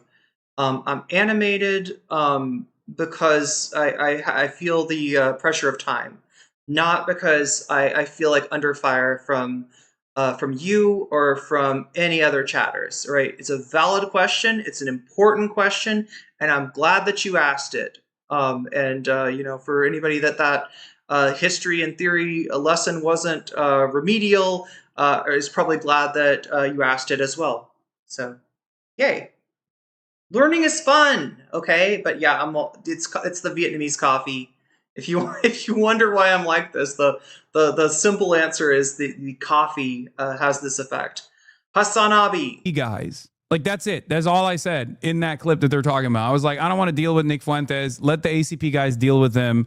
Let them fight it out. Like in terms of debating, which is really funny because these guys are also simultaneously saying that you know, Charlie Kirk was a beacon of free speech. Well, guess what? I was supposed to debate Charlie Kirk. So clearly that's, you know, not something that I'm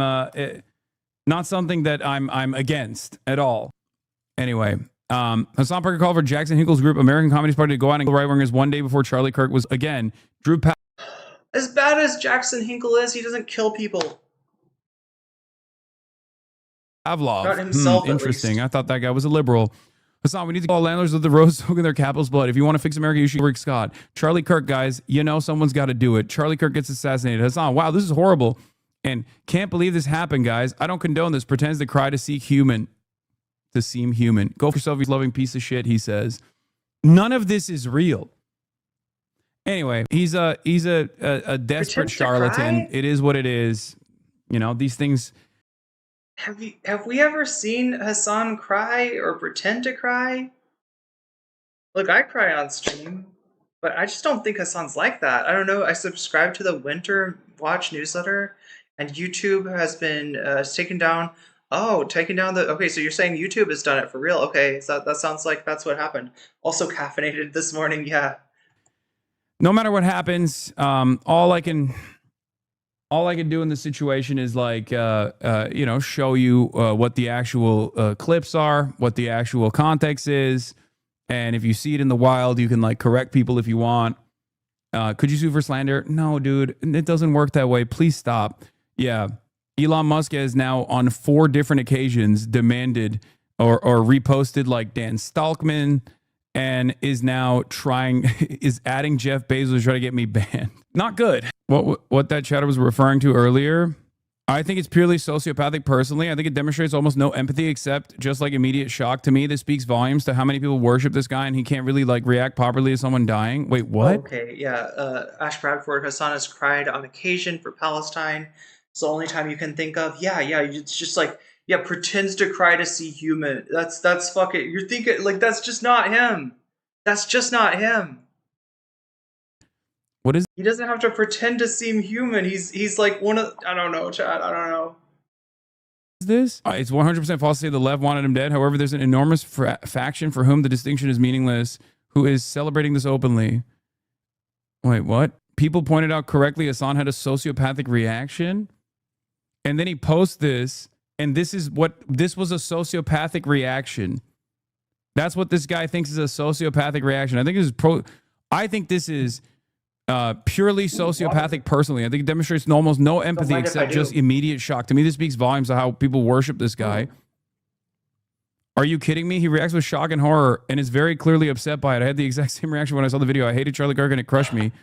Like, this guy looked at this video of me losing my mind and was like, what a sociopath this guy is. Clearly he enjoyed it. Insane. That guy's a nobody. I mean, he's an example of like the way people have like lost their minds on this issue. But in any case, I do find the strange irony here, because like that dude, this is not like some low motion shit. Like Elon Musk highlighting this. This has got 91,000 likes, bro.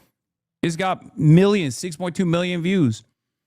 You know? But yeah, it's the classic my ideological enemies are incapable of engaging in metaphor. That's just never. Some old Destiny. Young Destiny, technically speaking, right? That was 2012 when Destiny looks like that. That was 2015 when Ethan Klein looked like that. Wow. He did almost have a breakdown when Charlie died. But yeah, just stunned. Yeah, but like you said, it's more like shock. Is it bots plus influencers? Maybe it's the influencers and the bots are like pumping up the likes, pumping up the. Never the case. They are unable to engage in metaphor. They will never be able to engage in metaphor. He must mean everything literally, right? That's what they do all the time. And that's precisely what's going on here as well.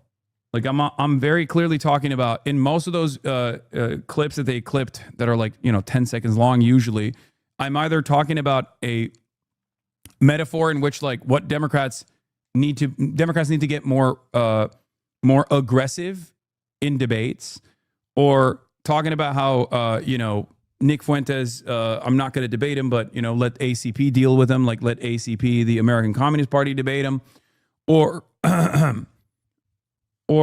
talking about how like there is so much discontent that people are unafraid to say their government name when they're like directly issuing it to sitting congresspersons, right? And they just turn around and say, this is, this is very obviously like a direct call. And it's funny because it's like from half of the clips are from like 4 years ago, 5 years ago. One of them is like from 7 years ago. Yeah. The richest man in the world, the owner of one of the most influential social media platforms on earth, the possessor of all sorts of U.S. NASA clearances, just sits on here tweeting incendiary nonsense and amplifying far-right conspiracy accounts. Yeah. Like, that's crazy. Multiple trans people in the area posted on September 9th that something big will be happening to Charlie Kirk tomorrow. Like, it doesn't matter. It doesn't matter. Talk about the Rick Scott stuff. I have a video on my YouTube page if you want to go find it. That was yet another instance where like Republicans were manufacturing outrage and misconstruing my words. I mean, like I said, all of those things I've addressed a million times over. You should make a YouTube video of you just addressing and shattering all this fabricated nonsense. Should I? What do you say when I tell you that those videos exist already? I have an entire channel dedicated to where they get those clips from. Do you think it matters to these people? Do you think they care about the truth? No, of course not. Yeah, because no one would go back and find all those individual videos. I mean, it doesn't matter. The debunking doesn't matter. I have done the debunking a million times over. It just, people don't care. They're not. You can only convince someone who is actually invested in the truth. If they're not invested in the truth, and this is not something that they're interested in at all, they're just like angry and they're looking for a target that they find to be appropriate, you're never going to be able to, like, you might be able to convince your parents who are just like, oh, I heard this guy that you're watching has said a bunch of violent stuff. You can have a conversation with them and be like, that's not the case. Here's why it's out of context. He's speaking metaphorically, blah, blah, blah. But like to the average onlooker online who has already established their worldview, who are just literally not reasoning, who are not listening to reason whatsoever, they're angry. They're looking for a valid target. I happen to be the Scribs is talking about the other thing that Elon Musk is doing right now.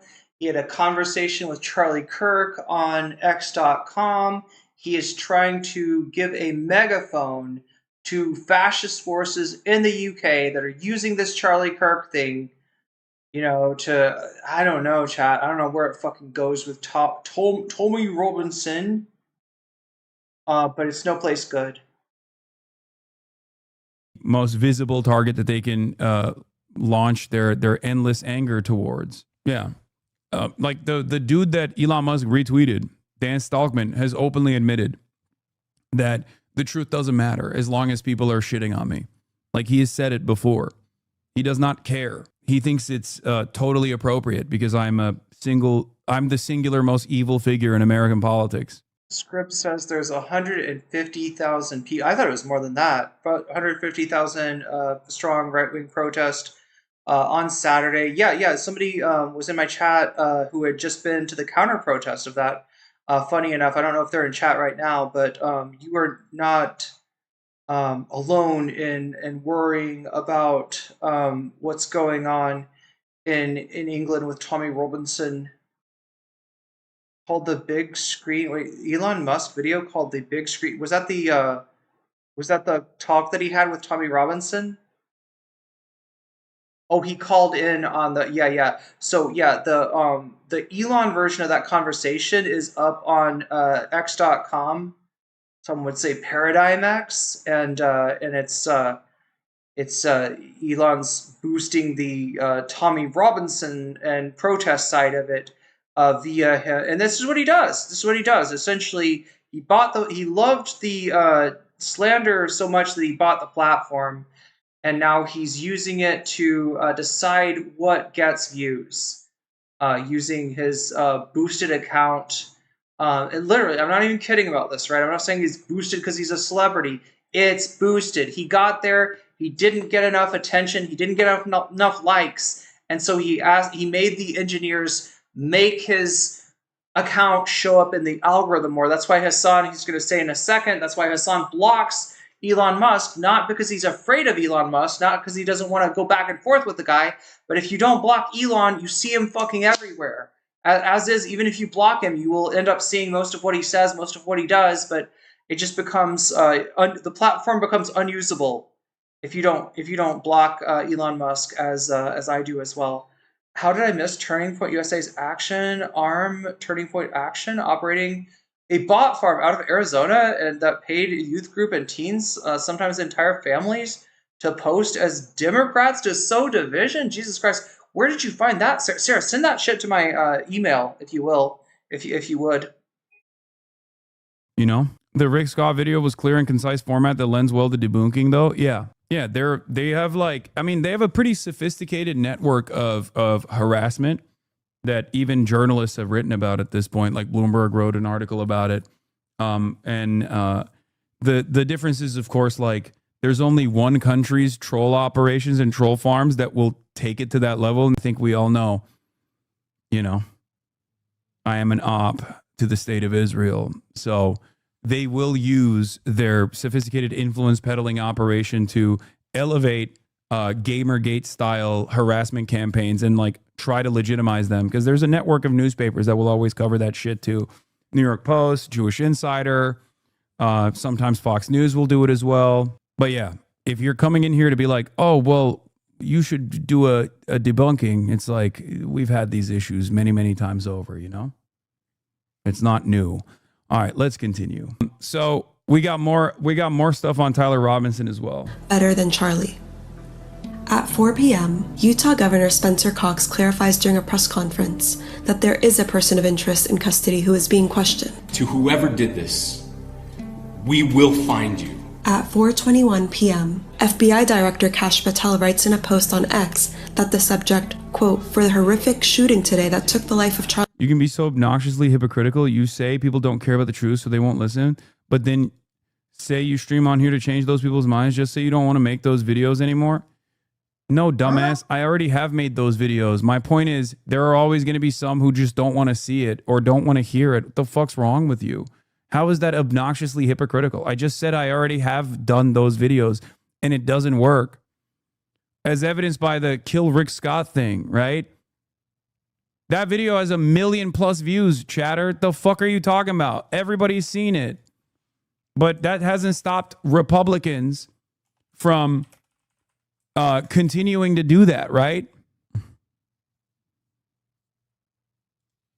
We've been banned. I love the idea, chat. Have you seen? Everybody seen the clip? Is he? Maybe he'll bring this up now. I think this is what he's gonna bring up. But like Rick Scott, anyway, let's let him play it, and I'll respond to that. Got 1.2 million views. Did that stop? Gonna play Did this? that stop Republicans from fucking bringing that up to say he's fomenting hatred and they want you to? He wants to kill Rick Scott. It was very clearly that was not the case. It's also it's incredibly annoying to constantly battle with bad faith actors. Yeah, I know. I would never be able to do news coverage if I constantly was at the mercy of like the most cynical framing on every single issue. Yeah, I have a lot. Look, I am perhaps the most visible leftist online. Okay, and with that comes a shit ton of political enemies, ideological enemies. So because of that reason, if I were to take it on every single time where someone was like deliberately misconstruing what I was saying or just adding on to that pile and like making up new shit, for example, I wouldn't be able to do any coverage whatsoever. As a matter of fact, I want to go back to the timeline of how the Charlie Kirk shooting unfolded. And here I am trying to explain to people this other thing now. Charlie Kirk is in custody. Authorities later say the person of interest was not the shooting, released after questioning. At 7 a.m. on Thursday. Hasan, I've never seen you correct or take accountability for what you say. It's always out of context or misconstrued. I understand that does happen, but it's not always the case. Okay, here. The Rick Scott situation is a perfect example. This is why I don't deal with bad faith actors, by the way. Okay, I said if Republicans, in a conversation that was taking place where Republicans were slated to cut $800 billion from Medicaid, which they are, by the way, they successfully pushed that legislation. The Speaker of the House said, Republicans care about Medicaid fraud. Republicans care about Medicare fraud. We want to tackle Medicare fraud. I responded to that by saying, if the Speaker of the House and the Republican Party broadly cared about Medicaid fraud, they would do the death penalty to Rick Scott, okay? But instead of saying they would offer capital punishment to Rick Scott, I said they would kill Rick Scott. Republicans took that and went with Hasan wants Rick Scott to be assassinated. He's calling for the assassination of Rick Scott. They didn't even actually change the context whatsoever. They just straight up showed the actual thing that I was saying. But because of the language that I used in that instance, they were able to get a 1-day suspension off of it. I explained my position. I apologize for the words that I used in that moment, okay? Taking the accountability that you are saying I do not take. And also went beyond and talked about why I was saying this about Rick Scott, making it a story about Rick Scott's historic Medicare fraud. Because the reason why I brought up Rick Scott and not any other fucking congressperson was because Rick Scott, when he was working for a private healthcare provider in the state of Florida, actually did Olympic levels of Medicare fraud. Okay? So not only did I take accountability for the language I used in that moment, but I also described it. And yet you're still on this issue claiming I don't take accountability whatsoever and it's always out of context. What am I supposed to do? Fair enough. I didn't. Okay, so yeah, the Rick Scott thing. I want to point out what purpose turning Hasan's words, which, yeah, I mean, you know, I don't even want to give it that, chat. Like I said, I want to be able to use figurative language. I want people to understand things. You know, when somebody says if Republicans, he didn't say if we want to do this. He said if Republicans have such a problem with Medicare fraud, then they should, you know, take it up with. I mean, in this one, maybe you could have said take it up with Rick Scott, but he said Republicans should Rick Scott in Minecraft, right? You got to do a logic test, chat, to say, you know, does he mean that he thinks Republicans should what? Like, draw and quarter the guy? Do like mob violence and tear the dude apart? Republicans should does Hasan think that he has any sway over Republicans? The Republicans are going to see this and be like, oh, yes, Hasan, you're clearly right. Let's go to Rick Scott's pitchforks and torches, guys. Let's go to Rick Scott's house right now. Is that what's going to happen? Are any Republicans going to listen to what he's saying? No, obviously not. You gotta play dumb. You gotta play ignorant to even imagine that Hasan would hold the sway. But what you do is you context collapse it. You take out the inconvenient little parts of it, like, ooh, what's this doing? He said Republicans. It's just like the Mad Hatter, chat. Like, right, taking out parts of the watch. What does this gear do? I don't fucking care.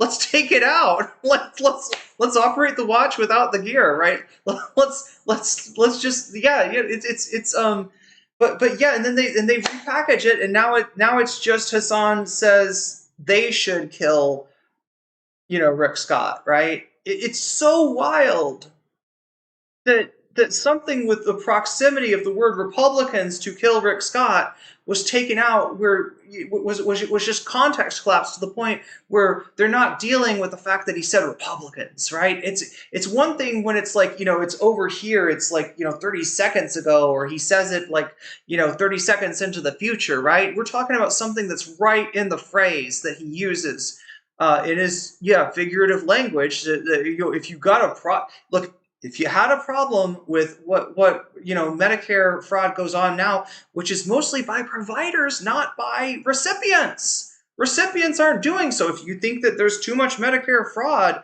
and you think that's bad and you think we got to throw people out on the street, we got to deny people's medical care as a result of that. In other words, you think we got to kill people, over it, right? Then who's the biggest Medicare fraudster? It's Rick Scott.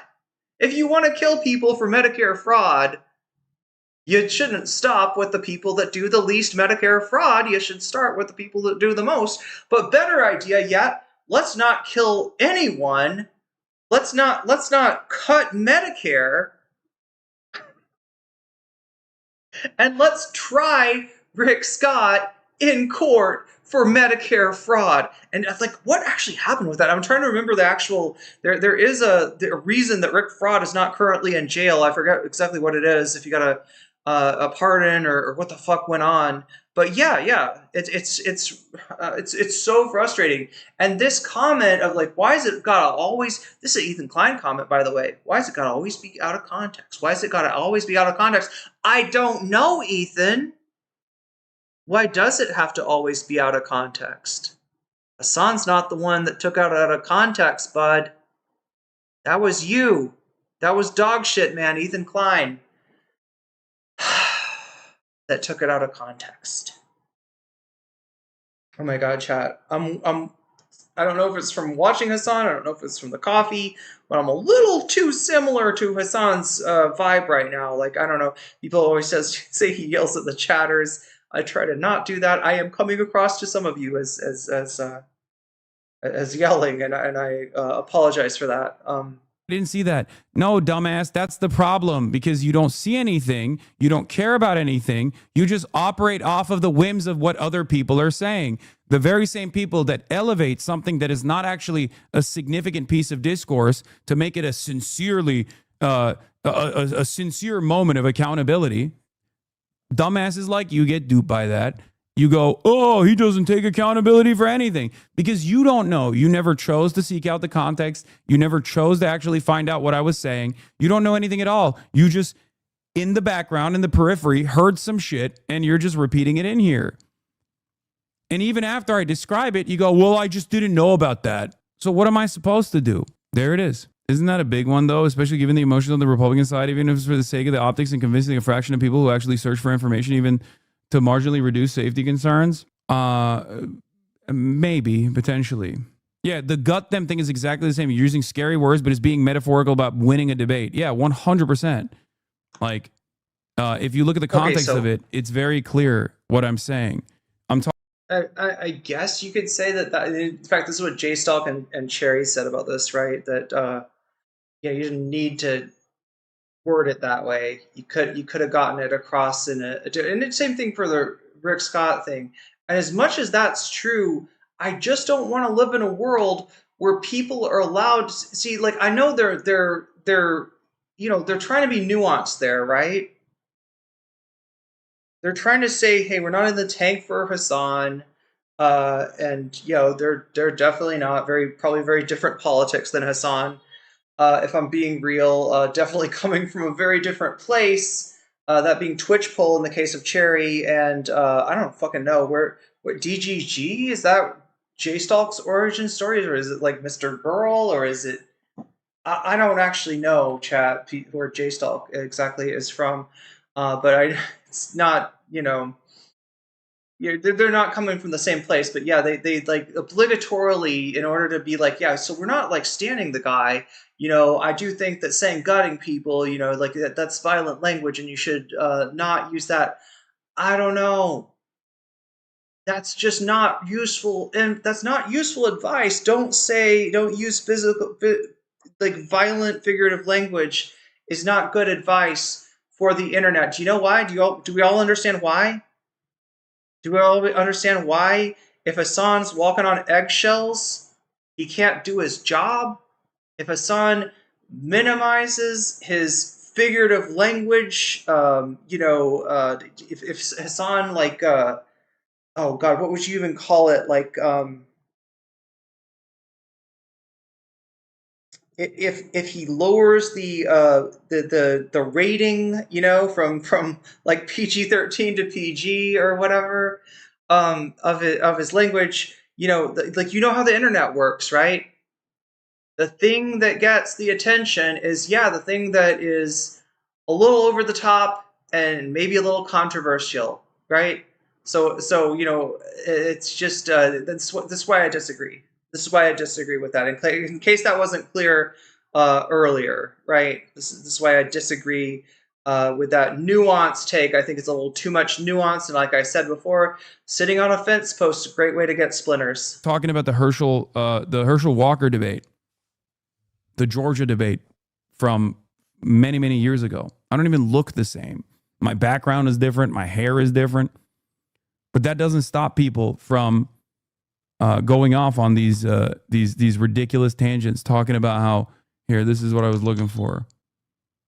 Here. Left-wingers, I'm sick and tired of it. Left-wingers, liberals, you need to be fucking showing your opponent's guts on there, okay? You need to be gutting them. You need to be shanking these motherfuckers and letting their intestines just ride on stage. What the fuck is this shit, man? Slice them up. Slice them and fucking dice them. What the fuck is this? Not the way I would have said it. Not the way I want to said it, but I want to live in a world where figurative language is not the province of the right. And that is what censoring yourself, you know, as was suggested by J-Stalk and Cherry, that is what, you know, I feel bad not showing you the clip, because then you gotta just trust me, bro. That's what they said, but no, they do just trust me. That is basically what they said. But it's not a J-Stalk Cherry criticism stream chat. It's just me making the point that as much as this is not the way that I would have said what Hasan is trying to say, I don't want to feed into the self-censorship on the left. All right, I think it's harmful in the long run, and we've done it for too long, and it allows the right wing to get a huge head start. We got to catch up, okay? And one of the only people that I see running this race in a competitive manner is, yeah, Hasan Piker. This, you know what's really ironic about this, by the way? I defended Donald Trump when liberals were attacking Donald Trump about the Liz Cheney comments. No, not in Minecraft. I'm talking about fucking debating, dude. Shut up. You cannot have a bigger fucking layup. You could not have had a bigger fucking layup than a horrible candidate like Herschel Walker. Sure, he was prepared very well. And Herschel Walker actually had a good an advantage. He had the same advantage that Joe Biden had. What is that advantage? It's low expectations. when you are expecting Herschel Walker to go up there and drool, and he actually doesn't drool all of a sudden, everyone's like, wait a minute, it's pretty good. This guy's actually outperforming our expectations. I'm talking about debating. I'm talking about Democrats needing to be more vicious in the realm of debate, okay? That's what I'm talking about. It's metaphor. It is a utilization of metaphor. Republicans only took the first half of that, and they said, oh, Hasan wants to, like, kill people. Hasan wants Democrats to start stabbing people and killing them. It's very... No, you are clearly talking about physically slicing humans. Yeah, my expectation is that Nancy Pelosi start fucking killing people. That's what they think. Exactly what happened with Joe Biden. But beyond that, he was not capable of crafting sentences. I cannot believe that the moderators routinely allowed him to get away with not answering the questions. I'll give you a great example of this, okay? I'm going to give you one, like, universal example of this. When people are cynical actors, when they're, like, operatives, okay? It's like if I were to say, I'm going to fuck your mom, and then someone on the opposing side goes, wow, I can't believe Hasan has issued a rape threat against my mother, right? That's not what that is, okay? That's not what that is at all. And everybody understands that. But if enough people actually cynically farm outrage, then you can turn something that is clearly not intended in that, not intended to be received that way, to turn into that. And I'll give you a political example of this with Donald Trump. There have been two instances where liberals took what Donald Trump was saying and made it seem as though he was actually, he was not speaking figuratively, but literally, okay? One was with the Liz Cheney thing, right? And even my audience yelled at me for it because I defended Donald Trump's usage of the terminology, where I said he is saying that Liz Cheney is a chicken hawk, that she would not actually go out and fight these wars, but instead would send others to fight these wars at her behest. Okay, remember when Donald Trump said, Liz Cheney, if she really wanted to go fight, she would go, let's see how she would talk if she was in front of a firing squad or something, right? And everyone was like, Donald Trump wants to send Liz Cheney to the firing squad. And I said, at the time, no, Donald Trump is actually talking about Liz Cheney being a war hawk, a chicken hawk, a classic concept, a politician that doesn't actually put their lives on the line, but can so easily discard others to go and die for her imperial ambition. That's what I said. Okay? I defended Donald Trump in that regard because it wasn't even defending Donald Trump. It was defending the truth. It was defending the usage of a metaphor. Another instance where this happened was when Donald Trump said it's going to be a bloodbath or whatever, and everybody fucking jumped on that, right? That's it. So it's ironic that, like, I have also personally done this when someone who I am ideologically opposed to has engaged in spicy language or the utilization of a metaphor. But of course, Republicans love doing the exact same thing that they yell when the liberals do it. Everybody does this, okay? Everybody fucking does this. Everybody claims they hate cancel culture, but they love utilizing cancel culture when it suits their purposes. Everybody loves talking about how they love free speech, but they always love to stop free speech from happening. That's it. And of course, there is, once again, a step beyond that as well, a step beyond metaphor as well. How do you feel about Elon's remarks against you? I don't like them. I don't appreciate it at all. But unfortunately, the owner of this website that I'm on, Twitter, has deep resentment for myself. So I don't know what to do. There's nothing I can do really other than just, continue existing in this world. The more resentful he becomes, the more insane he becomes. The more insane he becomes, the more he tries to agitate. You all realize how big of a deal this is, right? Elon Musk is directly calling out Amazon, Twitch, and Hasan. Something is probably going to happen finally. Just wondering if Amazon thinks it's okay to pay and promote someone he's paid by Twitch and Amazon who makes repeated calls for murder. It wouldn't be okay, which is why I haven't done that.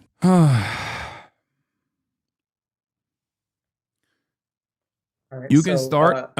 everybody that thinks I paused too much, you were probably eating well just then. I was like looking through some articles that Sarah just sent me. It's wild. They've been doing this shit since 2018. Well, really since 2016. They had a troll farm run out of Macedonia in 2020. They moved TPUSA actually, moved that troll farm to Arizona and had teenagers essentially doing spamming to AstroTurf certain opinions to make them look more popular. What this does, Chad, is some people will back the winning team, right? They'll look on their Twitter feed and they'll almost unconsciously just take the cues of like, well, it looks like everybody's saying that that Trump's the choice this time, right? So this is the way that they were gaming it. You could say that they kind of failed in Arizona in 2020 and 2018. The Democrats took back. Oh my gosh, they took back the House, right? And then they got closer in this. I don't think they took the Senate yet until they took the Senate outright, or they got 50-50 at least. They basically got control of the Senate back in 2020. They did this in 2020, and there's obviously, if they're doing it in 2016, 2018, 2020, what do you think happened in 2024? Very likely this troll bot form was still in operation from TPUSA. JStalk was DGG. Okay. Is there any other version? Because some of the DGG, there's actually little factions in DGG. If you know, you know, right? Some of the DGG people were big Mr. Girl fans. Some of them were even like attached to the Groypers. People don't remember this arc in Destiny's. Well, some people do, but that Destiny had a fucking buddy with Nick Fuentes arc. Where I don't know, if you listen to him, he thought he could change Nick's mind. He wasn't convinced that Nick was a real Nazi. He thought people were lying on the guy's name. Sure, he's far right, sure, he's wrong about things, but I can change his mind with spirited debate. And Nick just fucking shanked him, right? Just shanked the fuck out of Destiny. And took a piece out of him instead of I don't know what the fuck Destiny thought he was going to get out of Nick. Maybe just another orbiter. I don't know, because at the time, Nick was washed up. Nick was Nick had no motion when Destiny resurrected his career, much like the career of Lauren Southern. And interestingly enough, we know that Destiny had some sort of a amorous relationship with Lauren Southern, and a lot of people suspect that maybe there was an amorous relationship with Nick Fuentes. Again, only circumstantial evidence in regards to Nick Fuentes, but it was the Sea Org for TPUSA? Yeah, kind of. I don't know that much about Scientology, is what Ash Bradford is talking there. Sea Org is the, I don't know, the service core, I guess, of Scientology. What is the Mr. Girl lore? Why did JStalk and Queeman say he was vindicated? Mr. Girl made some accusations about the way that Destiny runs his orbit, basically, like a casting couch. I believe Mr. Girl's significant other drew a picture of all of the orbiters as sled dogs, and Destiny in the sled, and they're all they got the call, they're yoked, right, to Destiny, including Chud Logic, right, because at the time Chud Logic was and he'll tell you this himself. I'm not saying anything he disagrees with. At the time he was a Destiny orbiter. Lucky for him, or a good choice for him, he broke out. All I know is that he liked cuties. So yeah, Mr. Girl was ironically enough right about Destiny. Mr. Girl did pedo posting, right?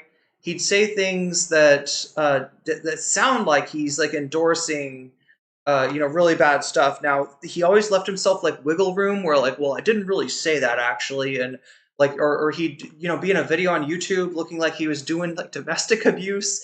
And then he'd be like, oh no, obviously his girlfriend was acting. This was staged or something like that. There would always be an excuse. And somehow the Destiny people ate this up. They loved that Mr. Girl was morally consistent. They love a problematic but somehow morally consistent figure, and Mr. Girl somehow gave that to them. up until the point, I guess, that he started to get critical of Destiny. That's when Destiny, found a way to cancel Mr. Girl and did so effectively, essentially. Mr. Girl fell from the Destiny orbit, fell from grace, didn't really take a lot of Destiny's crew, Destiny's viewers along with him. But then Mr. Girl got, I think banned from YouTube, well, banned from Twitch first, and then from YouTube, because I think it was Nick's, army that got Mr. Girl. Mr. Girl also Jewish, so great reason for Nick and crew to go after him, and he kind of got into a place where he had no voice. The same way that AB was talking about iDubbbz, right? iDubbbz is streaming. He's streaming to like 130 people, right? So that's why iDubbbz said that shit. You don't understand power dynamics, Anissa. You got no voice. You can say whatever you want. Nobody will hear you. Nobody will listen to you. This is some pretty toxic shit. But yeah, Destiny strategically, and he's done this to people before, sort of like ended Mr. Girl, not because of all the sick shit he said about the list goes on, chat. The list goes on, right? I even saw, a former friend of mine on a panel with Mr. Girl that was entitled "Trancel Culture," and a former op of mine as well. But you can wonder who's who there. But anyway, don't go. You don't need to watch that. It's a train wreck, is what it is. But yeah, there's just I don't even know where to start with Mr. Girl. Just a foul person, and the fact that DGG liked him so much is an indictment. But the fucked up thing is they didn't actually listen to him when he was being morally consistent, when he was saying something important and true about Destiny. So yeah, I mean, I guess from what I've seen, he was vindicated. They're not wrong about that. What's wrong is they fucking had Mr. Girl in their feet in the first place. I think that Mr. Girl has fed things into the farms on I don't know. I don't know what to believe there. Yeah. And Sea Org is where they put the teens on ships. Oh yeah, they sign you to like $1 billion-year contract or something. The idea is you're gonna come back, you're gonna reincarnate, but you're supposed to be in Sea Org then too. I don't know.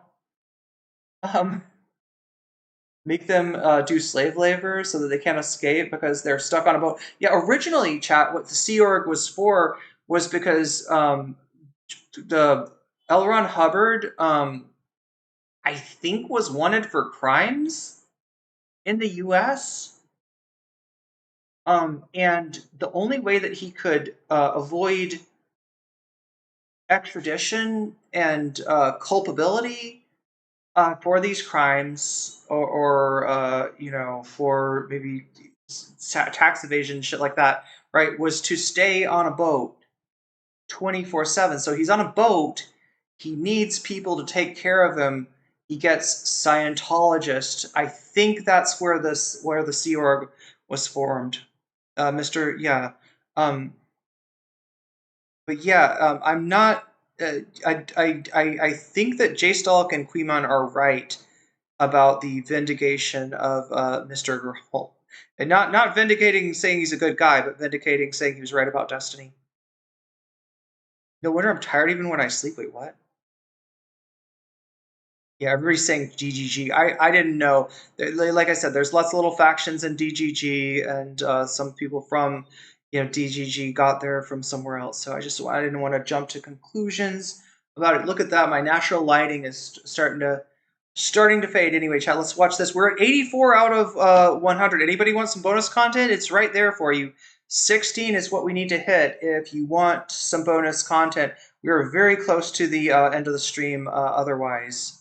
And what is winning? Ooh, it's so close, chat. I'm looking at it right now. New Taylor Lorenz video on Charlie Kirk, ahead by 1 point. Stabby Baby defends trans rights, based, and 1 point behind that in second place. Third place is Adam Friedland on the Majority Report. 4th place is Dave Rubin's Revenge on Shaky Gurga.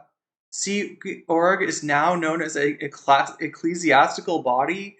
I wouldn't be surprised if you like fucking. I wouldn't be surprised if people got like, I don't know, like if you could like anyway. Scientology is more powerful and more influential than you think. Maybe it's not as influential and powerful as it was at its site, but it's scarily. I think they run whole towns, like in Florida, right? Scientology, yeah, tax-free status as a church. That's so wild.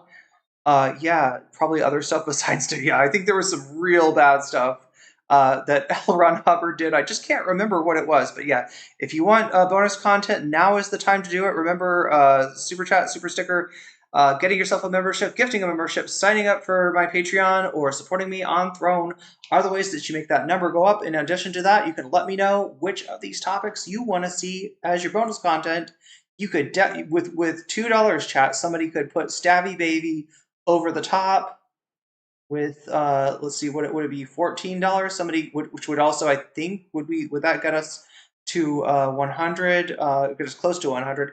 Put Adam Friedland over the top. Dave Rubin's going to be a little bit more challenging. It's about, looks like it's 18 behind. You could get, you could put that in the top. So yeah, just understand that's what the poll is right now with 130 of you voting. Make sure to vote if you haven't already. And also understand that your donations do make a big difference in the outcome of this stream in so many ways. Anyway, got like 3 more minutes of this, chat. A new employee-owned streaming platform? Yeah, totally, dude. That's what I can do. Let me go do that. I wish Nick Fuentes started a streaming platform. I guess he could. I just don't. I don't know. I don't know how well cozy.com or whatever it was called worked out for Fuentes. I don't think it ever got the what? Narwhal by nature with the exact amount. Narwhal _ super chatted $16. Oh no, I can't sleep. Crying cat. I hope it's not my fault. I mean, kind of my fault for being on the opposite side of the world. Oh my god, chat. I would like to I don't know. I don't know. I'll be going to school. I'll have to change some things about my schedule. Anyway, maybe I could figure out, maybe if I get up like at the butt crack of like at 4 o'clock in the, I sometimes do wake up at 4 o'clock in the morning. If I could have my stream ready, have my thumbnail ready, and have everything, have some food ready, then I could start streaming pretty fucking early. 4 o'clock my time is 4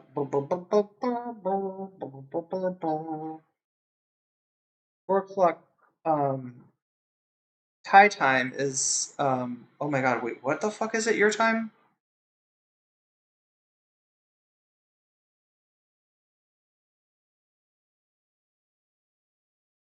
I think it's 2 o'clock in the afternoon if you're in the Pacific, 5 o'clock in the afternoon if you're on the East Coast.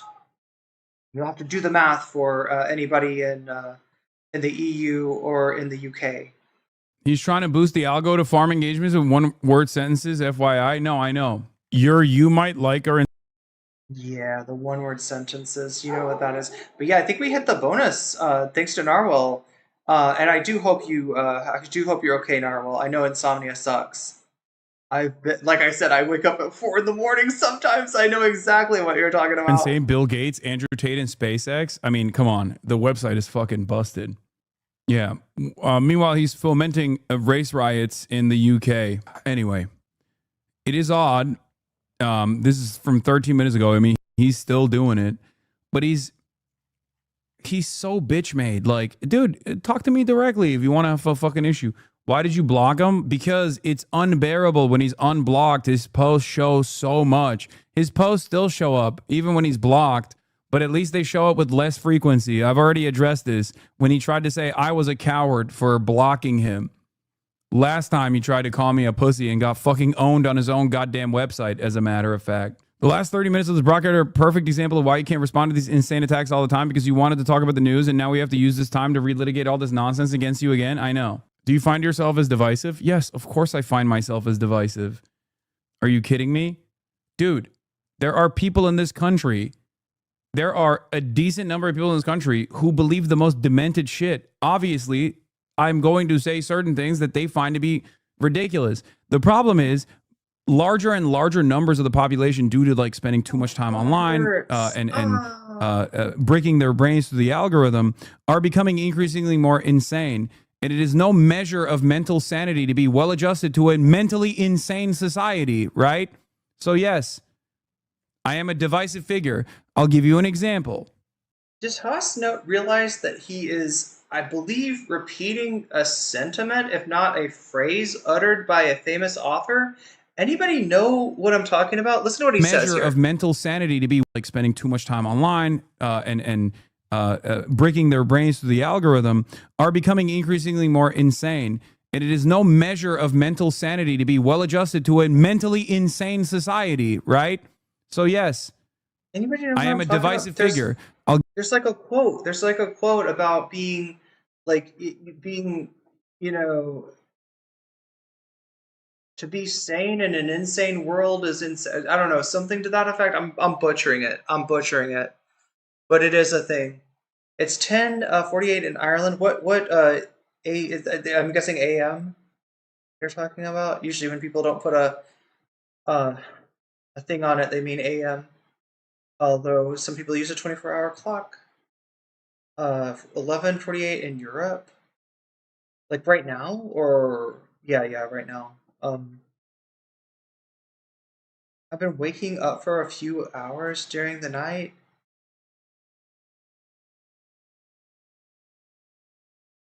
Is he saying hell is other people? I don't think so.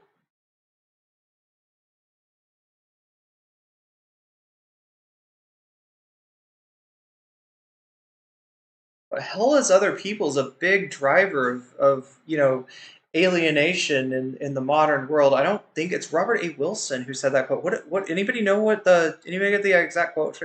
He knows that. Okay, he is repeating. Okay, I see. So he is definitely referring to that. Maybe he just can't call to mind the exact quote either, just as I couldn't, and I couldn't even remember it was Robert A. Wilson, but chat has got our back. I'm gonna look. It's like it keeps on bringing me back to that alien scene with the two androids talking, and the broken android that's memories are corrupted is saying like Ozymandias. Oh yes, that's like at first they're like it's by Shelley, and it's like no, it's actually by Lord Byron. It's by Shelley, right? But I think the other android just lets it slide, but it's a signal that the android's memory bank is fucked. Which is wild because it's a very human mistake to make, to confuse Shelley and Byron. People do that all the time. I'll give you an example. Actually, it's a very AI mistake too. Since humans make that mistake, AI might pick up on that as well. But anyway, I think this movie that I'm thinking of was made before the advent of large language models. Okay. Someone who was an anti-fascist would be considered a divisive figure in 1930s Nazi Germany. And they were both politically prosecuted and also literally shot and killed or sent to fucking concentration camps. Okay? That doesn't mean that they were wrong. I think we can understand that in 2025. All right? But they were considered divisive for the time that they existed. And the things that they did. Let's keep Thursday, going. September 11th, FBI Special Agent in Charge, Robert Bowles, announces during a press conference that authorities have recovered and used in the shooting, a high-powered bolt-action rifle. At 9:56 a.m., authorities released images of the suspected shooter. Hire me to make a Haas wiki with a common slander section, which I explain why these accusations are false with each other having its own number in the future. You can just say see points 5, section 3. Say. I see what this chatter is trying to do. But it's you got to realize this is it's going to come across as cult-like behavior. You know, there are a lot of communities that Vosh. I think the Vosh community and chat. Just so you understand, I don't hate you if you watch Vosh. I used to watch Vosh too. I know too much. I know too much to fuck with that guy. Okay, and I just cannot on so many levels. On so many levels, he's done more harm than good. But I'm not judging you if you do. I would be a hypocrite if I did. I enjoyed, you know, some of his debates way back in the day as well. And so, but oh my God, where did I get talked about? Where did I get started on Bosch? Somebody said something. Why am I talking about Bosch? Robert A. Wilson, not a misanthrope. That's the quote. Was it something Hasan said? Fuck me. Images of the suspected shooter. Hire me to make a Haas wiki with a common slander section, which I explain. Yeah, his community does this, what they're talking about. That's why I don't think this is a good idea, right? Is that's one of the signs that if you're in BGG, you're in a cult, is that like they're like, you know, they got the antidote to the wrong thing, right? You know, many people think that Vosh was saying something terrible about age of consent in this clip. However, the blah blah blah blah blah, and it's just fucking. If you can do that with lies, you can do, you know, then doing it with the truth is going to make it look like you're lying. You know what I'm saying? That's the problem with that idea. I've you know, had people try to do similar things for me and didn't help. It did not help at the end of the day. Why these accusations are false with each other, having its own number in the future. You can just say C points 5 section 3, save you 30 minutes. I think that's actually not a bad idea. We should do that. Asking for the No. Oh no, the optics, Hasan, the optics. Public's help in identifying them. The FBI writes in a post on X that it is offering a reward of up to $100,000 for information leading to the. You mean that people take things literally, but you always do day in, day out to argue your points? Do you acknowledge this? It's ironic because I just gave you a clear-cut example of me not doing that and actually criticizing liberals who were doing that to Donald Trump. So I don't know what the fuck you're talking about. Am I capable of misunderstanding someone's intentions? Absolutely. I probably have done that in the past, but I try to do my very best to at least be as clear as I can. Okay? I try to do my very best to be as truthful in my coverage, in my analysis. That is the number one thing that I care about, which is precisely the reason why I didn't instantly lean on Tyler Robinson being a groiper, for example. If that was my goal, I could have done that. I could have just been like, yeah, he's a groiper. He's a Nick Fuentes fan. He's a Nick Fuentes fan. I didn't do that. I said some of the meme profile of this person does not immediately strike me as a far-right figure. Are there far-right figures who would also take a shot at Charlie Kirk? Absolutely. Okay? But it's still too soon to tell. You explaining yourself over and over doesn't look good to anyone, no matter how right you are. That's exactly right. Poo Poo Pee Pee Man is back once again. Whoa, Poo Poo Pee Pee Man? Who's Poo Poo Pee Pee? Chat, please give me the lore of Poo Poo Pee Pee Man. And to deliver, Poo Poo Pee Pee Man is once again here to deliver Ethan Klein? An incredible truth. Hasan, is it a poop sock? What is it? You are a piece of shit. That guy is lying. That guy is wrong. But Poo Poo Pee Pee Man brought another fucking truth nuke. So wait, Trump has been in mourning. Oh my God. Some low motion shit. What? Oh my God! I can't. Growing up in the Bible Belt, I always I'm stuck in. Oh my God! I'm stuck in an endless loop of my playlist. Okay. Chat. We're gonna do some bonus content. We just barely hit the bonus meter tonight, and I haven't gotten. I mean, maybe you said. Maybe people have said this in chat. I mean. Correct. What am I trying to say? All right. First thing to do is to put this at 100 out of 200. Because if we hit 200 ever, we get double the bonus content. That's the username. But what is the lore? Does this man have a? Does a man? I shouldn't assume it's a man. Poo Poo Pee Pee Man, because it could be. Any gender that Poo Poo Pee Pee Man wants to. Only reason Hasan was playing with both sides is because he doesn't know about the groipers to recognize their shibboleths. Yeah. Well, I do think there's a lot pointing towards it being a groiper. I also know that the internet is poisoned with irony, and the poison just gets thicker and more layered the younger you skew. This is a 22-year-old? Is that right? It's gonna be Trump's diaper man. I thought the diaper. Oh God, I gotta not say that. I can't. I'm not allowed to tell you who Diaper Man was, Chad. I'm not allowed. We're not allowed to look at those pictures. If we see those, you know what I'm saying? They'll bust in here with SEAL Team 6 if I show you the diaper pictures. You're not allowed to say anything bad about certain individuals who shall remain nameless.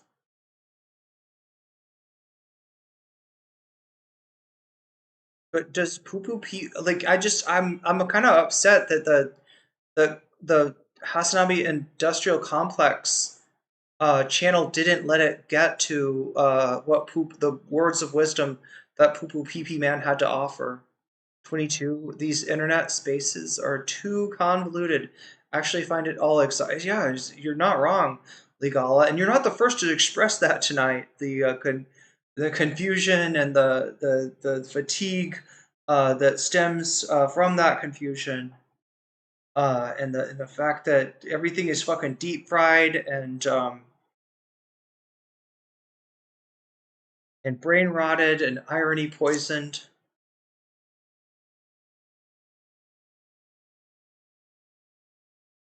Anyway, bonus content. All right, so like I was trying to say, looks like Taylor Lorenz has taken the lead. It's about time we watched that video. So I'd be happy with that.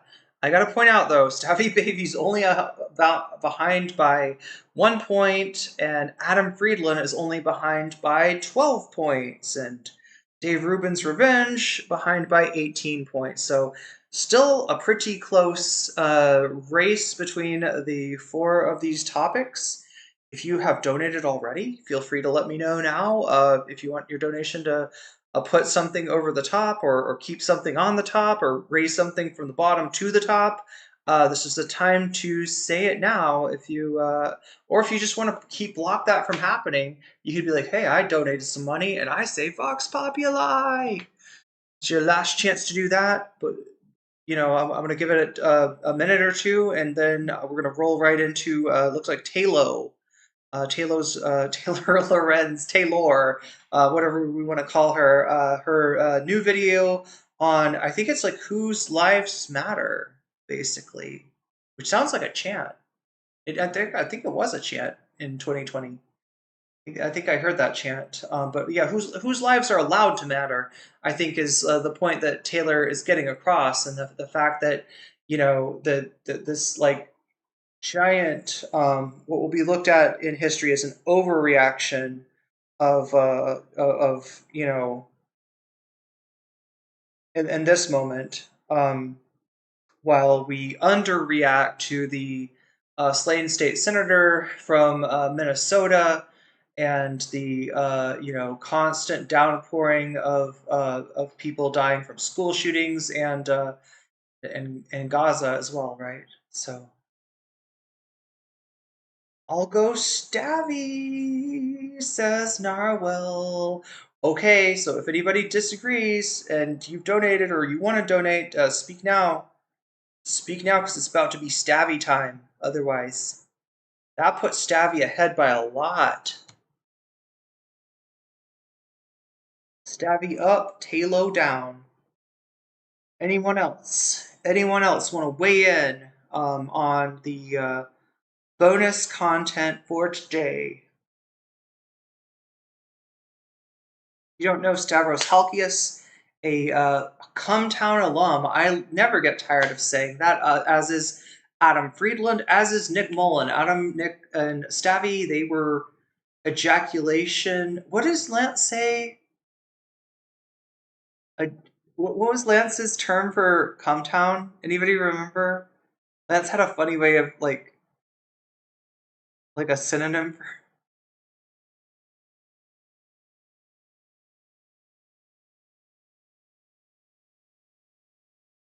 Anybody want to help me out here? Ejaculation bill, ejaculation city, ejaculation village. I don't know. Oh, chat. I don't know. But yeah, he's a stand-up comic. He's known for his crowd work and for his stand-up. I won't take that away from him. He's a very funny guy, but unlike a lot of the comics on the scene today, I wouldn't say that he's like far left or anything. He's not exactly a political comic, but what I do notice about Stavros Halkias is he doesn't put up with right-wing shit. He doesn't put up with the Rogan shit, right? Much like Mark Maron, Stavros stands apart from that crowd. And Jaculationville, okay, we can work with that. Best crowd work in the modern day. Really, Stabby, best crowd work. Okay, I almost like Stabby's crowd segments more than his main. That's what I've heard people say, but then again, I don't want to take away from his, his main show. His special. The last special I watched of him was pretty damn good. Better than I think better than Nick's. Oh my gosh, chat. I shouldn't be taking sides here. Nick, to me, will always be the guy that roasted Jamie Kilstein, who I actually used to like back in the day. Believe it or not, my first podcast was probably Citizen Radio, and you can see a lot of the DNA of Kilkenny and Kilstein in what I do. In that we do have a bit of a douchebag buffer at the beginning of the show. Any of the douchebags get bounced out. Boing, right out of there, right? Douchebags out. Because we're gonna chat. We're gonna do some small talk. We're gonna say some crazy shit at the beginning of the stream.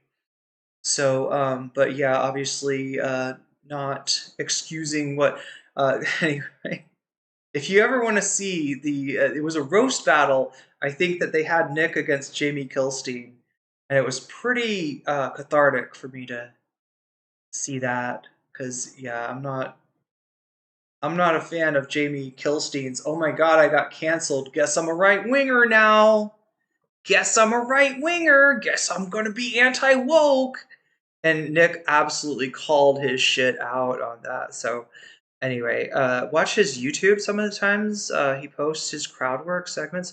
I have seen some crowd work segments, yeah, but I could always go with more morsels of cottage cheese colony. There we go. All right. Well, it looks like it's going to be Stabby. I've given you your time. I haven't seen anybody post in chat be like, "Hey, I donated this much, and I want to watch Taylor Lorenz," which you could do, or Adam Friedland, or Dave Rubin versus Jinku, or anything else. Again, you get like I'll still I can reverse course. I just want to get us to the content, assuming that we're not going to have a change. But if you got something to say about it. If you're one of the donors at this point, you'd have to be. I normally say make your vote, make your voice heard, cast your votes. Still do that, but understand that Narwhal's got Stabby up by 25 points now. Stabby's up by 25 points, so there's not a lot of there's not. I mean, it's gonna have to be like through donos if it's gonna be anything other than Stabby. Stabby baby, we haven't watched him in a while. Hopefully they got all the. I think that they got all the. We're about to enter Stabby's world, chat. I talked about JoJo earlier. Oh god, I don't want the full episode of Jordan Jensen. I want the clip.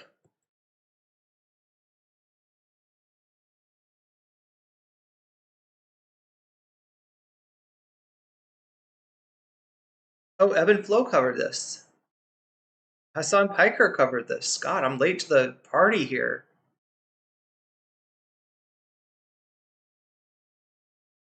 We're gonna watch some comedy, some comedians talking shop. Opa! Opa, indeed. I feel like there's gotta be a. How is his channel only at 309K? This guy is so popular. He's just popular on other platforms. Oh my god, are you kidding me? They don't have like. Did they have a Stabby's Clips world? Is there a place for the clip? I swear to God. Oh no, Chad, I'm gonna have to open up my Discord. Because I know that. I'm pretty sure Zara shared the clip to me. Clips. How long are the clips? Ooh.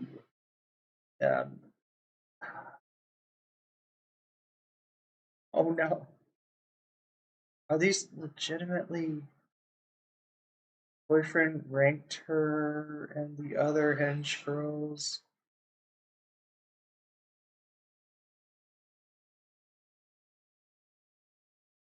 No, these do seem to be in order.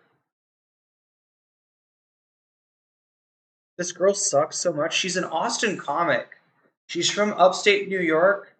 She like her I think her dad owns like a electrician like a electrical installation business. I don't know what you call that, right? But she tries to wear like the blue collared bona fides because she is like a certified, electrician and shit. But she's it's a family business, and it's not a small. It's not it may be a small business, but it's not like a small business, right? It's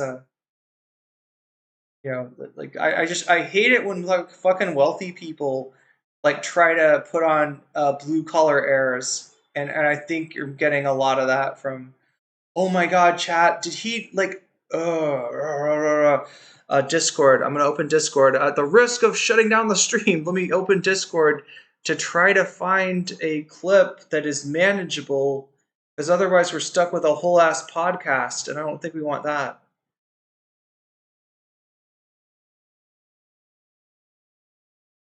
I think it happens in the very beginning. So I guess we could, if we need to, we could go to the podcast. Oh my god, chat, please, please, Discord. Please, please, chug through.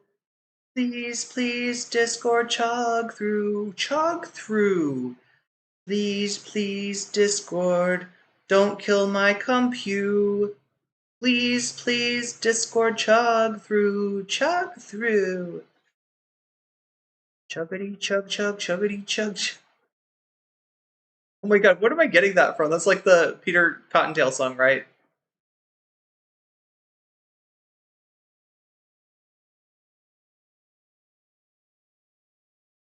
Venster clip, that's not what I'm looking for. Har har har har. Har har. Well, we never got to watch the Aiden Walker TikTok from yesterday. I wanted to do that. Ordering, that one's literally got a transphobic slur. Oh yeah, she does say like a transphobic slur. I think that's where Stavros is like, what the fuck? I think that's what sets Stavros off, is when she refers to a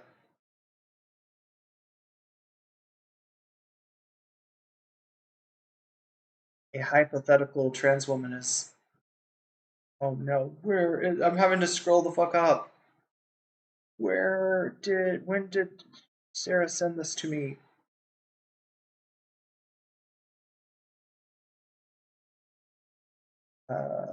Is it possible that I could just search Stavros if I search that? Hometown Tim Curry as Ronald McDonald. No, that's not what we're looking for. Stabby with two V's, maybe? Yeah. Nope, not seeing that.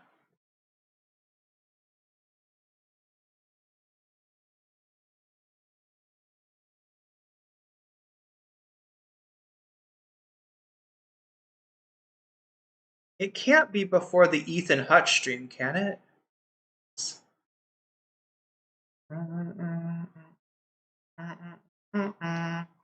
Oh, yeah, I guess it's like a Twitter.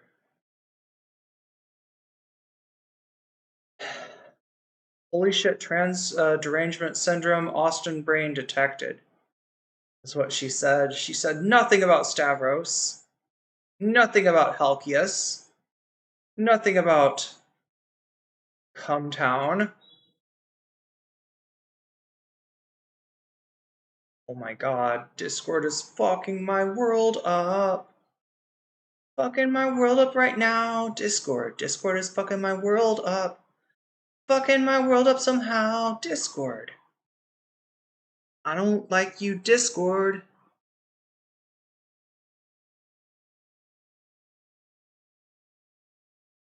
Yo! Oh my god.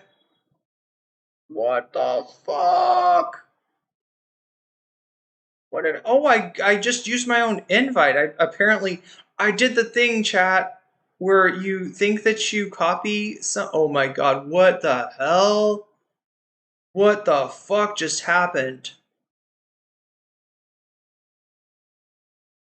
Copy the freaking clip, Discord. You fucking copy text? No, copy link. Yeah. Yeah, let's copy that link.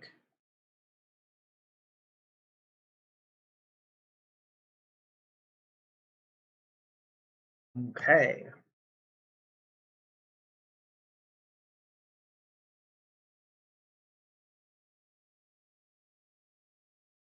From Carl Barks.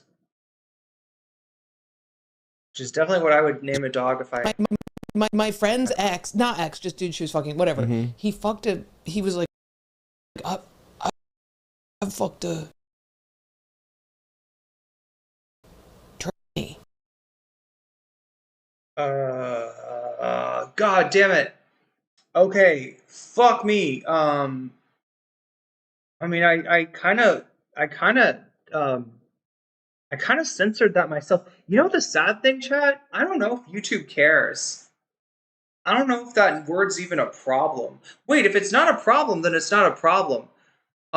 We can just go to the... Let's just do this. Opa! Welcome everybody to Stavi's World. 904-800 Stav. Call me with you. It comes out tomorrow. Comes out tomorrow on Netflix. Right now I'm in Austin. You're in Austin. I'm about to do Rogan. Wow. Yeah. There you go. I'm in England. I'm currently in England. Yep. Can't wait to watch it. It's important. It's awesome to time travel via podcasting, everyone. You're going to be in England? I'm going to be in England, yeah. I'm going London. to... Are you worried? Huh? Are you just going there or are you bouncing around? I'm doing London,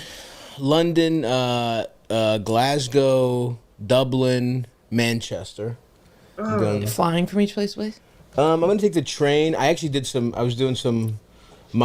Christina, an unsung member of Stavi Baby Enterprises, the other roommate of this apartment. It was me, Eldis, and Christina. We all work together. Now she does like travel stuff and shit. You know, she does like logistics. She's on maternity leave, so I had to, do some Googling. But it reminded me of the good old days when I was a... Let's see if we can zero in on this. My friend's ex, not ex, just dude. My friend's ex. Okay, let's look for this. I think Stavi, I don't know where this clip came from. What the fuck? My friend. Okay, let's spell it with a X. There we go. 4 minutes.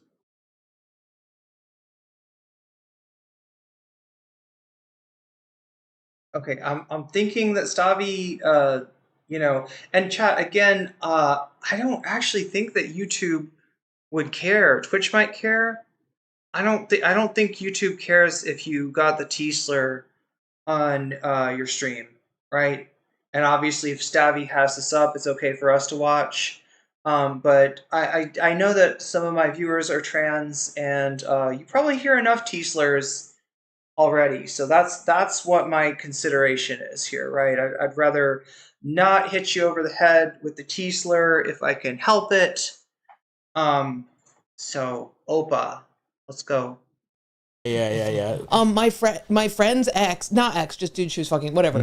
He was like, I fucked a tranny, right? Okay, which is crazy. Yeah, he said that. You're quoting He said him. that. He's like the southern guy, which tranny to me is drag, in my opinion. No. Transvestite. It's drag. What? Now look, she obviously knows a little bit more about trans people, trans culture. She's maybe, I would say, a little closer, has more experience, has more direct knowledge than most people, but she's also just steeped, chat, in the Austin scene. And the Austin scene, if you refer to somebody as transgender and you're oh, that's not her pronouns and shit like that, that'll actually get you canceled, right? If you're sensitive, if you give a fuck about trans people, especially if you call somebody out for being like transphobic, oh my god, that will unironically get you canceled in Austin, right? You will not work at the mothership. Seeing queer creators say it felicitously. The other thing is, yes, you could pick it up. Maybe if you hear some people sometimes the same way that, white people that have black friends think that somehow it's okay for them to, say like, the N-word soft A or to sing along with a song or some shit like that. It's probably not, it's not like, I don't know, it's complicated. I don't want to speak for other people here. But generally speaking, yeah, like you don't use like her saying twice in close proximity. They did redact it. They did take it out, right? So there's that.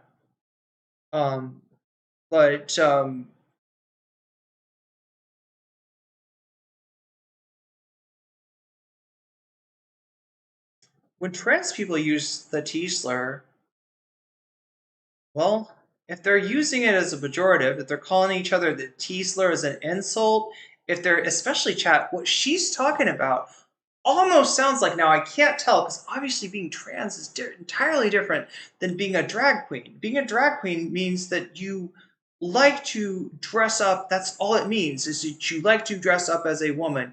You could be, or sorry, let's like say it a little bit better. You like to flaunt perform ostentatious femininity using your presentation and your clothes and your makeup. That's what drag is. And a man can be a drag queen, a woman could be a drag queen, a trans woman could do drag. It wouldn't be a trans woman, like a trans woman just being herself is not drag, but which is almost what it sounds like she's saying. But a trans person, could like put on like a bunch of, just flagrant fake lashes, massive makeup, and just like a, just ostentatious, presentation, and have fun with anybody. Drag's for anybody. Anybody can do drag, all right? Doesn't matter who you are, you can do drag. But doing drag is not an identity. Doing drag is a performance, and not in the sense that Judith Butler says we all perform gender in our daily lives. It's on top of your daily life. This isn't your daily life. This is a performance, right? You're doing it for the crowd.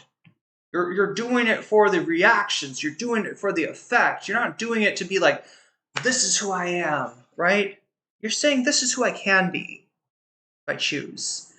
So that's what drag is. And she's somehow internalized this idea that, that the T slur is a pejorative for, she says drag queen. I'm not sure if she understands the, like I gave you a very comprehensive definition of drag just now. And drag doesn't have to be female either, right? There's male drag, there's, you could go a lot of ways with drag, and you could call a lot of things drag, right? It's more expansive than that, but like the way that she's using, like she's saying like, well, no, I don't think that's an offensive thing because I'm only talking about what she says drag queens, but I don't know. The other thing about like, drag queens in the sense of the, like, I don't know, the default, the almost like the stereotype of the drag queen is yeah, like a gay man that that presents femininely and in a non-passing way, in a very clockable, in other words, easy to tell that the person is not is not was not born female, kind of way, right? And so I don't know what I'm saying, chat, is I don't know what kind of brainworms crawled up her ass, but I'm not liking it. And the fact that she's an Austin comic, yeah, drag things are drag. I said drag things. I meant to say drag kings are a thing. God damn it, yeah. I don't like drag. It's my own insecurities, though. Yeah, sometimes, some trans people, get their dysphoria triggered by drag. And I mean, it's possible to maybe do drag in a, misogynistic way where the goal is to like make fun of femininity, or this way that Steven Crowder does it. So I guess to make fun of trans people and drag queens, and because he doesn't really understand the difference. I'm so confused here, right, chat? Like I said, I don't know what kind of brainworms crawled up her ass, but the fact that she's in Austin, she's throwing up red flags. She's throwing up all kinds of red flags. Let's continue. Slur for Yeah, but it's not trans person. transgender. Yes, it is. If you transition fully, you're not really. Yeah, you transition away from being a T-slur, right? That no one will ever call you that again. Oops. Unless you go to Austin. I don't know. Unless you get around like a bunch of like the chud logics, right? People that are most like sort of thirsty for, attracted to, but at the same time, hateful of trans people. You very yeah. You get it. I feel like chat. Anybody else feel okay? Like I almost feel like the other T-slur is worse. The one that rhymes with boon. The other T-slur? I don't know. I don't know though. I don't know. I don't know where that one came from. Maybe it's because I like heard it more recently and I don't understand it. Is that like a British origin for the other one, the other T-slur? I know that I heard it at one point and I fucking hated it. Even worse than the original T-slur, or what I regard as the original T-slur. Like a fetish? Oh, good point. Yeah, I didn't even think about that, but you're right. He really does. Transition fully is a transphobic phrase. Yeah. Implies that the goal of transitioning is to pass, and implies that the I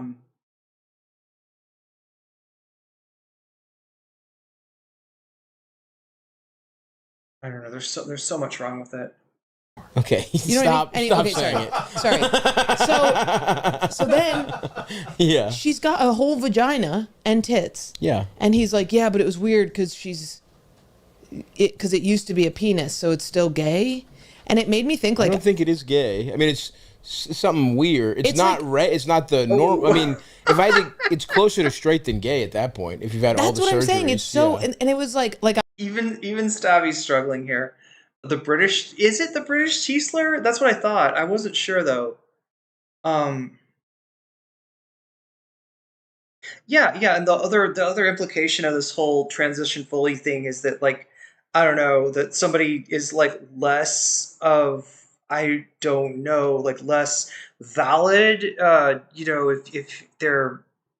if they get clocked. I don't know. Non-binary exclusion, yeah.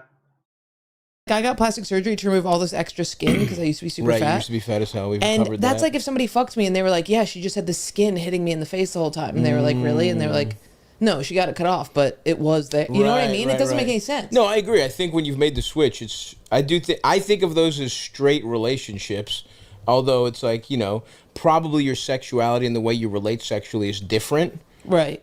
For some people, I would assume. What do you think about identifying as queer if you're just a hot woman who got a sex change in a relationship with a toxic gym rat? Do you get to say you're queer? If you had a sex... What? If you date a toxic gym rat, she's like proposing this. This is like Keffel's chat. Do you remember when Keffels joked that she had transitioned to being cis? But she still poops in the... Oh my god. I mean, this is like a classic shitpost, but Keffel said something like, I can't remember the post. It was something like I transitioned to being cis, but I still poop in the trans bathtub. Like, was the shit post? But like a lot of people didn't like that because aside from it being a shit post, and generally you don't hold somebody to the specifics of their shit post because it is a shit post. it's like it's hard to tell, what the level of irony they were at, but just given where Keffels was at, what she'd already said, how she was regarded by most of trans Twitter, it didn't exactly hit right. And it was taken as like, yeah, I'm fucking, I've gotten, the surgeries I need. I look the way I want. I got good clothes. I got good makeup. I got good hair, and I'm past all that now. I'm done with all of that. Right? It actually, despite being a cis post, a cis post. Wow, a shit post. I'm sorry. That's what I'm trying to say. Never heard the one that rhymes with boon. Well, it starts the same with the same two letters as the regular T slur. That gives you any indication. Maybe, I don't know. It's like saying, can Oprah still say she's black even though she's a billionaire? This is what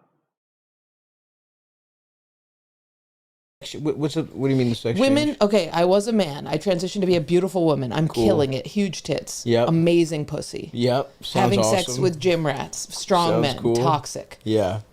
And I still identify as queer.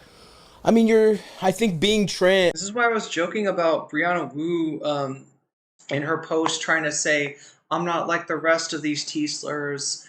Please don't come at me. I don't own a gun. I'm, feminine. I'm assimilated. And look, here's my husband. And I was joking that why is she showing her husband? It's almost like she's saying, look, I like dick. Like, right? Which is, again, like, kind of invalidating, I guess, like, trans lesbians. I mean, we're in a society where I think, unfortunately, society dictates that a little bit. And I think I'm more queer than that person. You're not. I am a lesbian you're having not. sex with small But, men. like, I mean, No. This is the implication of, like, you're with a masculine and toxic. She adds toxic, right? You're not with a soy boy. You're not with a guy that says transgender. Like, I don't know what the fuck. Maybe you have heard it. Yeah, it's Okay, you're not at all. You're a straight woman. You're a straight woman who's been through barely in that. Yes, I mean, listen. It's harder until to you just take the plunge. Oh my God! Did they talk about her sexuality earlier on? Maybe they get into it here because it's I had to wrap my mind around it. And stop flirting until you stop sort of doing this whole, oh, I'm so gay, but I'm not, wink, wink, wink bullshit. You're still straight. I figured out why I'm straight. I got scared straight. Because I have 3 moms that love me, one dad that didn't love me and died, and he was like a hot guy. Wait, what the fuck? Oh my God, this is blowing my mind here. I got scared straight. Wouldn't that scare you gay? The one guy who loved you died? No, I don't need the woman's love. I need the man's love. You want to make yeah, nice. Lizzie says what she's missing is the comprehension of the person's life before they transitioned. That experience in itself makes you queer. Son, if you want to make your son straight, kill his mother, because he'll always want to replace her. What if he wants to replace her with like a diva that sings really well? Because that happens a lot with gay guys. Love. What? I'm sorry. What? Son straight.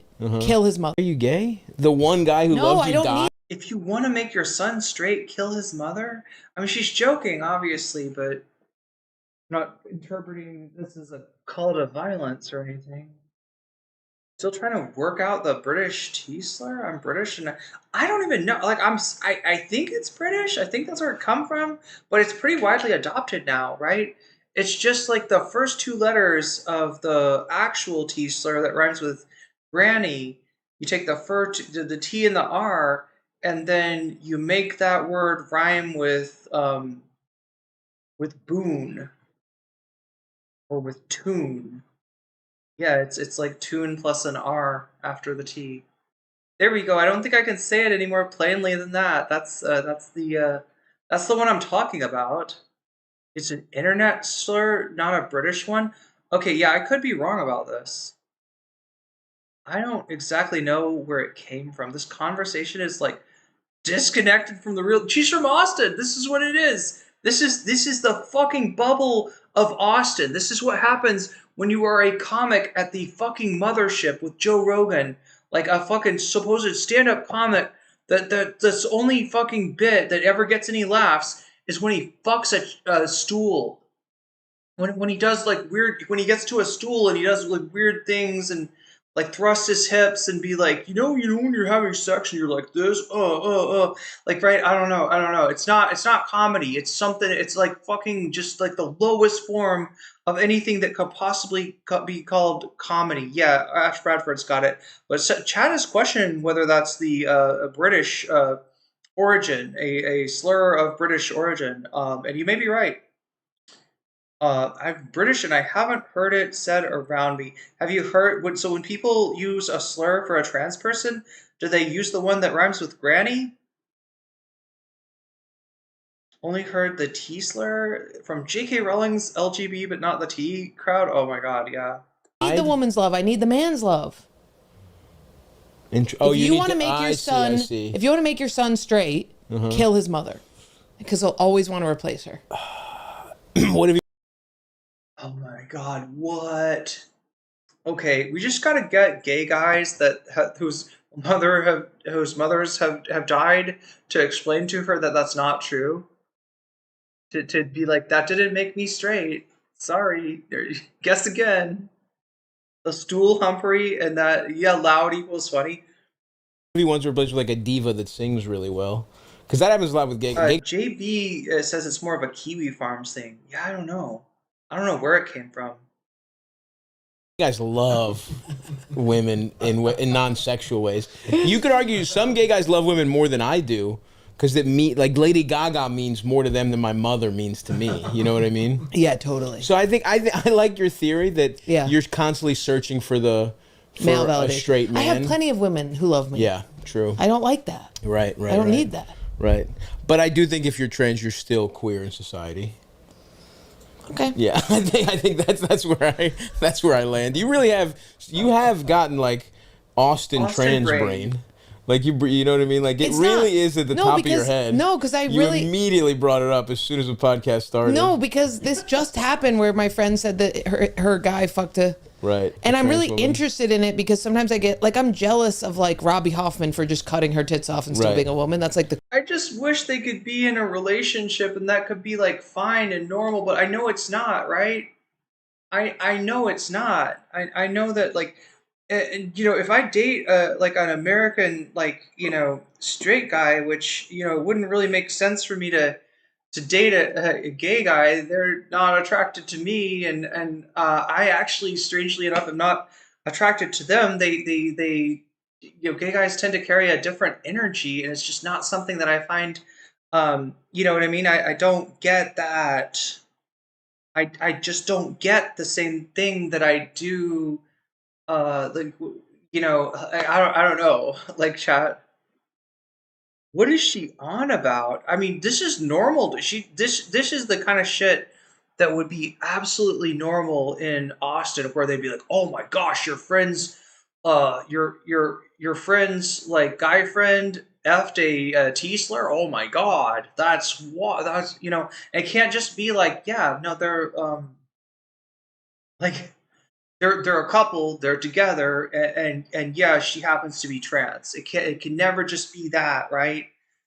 But I know that with American like straight guys, like 9 times out of 10, if I date a straight guy, there's a good chance he's not gonna introduce me to his friends. Gonna try to keep me like his dirty little secret.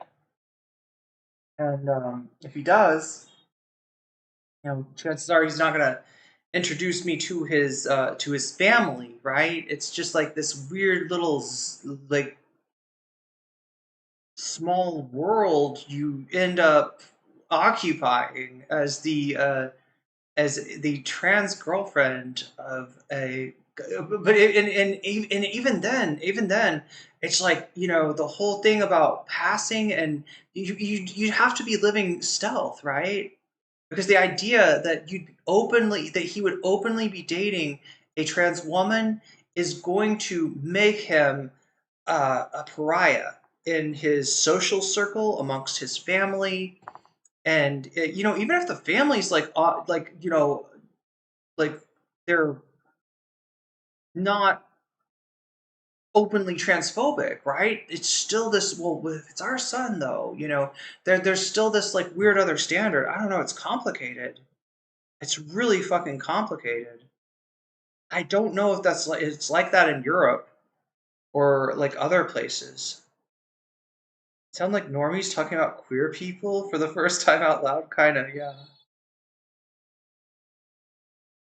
Yeah, chasers, yeah, it's yeah, there's plenty of those. The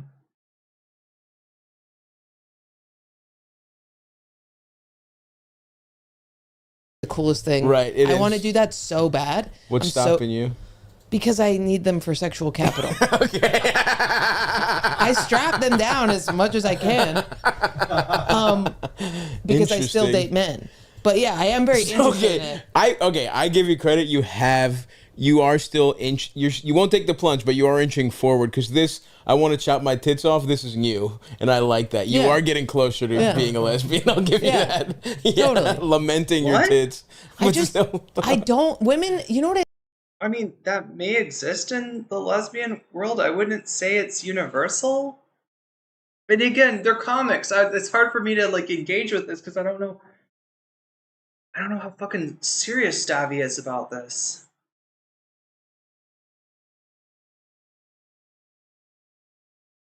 Quick Google, it seems that Robbie with a Y is an American-Canadian... Wait, who is this? Robbie with a Y is an American-Canadian comedian and writer, but isn't trans.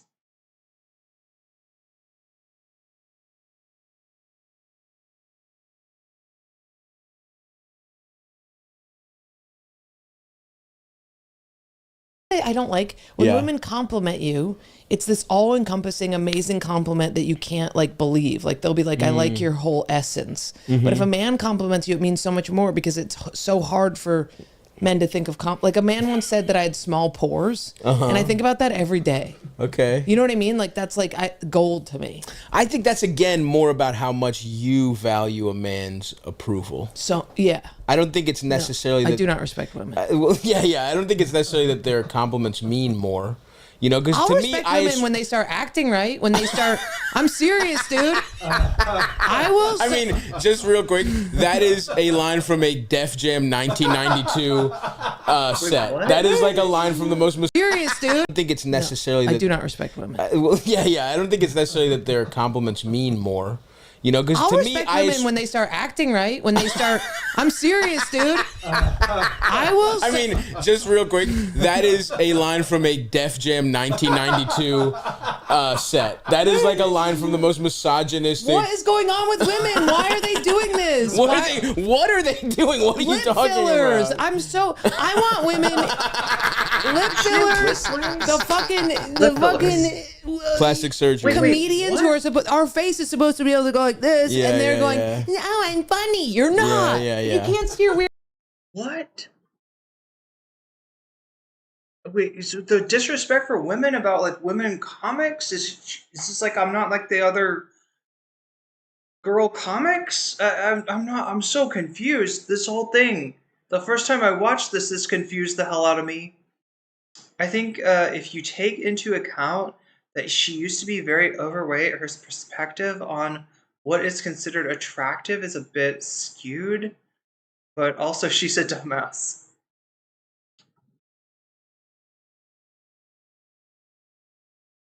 What he said, how he values men, women, I find it more complimentary for women to compliment me in comparison to a guy. That's telling you something about me and my experiences. A compliment from a gay guy is the ultimate compliment. Yeah, kind of is, right? I know what you mean. Weird face. You're not funny. Get out of the business and become an actress, you dumb bitch. But that is the thing. I mean, she is talking about other women in the comedy scene. We're watching two comics talk shop. One of them is extremely Austin-brained. One of them is literally hanging out with a, Mothership, the Joe Rogan sphere, like, basically Joe Rogan orbiter more than a comic. This lady doesn't respect women. Girl, I guess I've known many misogynistic girls giving Pearl Davis. And wait until they get into, like, she'll talk about her sexuality a little bit. And the idea is that, like, her description of it is that she's, she used to date girls, but now she dates guys, but, like, she says something like only small guys. I don't know. I don't know what's going on. We'll try to figure it out. I'm sorry, we're in entertainment, unfortunately, and we're in the lowest part Very of pick me. entertainment. Yeah. So people who fail out of everything else end up here. We're sort of like after you clean your sink and you see all the debris that's in the little strainer. Yeah. That's stand-up comedy. Yeah. People got accused. That stuff is gross. That's why. Now they're ugly, selling don't out the look funny hot. bone. You know what I mean? Yeah. Like, you wanted to be a model. You're not good enough. Oh, look at that. Yeah. You're doing a residency at the Stand. You know what I Yeah. mean? Like, but that you have to understand that's weak at the crease. That's who we are. That's what this is. Yeah, but accept it and stop trying to be hot. We're not supposed to be hot. You don't think any comedian woman Some should be people pull hot. it off. Wait, so what is her deal? She doesn't like female comics getting plastic surgery? I'm so confused. Definitely a gay men culture aspect of that treasures good taste and developing that in some circles. I will say Nikki Glaser pulls it off. Sure. Nikki Glaser, it's funny how hot she is because of the shit she's saying. Okay. You know what I mean? Yeah, I mean, I think you can be hot and be But funny. she doesn't It's have harder. fake face. She doesn't have the fake face also. Sure. I just think women in general with the trying to look like babies and then being against is crazy to me. Okay. They're carrying around fucking gigapets and fucking keychains and being like, Epstein's a monster. I mean, it's a real different thing to fuck a grown woman who is dressing like a baby and has a then little. to fuck a child, yes. Yeah. Jordan, I have my vape. Jordan, I have my little yes. breast milk flavored vape. Let me just say yes. What? What? Oh my god, I'm so confused. Like, what, vaping like infantilizes you because it's like a binky? Is that it? Like, I do not know what she's talking about. Presents traditionally attractive women because she thinks she is not? Like, you have no argument whatsoever. I'm not gonna say what they're doing isn't weird. They're ripping their but it's pubic hair not- out. And again, I'm not saying that like. But, I mean, I know. I mean, like the Belle Delphine like look, where she's like of age, but she's trying to, kind of, it's the Lolita core, I guess. My teddy bear just flipped her off. Nice. Like, having an infantilization thing isn't its own problem. You can still criticize pedophiles even if you dress like a baby, I would say. I don't agree. Well, you're out. Let me tell you something. There's no we agree to disagree here. You are fully wrong. It's one of the stupidest What do you mean? things If I I've ever dress like a heard. baby and I go out and I try and suck men's cocks. You're grown. By the way, no one's gonna be like, I thought she was 12. They're gonna be like, well, this dumb bitch. Well, not me, This because- 30-year-old bitch. Yeah, but like, they're not gonna be duped. You won't be duping a into fucking you. You'll be fucking a guy who's got a different sexual hang-up that is much better for society than being a child predator. Women need to start aging like Native American chiefs. Listen, I think what you're saying, you're actually saying something that could be positive, but you're couching it in very negative, Imagine if you woke up misogynistic tomorrow terms. and you were a You're saying woman. accept. Yeah, it's harder to be a woman. It's not hard. You'd wake It up. is. You'd wake up and all the women around you would be like, "Ew, why are you just wearing your regular face today?" And you'd be like, "Cause it's." She's just shitting on other women for their beauty standards. They're things to criticize with the self-infantilization, but she's just not hitting the mark here. My mom annoyed me the other day. She said that women are right bitches. They don't say that about men. Oh, when he's gossiping about someone? Just women? My face, and they'd be like, you have to put mush on it and lots of stuff on it, and you'd be like, but it's my face. You have to be. That's hard. That's what I'm saying. Not hard. It's stupid, and it's our fault. Women can stop. Women can stop. Stop. She's referring to neurodivergent women that dress ways some people don't find age appropriate. She's got a very narrow view of what women should look like. Yeah, what the fuck was the Native American chiefs thing that she said about what was going on? Women should age like Native American chiefs? I don't get it. I don't know, like, no female friend, says Heidi the Sausage. I think this is what normies say when they talk about queer folks. Well, I mean, like, you see what she says about her sexuality later, and judge, you know, where she stands, and I think she gets back to the trans thing here in a second. She was she has toxic women in her life and projects that onto the whole world. Been around too many misogynist men. Yeah, I think so. Are you not? Holy fuck, this is insane. You think it's women's fault? Yeah, dude, we get paid just as much. We're just as powerful. Cut it out. All right, you're practicing for Rogan very clearly. What? We get paid just as much? I don't think so. We're just as powerful? Absolutely not. Absolutely not. That's fucking that's detached from reality. You're gonna do a great job on Kill Tony with these talking points. I am successful. You don't think there's a fucking scenario? There's a reason that women have to behave this way. Why? You don't think? You think beauty standards are something women created and not a way that men put value on women starting from like thousands of years ago? Yeah, time to change. Time to stop now. Okay. Enough time has passed. Time to stop. Okay, I don't. We literally put on makeup in order to be like, show men to be like, this is where the penis goes. We don't do that for each other. We don't do that to each other. That's true. I would not know where to put it without the red guiding circle. I mean, obviously makeup is not just for men. Yes, sorry, I said that in a weird way. Makeup is not put on by women just to please and attract men, is what I was trying to say. Dude, it's fucked up, and it's got to stop, and we should, our periods and everything. Ooh, she's a normie bi-lesbian who's far too removed from the queer scene. Like, Pearl has no girlfriends, wishes she was a man. Candace Owens is the same. But she's actually attractive. Quite the no. Austin is crazy. It's you know, I mean, I don't even fully understand it myself, but from what I've seen, it's it is Joe Rogan's. The mothership is Joe Rogan's Versailles. Just in the same way that like Mar-a-Lago is or the White House now really is Trump's Versailles. But maybe more Mar-a-Lago. Because that's where he like brings people, right? I think that the mothership is like the Joe Rogan version of that. I think every woman when they have their period should have 2 little red blood stripes. None of this hiding it anymore. No more. I'm with you on all this stuff. Feminism is dead, dude. But what you're talking about is a form of feminism. You're talking about fuck yeah. It does actually kind of sound like some form, maybe, of second wave feminism. I don't know.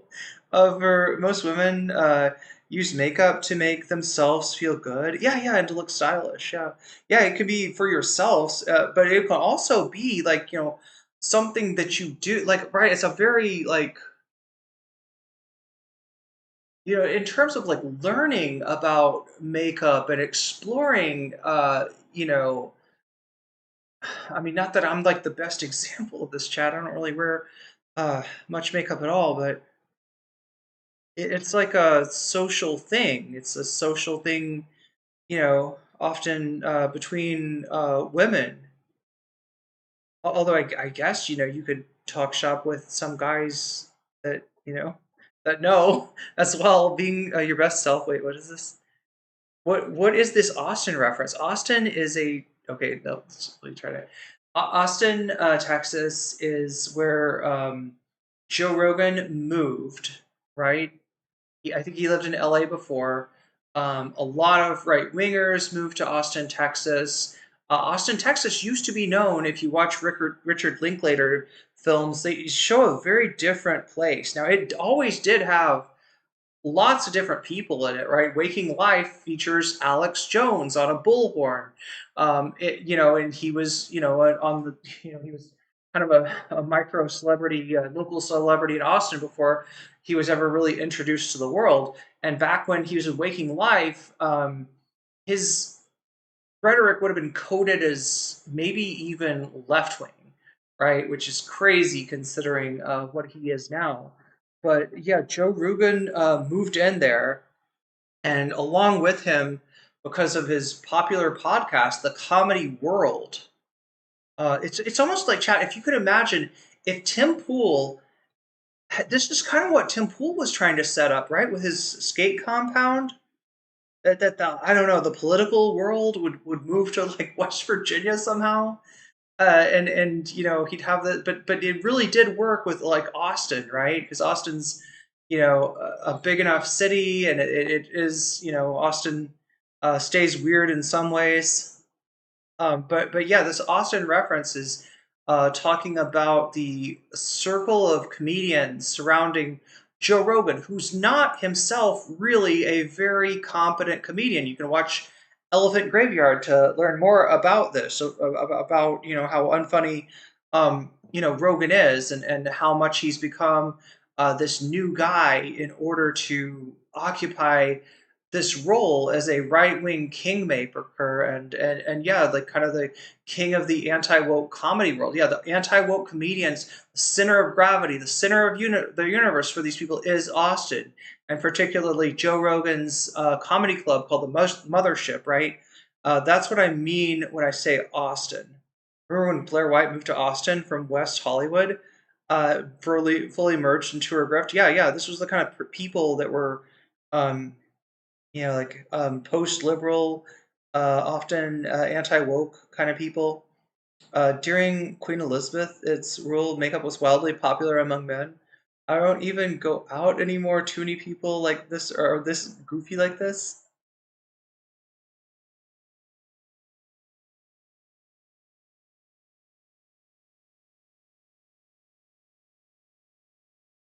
Makes me sad. It's so hard to find nice things. Rogan is known for fucking a stool as physical. Yeah, it is as a supplement for the fact that he's just not funny. He doesn't make people laugh, right? If you watch his last stand-up special, it is pathetically unfunny.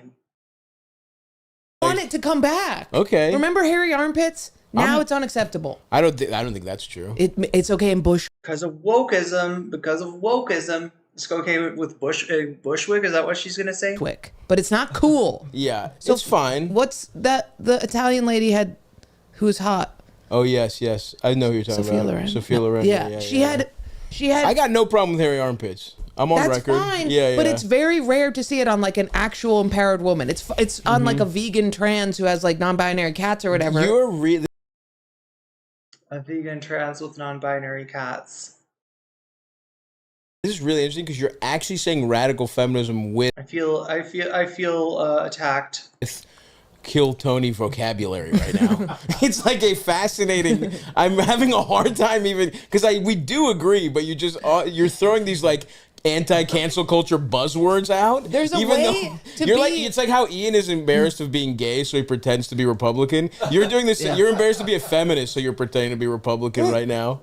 No, I think if you're a feminist, then you also have to have issues with trans stuff. You have to, because when a trans person goes, now I'm a woman, and they get giant fake tits, you have to be like, hey. No, I don't think that's true. You do? So is this required now? Hey, no trans women, no trans ladies with great big giant tits. You don't have to, but you gotta go. No side profiles for no, just kidding. Just like I'm not used to the girls showing up as much as they do when I'm a little bit turned towards the a little bit of a diagonal angle here. Vegan trans with trans cats. Anyway. Go a little bit alone, and when you have room alone, you have to go, hey. You're saying no. I think this is about you wanting big fake tits and to look I don't like want them. Why would you want to add more weight? So wait. What's your? So you're coming out as a trans exclusionary radical feminist, The turf. I'm not a turf. Okay, well, what you talking about? What you said was very turfy right there. No, if I you're think a feminist, that if you have to have an transition issue to with be a trans woman, women. if you transition to be a woman, you've probably undergone the same amount of shit that a woman has undergone, like societally. I think you've gone through some different, but yes. Yeah, totally. Equally bad stuff. If my dog kind of looks like a cat. If people go, is that a cat? I go, yeah, she looks like a cat. Okay. She's a cat. If you want her to be a cat, she's a cat. I don't give a fuck what you want to be. Okay. But I do want women to stop being little fucking cum goblins. What? Okay, now we switch to a different thing. With the lips. Okay, you just mean cum goblin to you just means like succumbing to the male gaze, being like a sex doll, that kind of vibe, bimbo aesthetic, that kind of thing. And the way they talk. Mm-hmm. A kid asked if I was a boy the other day. And is that what this is all about? I talk normal, and other girls talk like fucking. Okay. What was bleeped out there? What did she say that was so horrible it had to be censored? Like I said, chat, Stabby, is censoring like the T slur when she says it. Was it the T slur? He censored that out before. Other girls talk like. Did she say the F slur? Maybe that one might actually be more problematic. But if I was a boy the other day. For you too. And is that what this is all about? I talk normal, and other girls talk like fucking. What do you think, chat? What was that one was censored so well I literally can't tell what the word is. Other girls talk like F slurs? Oh my god, I'm so confused here. Okay. He said, can I throw a ball for your dog? I said, oh, heck yeah. And he goes, are you a boy? And I said, I don't know. I don't know anymore. I want to get my tits chopped off like Robbie Hoffman. I don't understand.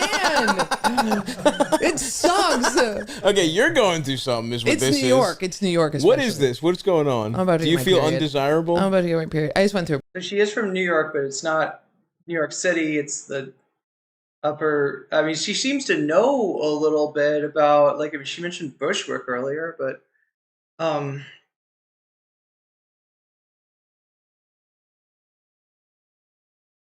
only gay guys can say that. Well, do you think that's what she said? I couldn't tell. I was trying to read her lips, but she doesn't open her mouth that much when she talks. It's hard to tell what she's saying there.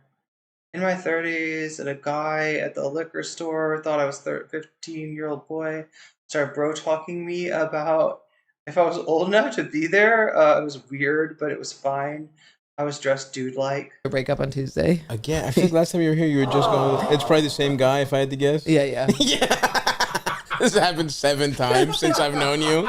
This exact scenario. I mean, this is the most time is a flat circle podcast there is. Yeah. Every time you've done this podcast, you've just broken up with this guy. Yeah. Or you just hooked up. No, one time we had just hooked up. Yeah. They lived around It's the here. same guy? I won't even say he anymore. Who knows what you're into at this point? Do you have? Is this part of it? Are you feeling undesirable? You look great, by the way. You came in your gym. No, gear. I just am. This is my. I'm not even going to. No, I am. I'm not. It's very frustrating because of. Why am I frustrated about it right now? Mm-hmm. Because I meet all these people on the road and the men come up and they go, hey, it's really nice to meet you. I'm a huge fan of your work. And the girls come up to me and they climb into my flesh and they go, are you sure you're not gay? I just want to suck it. And I'm like, have some dignity, bitch. Have some dignity. Okay, I don't think that's fundamentally what your problem is. My problem is that I accidentally got born into the second sex, which we are. We are the second sex. And I would like to stop that and women to stop that. Cut it out. Okay. Gen Z, crushing it. Gen Z. Do you hear what this is? I think she's saying that. I think that what she's saying is that women can assimilate into the dominant gender. She's this is like women assimilate. Is this what I'm getting? Just assimilate into the patriarchy already. Come on. Stop talking like an F. Oh my god, chat. I gotta I'm sorry, I banged my coconut water bottle on the bed and it knocked out my. Oh no, I gotta put that back. Okay. It knocked out my second headphone. Like, is that what I'm getting? Is she saying assimilate already? This second sex shit is for the birds. Come on, women, be a dude already. Like, is that what I'm getting? Like, that only works if men, accept it and shit. Dude, we got enough like weird, reactions of men to women, the way the women have changed since like the 1950s already, where they're like trying to, they're ready to like fucking, Stepford wives us. She's about to call herself too whole? What? I'm so confused, chat, but I think that however confused I am, she's more confused. Which we are. We are the second sex. And I would like to stop that and women to stop that.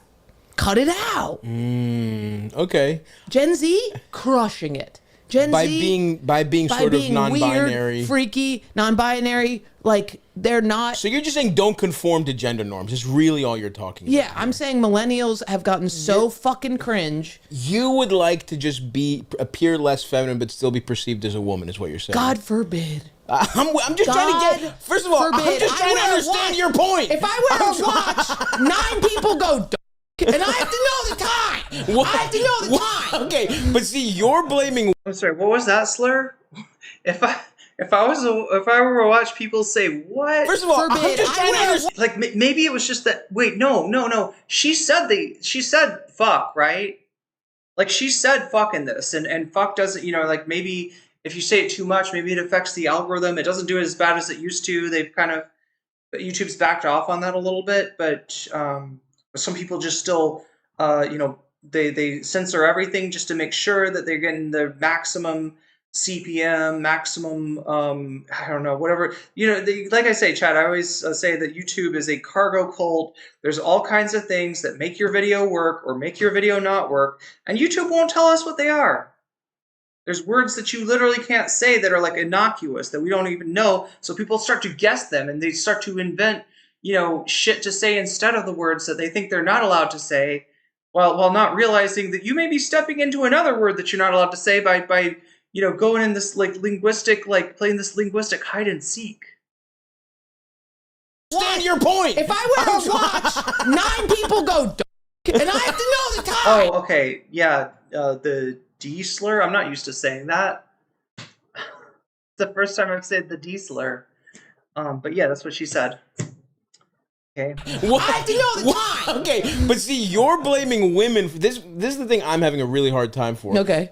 It's the people yelling at you that are the problem. Men put their cocks in my vagina. They don't give a fuck how hairy it is. You don't think that's different than respecting you as a person? We just got over the fact that you've been, They respect me. But women don't? She's making Stabby uncomfortable. That's definitely saying. Was that her goal? Is this like a triumph for her? Is this like a conquest for her?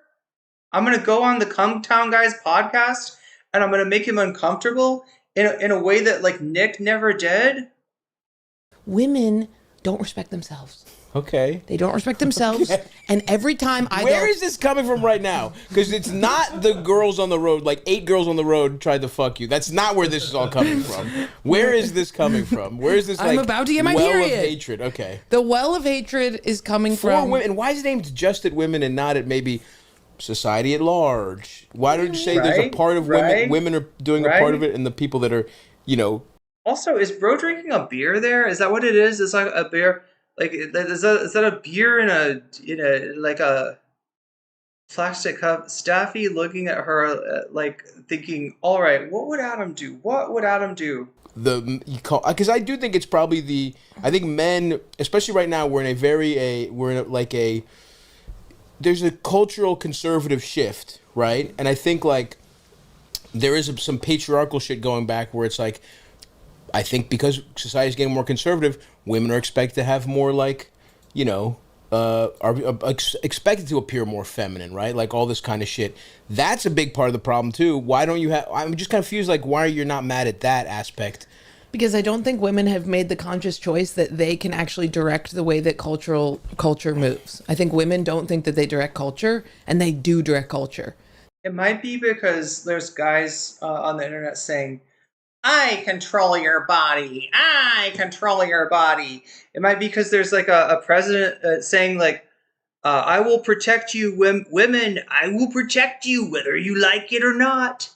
Daddy's home. And he's taking off his belt. It's time for some spankies. Looks like a beer cup. You get it. Yeah, that's what I was going to say. It looks like my parents, or like I think my parents used to do like block parties, and people would drink beer out of cups like that, and everybody's breath would smell like, right, you know. And instead of directing it, they go. It's so weird as a little kid to be around like drunk adults, and you don't understand what alcohol does to people, or you know, why does Daddy's breath smell like that? It's like burning me. I don't like this. Well, men want this.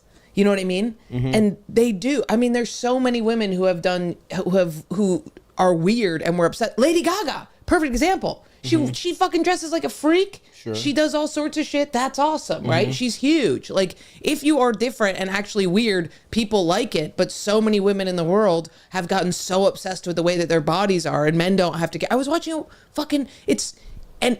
I get that it's Hollywood. I get that it's a lot of things, but I also think that women can opt out, and they choose to not opt out. Folks, let's be a little. God.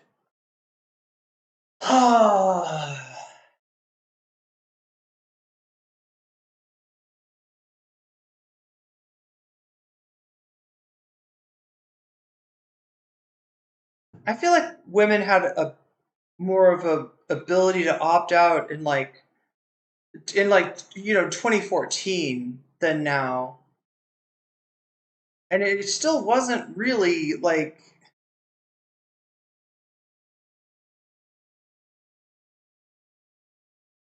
cornbread hemp. If you want to support Stabby, go to cornbreadhemp.com/Stabby. Ethical React.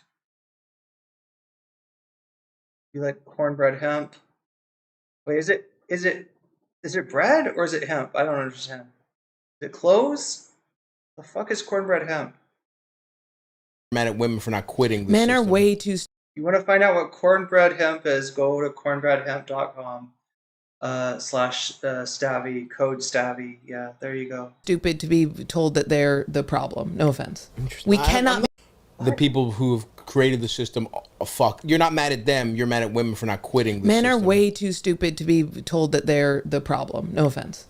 We cannot be like the patriarchy. You guys are literally just trying to fuck. You do not give a fuck what we look like. You really don't care. I don't think that's true. I think yes, in terms of fucking someone, sure, but in terms of like, all of you want to date a real woman, 100%. Once you get to the age that we're at now. What do you mean? What's your definition? of that? Like my friends now aren't like, I just want to come goblin with fat ass. You know what I mean? My friends now are like, I actually want like a real person. But I do think there is societal value to like what you're describing, like having like a woman that society sees as valuable. Yeah. I think a lot of people do that over their own desires, and that's a part of the problem too, right? Like that's, I think to me that's the issue, is that like no one is really going for what they actually want. They're kind of worried about being perceived a certain way. Yeah. a lot of the time, you know what I mean? And it's also like, I also think your definition of a real woman, like I have no problem with someone who fucking wants to dress dumb and like, you know, have like stupid hair and fake tits, whatever. Like, I think you could still, I do think you can still be a quote unquote real woman and still appear that way. Now, I do think there's probably a problem in terms of like getting all your value from how, you know, from external validation, whether that's your looks, even your career, your whatever. But I think that's just one form of that. That's the problem for me anyway. You know what I'm saying? Yes. I just want to be able to be a woman in society that is utilitarian and doing the things I want to do and active and having fun without 9 people throughout the day. Are you Vosh? Are you an act utilitarian or a rule utilitarian? Saying that I eat pussy. I'm like, why? Why does me boxing mean I eat pussy? I have rage issues. We agree. You're So I beat somebody up. I don't get what the problem is. I'm with you. And my mom, by the way, is a fucking straight lady who everybody whittled her down into a lesbian. She loves cock. Look at me. She loves it. Wow. She loves Tom Cruise. She fucked my dad for 14 years. But she was dating women forever. They assaulted her. They're assaulting me, and they assaulted my mother. Okay, so we've gotten into another layer of this where you now are scared you're repeating your mother. I'm saying that you can't be a masculine woman in society and be straight without getting whittled down. I agree with that. But it's okay. So sorry to cut you off. I'm sorry, but I guess my point is you can be both.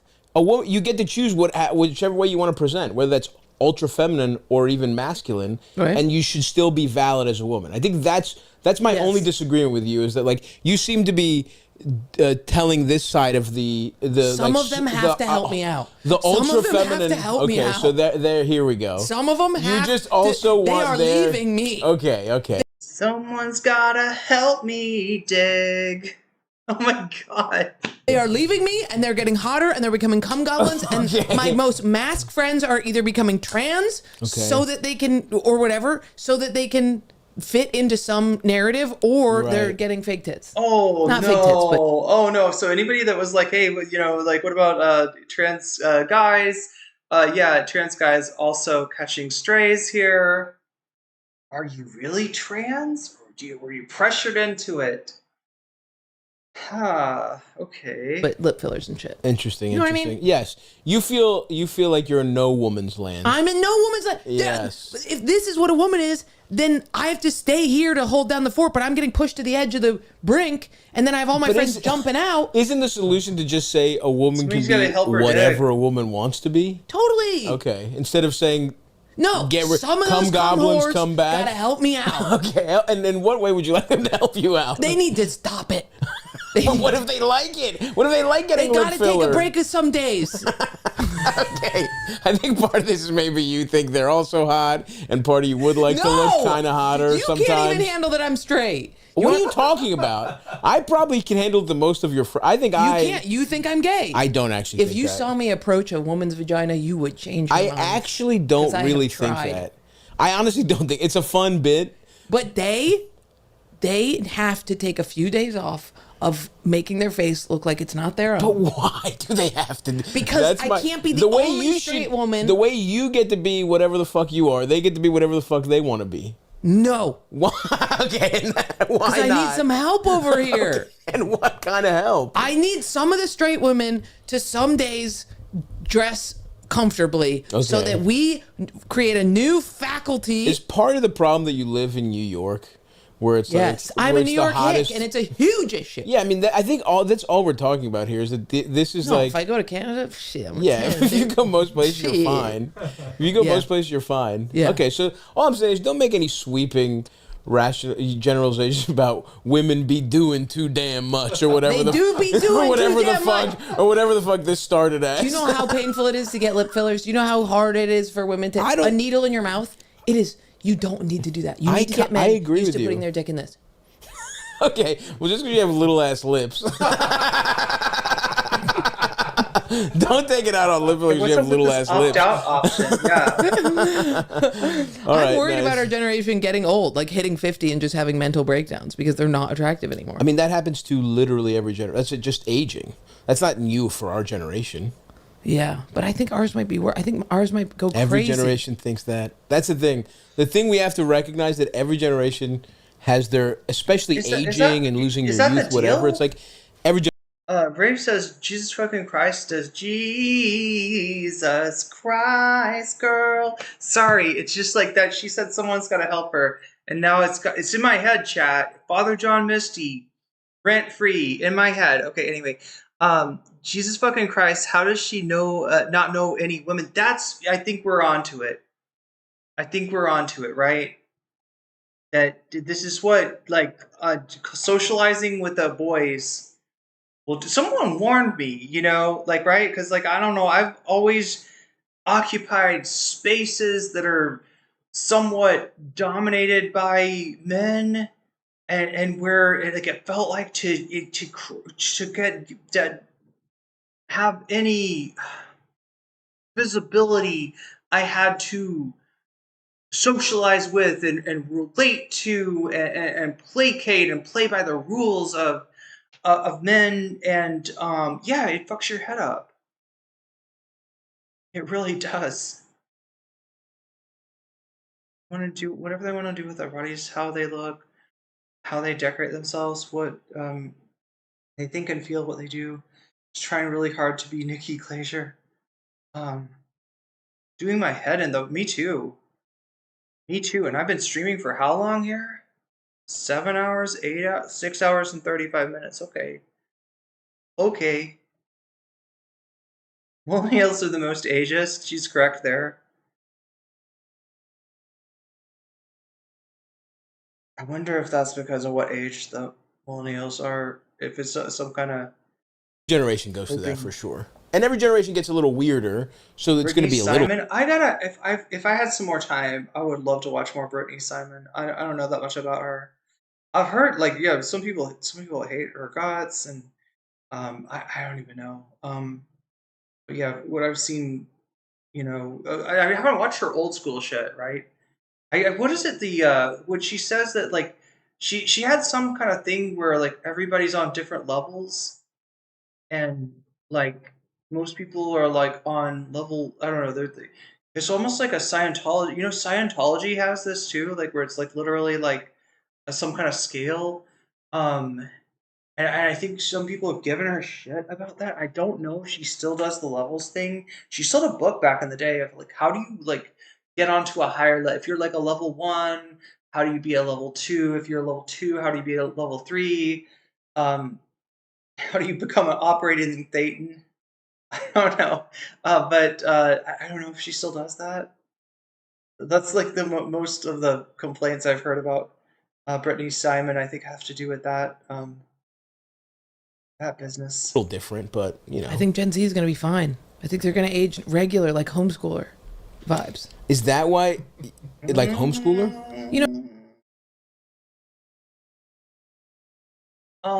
They're not off to a great start. But what does she mean? Does she want them to age faster? Is it millennials age too slow? Is that the issue? You know how remember the homeschool kid you grew up with that's just a weirdo freak? Sure. I think they're all kind of like that a bit. Because they're so isolated with the internet or whatever? Yeah. We'll see, I guess. I don't know. You know how Madonna looks insane now? Wait, she describes herself as constantly changing and learning. She's XDGG. Is it levels of deconstruction? I don't know. Sounds like... She doesn't mean Derrida deconstruction, does she? Getting an idea of who this lady is. She's cis white bi lady who resents that cis white guys she wants don't want her, feels used by straight gals and trans gals, resents women of color. Become trans or whatever. Yeah, it's not good. I think our whole generation's going to do that. I don't think so. There've been... Have you seen our friends? I've seen a lot of them, sure. Yeah. They gotta stop. Some of look, have friends of mine done Botox so young that I'm like, what the fuck are you doing? Why are you doing that? Oh, sure. okay. The aging thing is she's talking about the Botox again. That's what she's saying with the aging thing.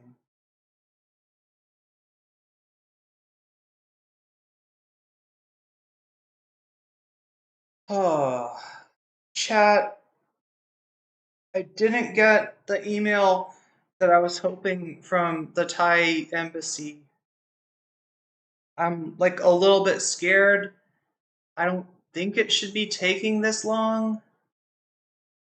I did have to resubmit one piece of paperwork, but somebody else that I talked to that I flew over here with did, and they're going to the same school. They're trying to get the same visa as me. I guess the only difference is I think they've had I think maybe they're renewing their education visa or getting a second one or something like that.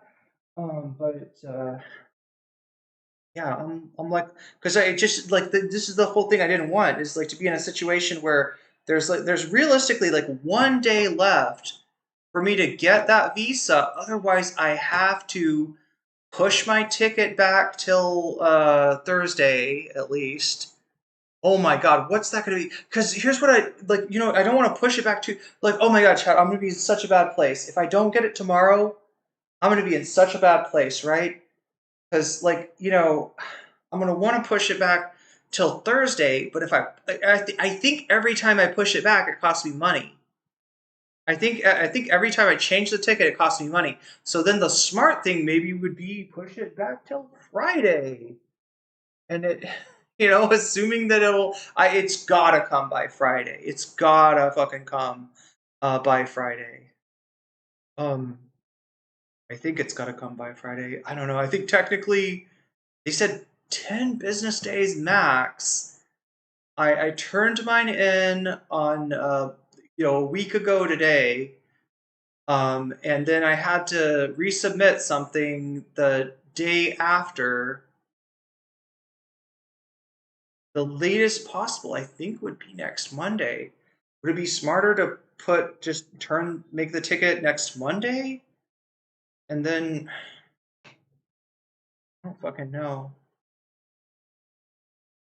Time frame they give you for when they said 10 business days, but I don't know if me having to resubmit affects that. I don't know if me turning it in at the end of Monday, because it took way longer than I thought it possibly could. I did not I could not imagine like how actually long it took to fill out this stuff, right? And it was all online, but it just like and then I had to resubmit one of the pieces of paperwork, so like I don't know, like what the worst case scenario is, it's like 10 days from what, like Wednesday, 10 business days. They think that it's going to come, the school thinks it's going to come today or tomorrow, right? And I was really hoping it was just a thing of like, oh, well, they just couldn't quite get it done by Friday, but sure thing, they'll be like, Monday morning, there'll be like one little I they got a dot. It's not an I because it's Thai. There'll be one little hat that they got to put on one of the letters because that's how Thai works. Some of the letters wear hats. Some of the letters got shit going underneath them. Some of the letters got vowels in front of them, and some of the letters have vowels behind them. The vowel can be anywhere. It could be a hat. It can be a shoe. It can be a cane. It could be right. It could be anywhere, right? But there's just like one little thing they got to do, like to finish my shit. And then they'd be like, yeah, here you go. Sorry, we almost got it done Friday, but we couldn't quite. We had to put this hat on this Go guy right here. The Go guy is the one that looks like the chicken. Go guy needed a hat. It's a bridge? Wait, what's a bridge? There is a bridge. There's like a little, like a little water thing that's a vowel. I think I'll probably get it tomorrow, but it sucks that I didn't get it. Ignore everything I said. I thought it was Friday. Wait, what? You thought it was Friday right now? For you, it's Sunday, right? For me, it's Monday. Oh no, for you, it is Monday, right? It's also Monday. It's just Monday in the morning. For me, it's Monday at 6:30. I am probably gonna put Stabby and his new friend Jordan Jensen away. If you wanna follow this guy, he does excellent crowd work. He's a funny comedian. Not gonna say he's not problematic, but maybe less so than a lot of the other comics out there. Certainly better than what you'd find in the Austin scene. I think 10 business days starts from when you yeah, or even like the day after, because I submitted it so late. I submitted it in like that. I don't think it was like 6 in the after. Like I don't know. I don't know, chat. I don't know.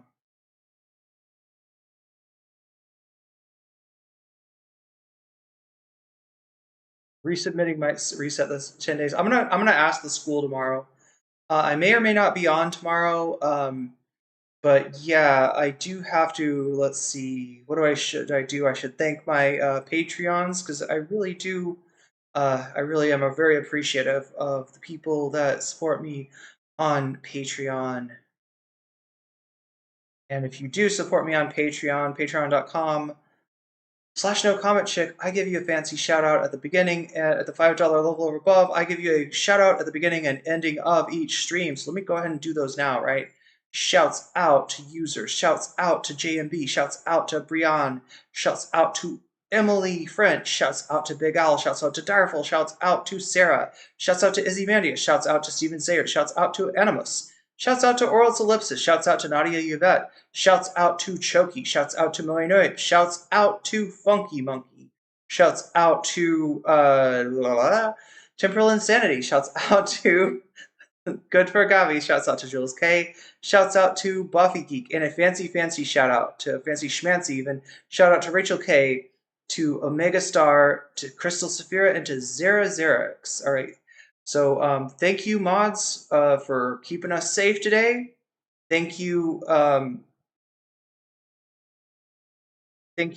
Gang, for getting my stream out to more people. And hey, look, it's not too late to join Thumb Gang. You can still like the stream, and it does help me out a lot. If we put all our thumbs together, we can really move the world. And it's important. It's important to get the word out to the maximum amount of people possible. I think I did some good content. I think I provided some insight that you really wouldn't get other places. And if you want to get that to more people, then people who need to hear this shit, then hit that like button to help me get out there to more people. Is there anything I'm forgetting? I don't know, Chad. I'm like, first business day is the day after. That's what I'm thinking, Big Al. Yeah, it might take a little while. So anyway, by I guess tomorrow, that's when I got to decide.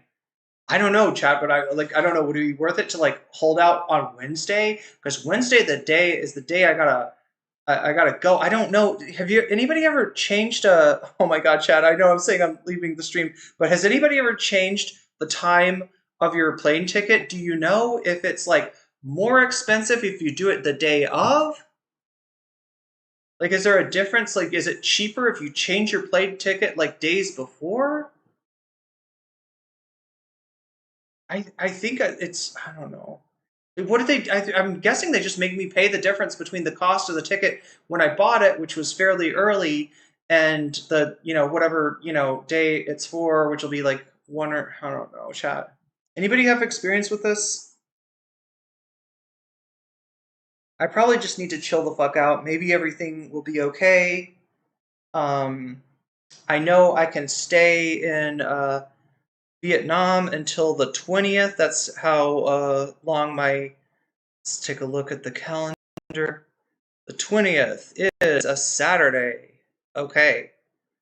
So yeah, maybe if I have to move my ticket, I'll just change it to the 20th. Or something. That way I got all day Friday. How about that? Does that sound like a plan? Oh no, Saturday's kind of expensive for flying, isn't it? Sunday's cheaper. No experience, but I would imagine it's a gamble. No idea. Yeah, this isn't probably a cutoff of a certain amount of hours where the price increases. What airline? Air Asia.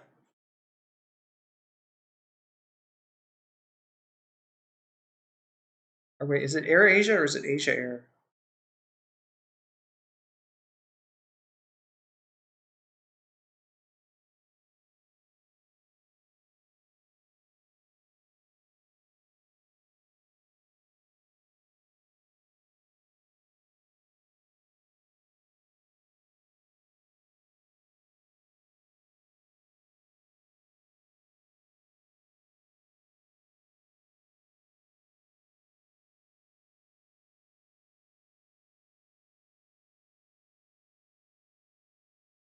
Oh no, that's my e-visa.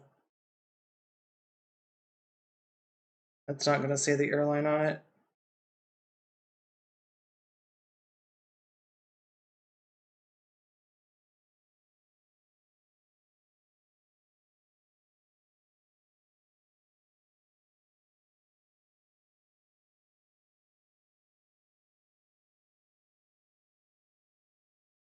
Do they not like? Why is it not like listing the Thai Air Asia if I'm being Mondays are even cheaper, Sundays are cheaper than Friday late night. Get a Friday late night. The problem is, I think that there's one flight a day on this airline that goes straight from Hanoi to my city. And if I don't get on it, I'm gonna have to like I'll be like I'll be going to another city and do a huge layover, and it'll be like an all day affair. But I mean, I guess an all day affair is better than paying too much money. Anyway, I'll figure it out when it comes along. Thank you to everybody who's contributed to my Throne Vietnam trip fund. You really helped me out here, and especially if I end up needing to stay here longer, book a longer stay at hopefully I can book a longer stay with the woman that I'm staying with here. But if not, I'll figure out a hotel or something that hopefully also has good internet and not. Yeah, I think I lucked out with this. This was a pretty good place. But yeah, thank you to everybody who has supported me on Throne all this way. I wouldn't have gotten out of America if it wasn't for y'all helping fund along the way at all the bottlenecks, and I really do appreciate it. Red Eye Flight? Ooh.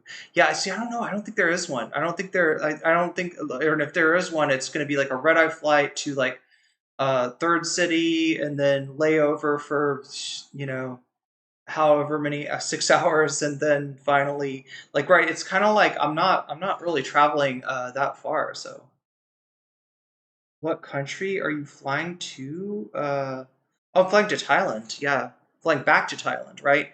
And I gotta wait until I get that passport. That's why I have to stay here until it goes through, right? I applied in Vietnam, because the way that the e-visa works is that you have to apply in another country, right? And then when they finish processing it, they email you and they say, come on down to the Thai embassy. So yeah, maybe going Vietnam to Thailand. You'll be sweet, I'm sure. I like that. I like the way you said that too. I'll be sweet? You mean I'll be okay? But that's a good way of saying, I don't know, somehow that Thailand again? Love to go there. Well, it's cheaper than you think, right? In fact, my life in Thailand is cheaper than my life was in Seattle. It's cheaper than my life would be most places in the U.S., if not all places in the U.S. So the whole trick is to have enough money saved to be able to cover the initial costs, and then to get yourself there is the deposit is a bit of a bottleneck too, because you got to pay first and last months and put down a security deposit. But I guess that's pretty standard for the U.S. as well. And obviously the rent's way cheaper in Thailand, even cheaper than that in Vietnam. But there's some, as much as I love Vietnam, I don't know, there's some things that I did not being able to stream on Twitch, right? Friend says those airlines let the air hostesses sell their seats to people? Literally stand up for the takeoff? Wait, what? Wait, they let air hostess, so the hostess on the plane sells their seats to people and they stand up for the takeoff? Wait, what? Are you suggesting I should get a cheaper ticket this way? Or are you just saying that that's an interesting thing about and when you say those airlines, yeah, it's like a weird discount airline that your standard ticket does not include any checked baggage. Are you moving? No, I'm living in Thailand. My apartment is in Thailand, right? And I'm here in Vietnam, kind of on a vacation, but also a working vacation. Well, sort of a working vacation, and a trip and a attempt to get my education visa sorted, which I have to be in another country to do. Who said you'll be sweet? And are they from New Zealand? Good question. I don't know. I like that phrase though. I dig it. Okay, you get the little seat if you go on standby. Ooh, but that's a little bit of a, isn't that a little bit of a risk there? Like I wouldn't want to be on standby on Saturday, right? Because my visa is only good until like I think if I mean I might be able to get it extended. Probably should technically, chat. You can get when you get an e-visa to Vietnam, right? It can be good for as long as 90 days. But what they do is they look at your plane ticket and they set your visa stay to the plane ticket. But I just don't know if I change my plane ticket, will I be able to be like, hey, Vietnam immigration, my plane ticket has changed. Please change my e-visa because I gotta stay here. Because technically, it should not be a problem at all to stay here 90 days. Like if I'd come in with a plane ticket that said 90 days from now I'll leave, then they would have given me a 90-day visa. But I came in here with a plane ticket that says I'll be here for 10 days. And so they gave me a little bit longer, actually. In fact, the visa began before I got before I got on the plane. The visa started one day before, and it ended, what is it, like 3 days after? So that was kind of nice. But carry on only. Yeah, I don't know. Hey, if you got any suggestions for me, nocommentchick.gmail.com. Send them to my email. If you think you got an idea that might save my butt here by buying a cheap seat or whatever you're talking. I'm not sure I understand the whole buy a seat from the hostess and then the hostess stands up or something. But yeah, let me know if you can maybe describe that in detail, because that might be just the thing I need. I have moved countries, and gosh, it was a big process. It is a big process, but yeah, when I moved from the United States to Thailand, it was moving from an expensive country to a very non-expensive country. So it wasn't, in fact, I would be kind of fucked if I had stayed in the United States, right? I'm only kind of like financially in a decent position, in a somewhat stable, but way more stable than the last year in the United States. I'll tell you that, because I am living in a area with a cost of living that is much lower, and being the fuck out of leaving the fuck out of the United States turned out, it looks like it was a good move, considering what's going on there. But yeah, when I get back to Thailand, I am I really want to try to lock in and try to make that second channel to kind of talk about my experience and give advice to anybody that's wanting to do the same thing, because I know a lot of people want to and or need to get out of the United States. You have a ticket to leave. They should be cool. Well, no, it would what are they going to do? Send you back? Well, see, if you overstay your visa, though, then okay. So the least that could happen is you get charged a fine. I think usually, like in Thailand, if I overstayed my visa, I would definitely get charged a fine. But sometimes you also get like a temporary ban from the country, as in you can't come back to the country for amount of time, and the longer you stay, the longer that time will be. So I definitely wouldn't want to get that with Thailand. That's why I'm always very careful to, dot all my I's and cross all my T's when it comes to, my visas and not, violate any of the rules. And with Vietnam, because this is a good sort of second, place. It turns out to be like the perfect place to apply for. And I'm going to probably have to do, this application thing again sometime in the future. So I don't want to burn my bridges in Vietnam by overstaying my welcome here. I'm very lucky to be able to, do this here, because it actually saves me a little bit of money. Come on. Yeah, that's right. I'm learning a little bit of Vietnamese, Thomas, but, Shen Chao, I guess. Yo, Thomas Jerome, thank you for the super chat. Chatted $5.78. What's living in a communist country that was attacked by the US like? It's interesting. There's a lot of history here, and it's still the Socialist Republic of Vietnam. Obviously, there's kind of capitalism going on all around me, but it's a much more communal culture than the U.S. and probably even more so than Thailand. I'm painfully aware of like what my country did to this country in the 60s and 70s and the ramifications down the line, especially being in the north where a lot of the bombing took place. And I'm learning more about what life was like under the assault by the United States to try to break the revolutionary spirit of the Vietnamese people. They were unable to do so, as was France, as was Japan, as was China when they invaded. Just a short little invasion from China happened after they kicked out the Americans. It's check out Tyson Kung Fu.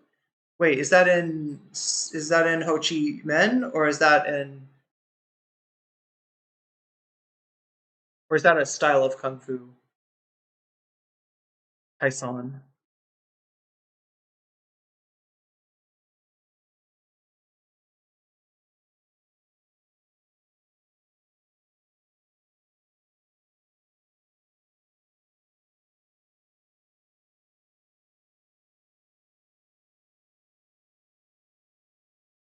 It's way more communal, yeah. The coffee is the biggest thing I noticed, chat. I don't think I can explain to you Vietnamese coffee, but to me, it's like ADHD medication, right? It's powerful stuff. It's almost a little too powerful. It's hard to get just the right dose, to where you're not, growing little suckers on your finger and climbing on the wall in the ceiling like a gecko. Vietnamese style kung fu, interesting.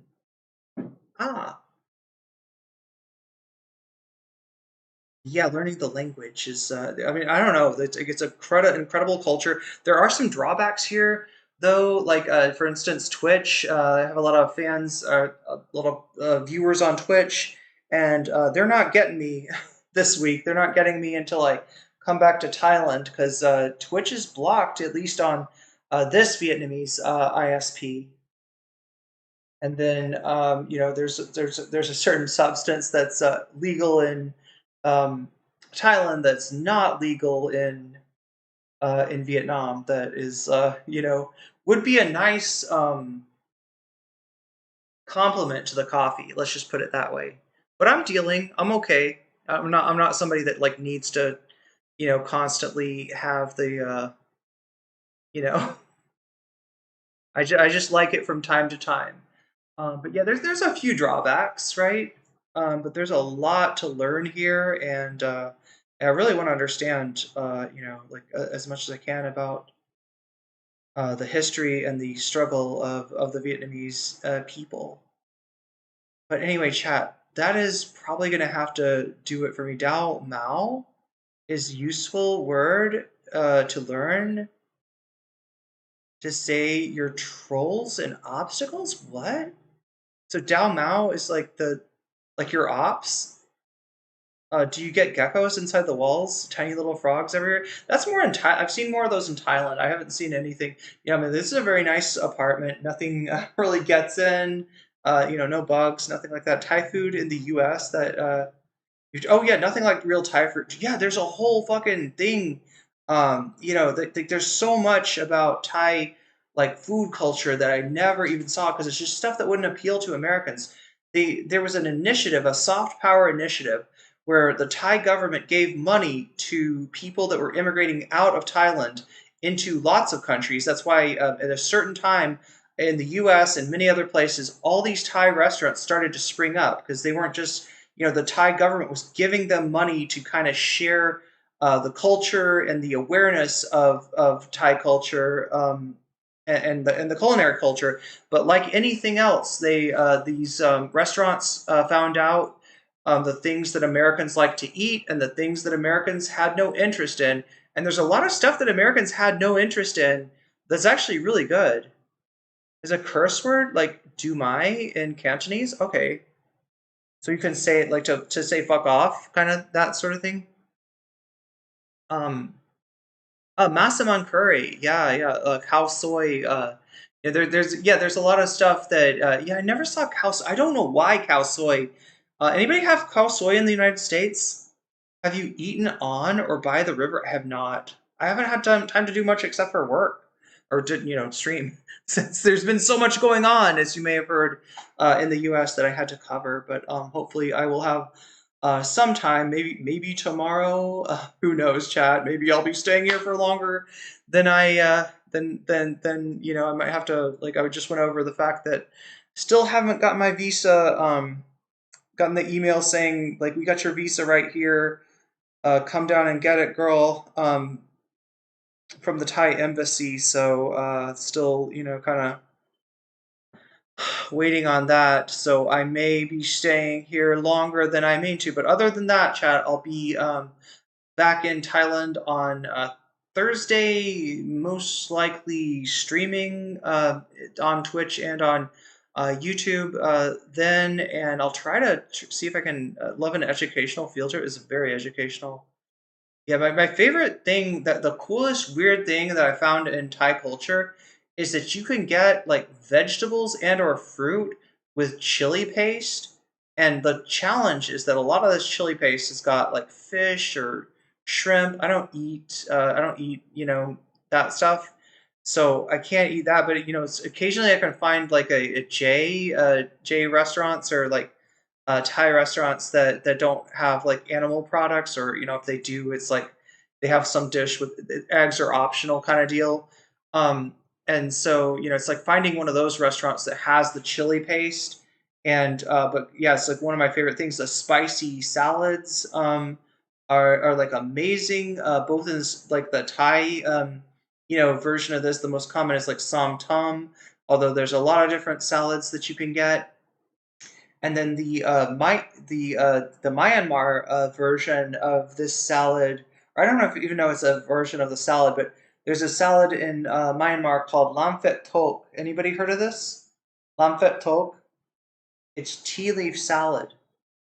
And it's salad with almost a base of pickled tea leaves, or even fermented tea leaves, right? You take tea leaves, you soak them, you get them nice and juicy, and then you let them ferment, or you let them pickle, and then you make them the base of your salad, along with peanuts and kind of like the fried beans that you would get in chevda, the Indian snack chevda. It'll have those in them, along with chopped garlic. And hot peppers, and a lot of other stuff. Vegan should be Buddhist. Yeah. Eating meat used to be prohibited. Yeah, it depends on what kind of Buddhism. Maybe not so much in the Thai Theravada tradition, but more so in the Chinese Mahayana tradition. But if you ever need to eat plant-based foods, chat, in Thailand, you look for J. In fact, oh my God, how it looks like a giant cane and then a little curly Q, right? And it's usually red on a yellow background, right? In fact, there's a festival, a J festival that I'm looking forward to this fall, where a whole bunch of places will that don't normally serve plant-based foods will be serving those. In Vietnam, it's even better. It's not called J, it's called chai. Chay, and it's something that Buddhists here eat on, let's see, the 1st and the 15th of every month. So it's very common, very easy to find, and I'm gonna have to try. Honestly, Vietnam. Surprisingly enough, Vietnam kind of more vegan friendly than Thailand.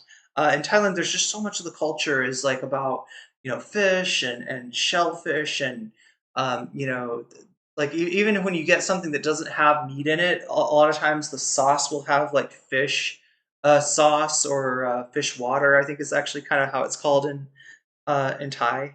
Like Jane, it comes from that. Yeah, I think that's the reason it's called that.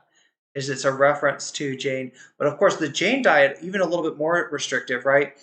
Jains don't, you know, they don't want to eat animals, but they also don't want to. They also consider plants to be alive, and so the plants that they eat are like, you know, leaves, right? If it grows above the ground and you can harvest it and keep the roots intact, keep the plant alive, they'll eat that, and a lot of them will eschew root vegetables and also onions and garlic, you know, because they, you know, again, you kill the onion and garlic. There's also like a whole thing about like, I think it's part of the Buddhist, like, you know, not wanting to stimulate the senses too much with spice. That they'll often have like no you know, hot spicy flavors as well, which, you know, includes garlic and onions. But I don't see that honestly as much in Thailand, because Thailand is all about bird's eye chili peppers, all about the spice. Like you'd be hard pressed to get Thai food that's not at least a little bit spicy. So especially with sesame oil. Wait, are you talking about like the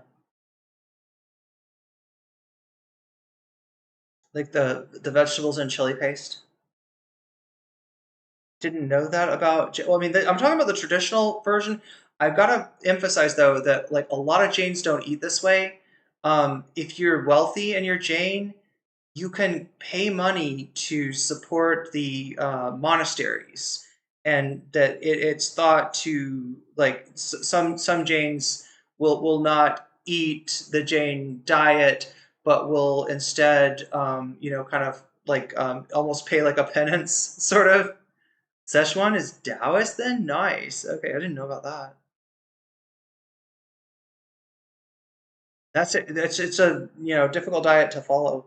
But yeah, if you're a Jain in the monastic life, you also pluck all the hair off of your body and off of your head, right? And the reason for that is that like animals or like bugs or microorganisms could get in there and you might kill something just by having hair.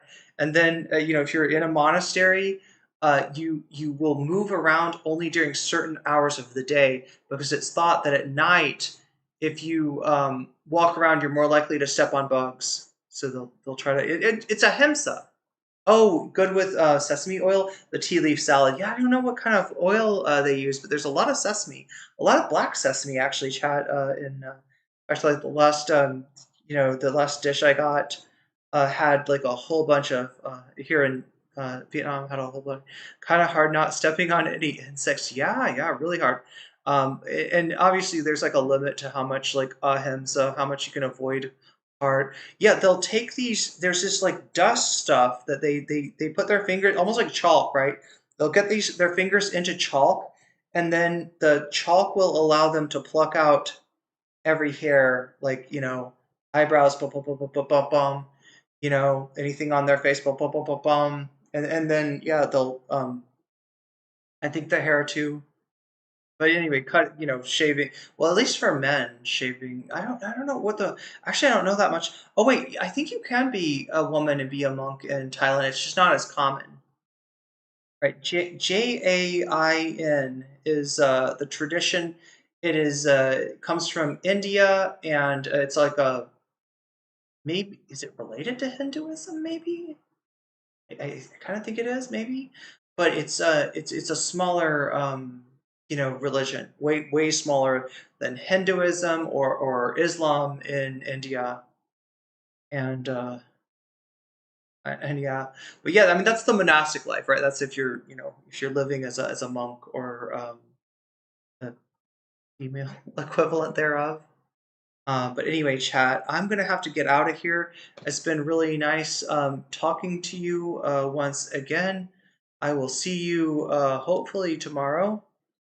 And hopefully I'll have... Actually, I don't know. I don't know. What if you have to slap a mosquito? I think you don't. I think you try to avoid I don't know how they. I wonder if there's a way they avoid mosquitoes. Maybe they burn something to keep the mosquitoes away or something. I don't know. But yeah, I'm not sure if I'll stream tomorrow or not. Again, tomorrow's like the last day that I could get my passport, and if they call me while I'm on stream, I'll be like looking at my phone, I'll be like, oh shit, you guys, I gotta end stream. I'll end stream right away. But so I don't know, if there's something that I need to cover, I'll be here tomorrow. Otherwise I might not stream again until Wednesday or Thursday, and God, there's so much that's uncertain. Anyway, when I get the passport, I will know more. But yeah, until then, take care of yourselves, take care of each other. Don't put yourself in any danger. There's a lot of asshole fascists right now looking to try to ruin your fucking life. Try to take something you say online and turn it into you getting fired from your job and or being blacklisted from future work. So just protect yourself at all times right now, but also don't comply in advance. I'm not telling you to back down on or to be dishonest, to try to avoid the scrutiny of the right wing. Just that shit posts probably aren't worth it. But yeah, you don't have to fucking praise somebody that's a bad person. Okay, that's all I'm saying. So I'll see you when I see you. I'll try to give you updates even if I don't stream. So I'll try to keep everybody apprised via YouTube community posts and maybe even on Discord and on Blue Sky. So I gotta get off of here and eat something. I will see you on the flip side. Exactly. Talk to you then. All right.